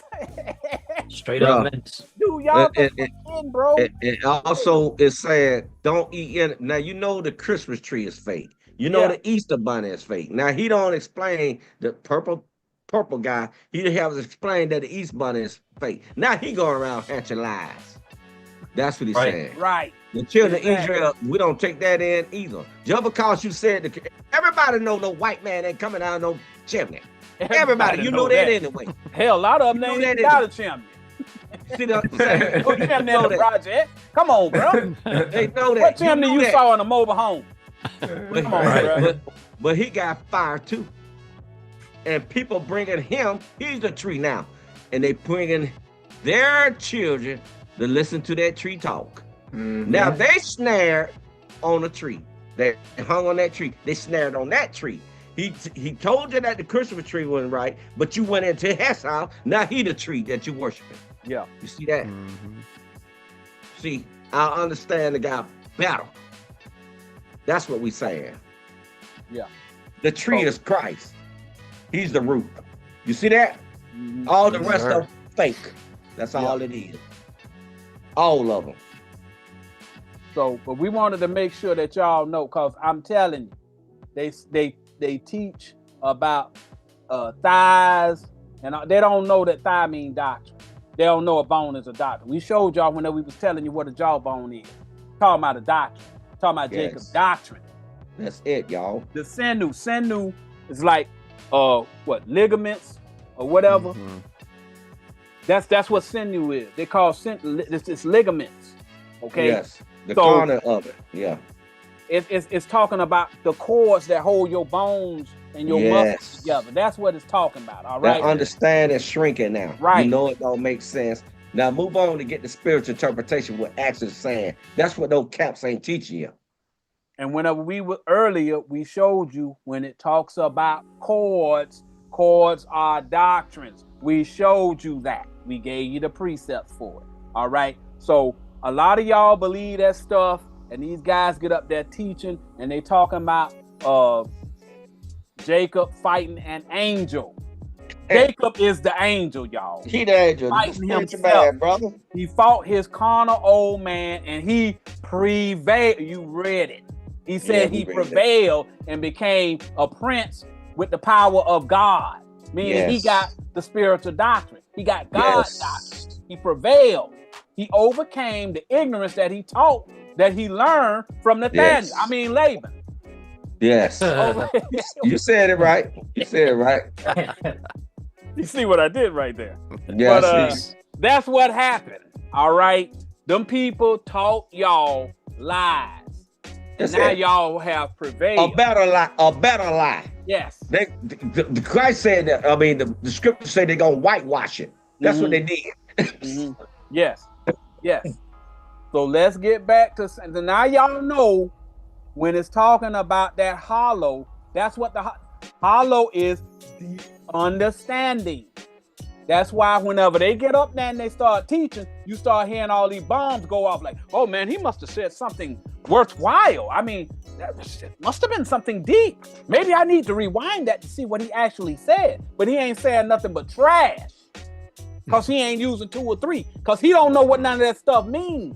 He's still thinking this man actually fought an angel, and the angel put his thigh out of joint. So the man walked around like a pimp. And I heard that breakdown, and it didn't make sense to me then. No, it just did. It did. Right. So Jacob walked with a limp. No, Jacob had his come on, bro. Right after that, he had to God with this man, and he gonna make this man walk with a limp the rest of his life. Then that man lived to be 100-something years old. Yeah. Come on, y'all. Get it together. Get it together. Go on ahead and close out the last of that on Judges. Go back to Judges 15 and 19. All right. We ain't going to be able to get into Peter, y'all. We're just going to have to, Elder Yohanan has decided that there's going to be a series to this. Yeah, it has to be. These strongholds. These strongholds were holding people down. And the elders been watching for a little while, and they've been, they know it. Dude, don't fall for everything, brother. Y'all still falling for the fairy tales and stuff. Yeah. Stop it. Yeah, can't do it like that, homie. But let's read this last one. We're going to go ahead and sign out after we get there. Judges chapter 15, verse 19. But God clave an hollow place that was in the jar, and there came water thereout. And when he had drunk, his spirit came again, and he revived. Wherefore he called the name thereof En-Hakkore, which is in Lehi unto this day. Okay, so the Most High gave Samuel a deeper understanding of his doctrine. Now you see the story of Samson is a prophecy of you all. You have a deeper understanding than what you learn in Sunday school and Sabbath class. Samson and Jacob are telling the same story. Same thing. All right. It's not a Superman Jesus story about a man being able to kill 1,000 men. No, don't believe that, brother. Don't believe It's about being able to use your doctrine to defeat the doctrines of anyone. All right. That's what it's talking about, brother. Woo! You know what I'm saying? We're gonna have to go ahead and get into old Pete. We're gonna talk about old Pete next time. All right. Now I hope this class was informative of some of the lies that people believe that are just ignorant men telling lies. All right. That's it. We may need to do other classes, as I've indicated. And if you have a Superman Jesus story or Aquaman Moses story, all right, you can go on ahead and contact us at our email, eldersofisrael.net. Yes. And here's the thing, the way the prophets, and we're very excited about what Moses and the rest of the prophets done, because we feel that inside. But how you translate it is what we get upset about. Because the way the prophets wrote it is so fascinating that God gave these men this supernatural intelligence, because that's what they had. Yeah. And it's and we felt the same way. Yeah. But the thing is, physically, they did not do those things what people are talking about. Correct. You see, and your Patty, all of them questions that you had, if you send us an email to Elders of Israel at eldersofisrael.net. We will answer all of those questions. Or either if I had a time, I'd do a class, because I got to do a class on Elder had asked me to do, and I got to call her back to remind me what class it was. Yeah. Because we'll give a class on it. Ain't no problem. Send us them questions, because, we ain't, look, bro, this is a little late need. But send us your questions, all right? I'll go on as soon as he send it, I'll forward it to you, Elder Samuel, and you can take it from there. If you want to do a class on it, however you want to do it. Yes, I do class on it. Send us your questions, and that's the difference between us and the next guy. I do class on it. Somebody asks us a question, right? When somebody asks us a question, we don't run from questions. We actually answer the questions. That's the difference between us and the next guy. Nobody else, they're going to tell you, take it to God in prayer. The Lord works in mysterious. The money's with Jesus. The money with Jesus. The money. Just keep paying your Give it up to God. Charity. God loves charity. Charity. You're supposed to help people anyway. Let's raise an offering. Yes. Charity is giving your spiritual interpretation, so people won't be ignorant. That's right. But I'm telling you, Samuel Patty, you send us those questions, we will answer you point by point. Yes. All right. So I don't know where you've been before, but if you're rolling with us, we're gonna definitely tell you the answer. All right. And in the meantime, go to the beginning, brother, and go watch the classes from the beginning, Ak. Yes. You gotta do that, man. Help you, bro. You gotta put in the work. Keeping up with the commandments, bro. Man, we ain't got nobody to put y'all link in there. You can put. I want to give them something to think about. Elder Anderson, put your link in there in the chat. All right. So that they got access to y'all link. Okay. So, anywho, y'all know it's always a pleasure. It's been a while. It's been a little while. Hey, shouts out to Darling. Yeah, we know who you are. Alone. Maybe you'll be here next week to go ahead and chop a couple heads. Yes. And I want to put something in the ear. In Genesis chapter 6, I think 14. I think that's where it's at. God told Noah, go get some gopher wood. Build this ark with gopher wood. What is gopher wood? I thought beaver deals with wood. They got paws. They paws. Gopher wood. He said, go for wood. Wood of men. Yes. And build my house up. Yeah. Because they said if it got a paw on it, it ain't righteous. You see that? So what is he? So the Most High telling you to go and get something from a gopher?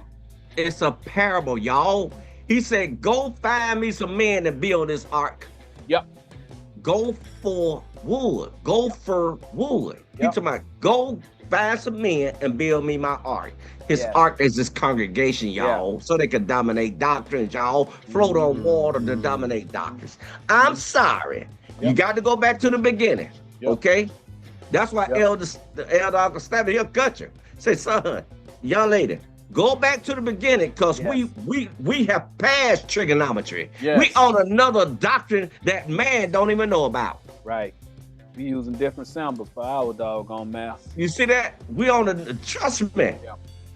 If you got a leader want to debate us, whoever you learn from, we're ready. Live. Okay? I don't care who they is. Geno Jennings, Nathaniel IUIC, or Joel Osteen, TD, whoever they are. Yeah. Zabak, Tazariak. I don't care who they are. All of them. We're going to bring Christ's doctrine. I ain't concerned about other dumb doctrines. They dumb doctrines compared to God's doctrine. John 7:17, Matthew 13:10, 11. This is God's doctrine. Yeah. You ain't going to defeat his doctrine. So we're going to go ahead and let y'all get on up out of here, man. I don't think it's shouts out to the elders that was able to come up in here. We sure appreciate all of y'all putting them precepts up in there. But I don't know if anybody else got anything, man. Y'all know who y'all are. Y'all know we love y'all, but it done got to be we way past them 4 hours. So I'm gonna go ahead and shut it down. All right, Elder. If Love nobody y'all. ain't got Good nothing class. else, Love y'all. go on Very ahead. good class. We're gonna bid you All praise the all Most High. shalom. Shalom. You got the water fam. drop?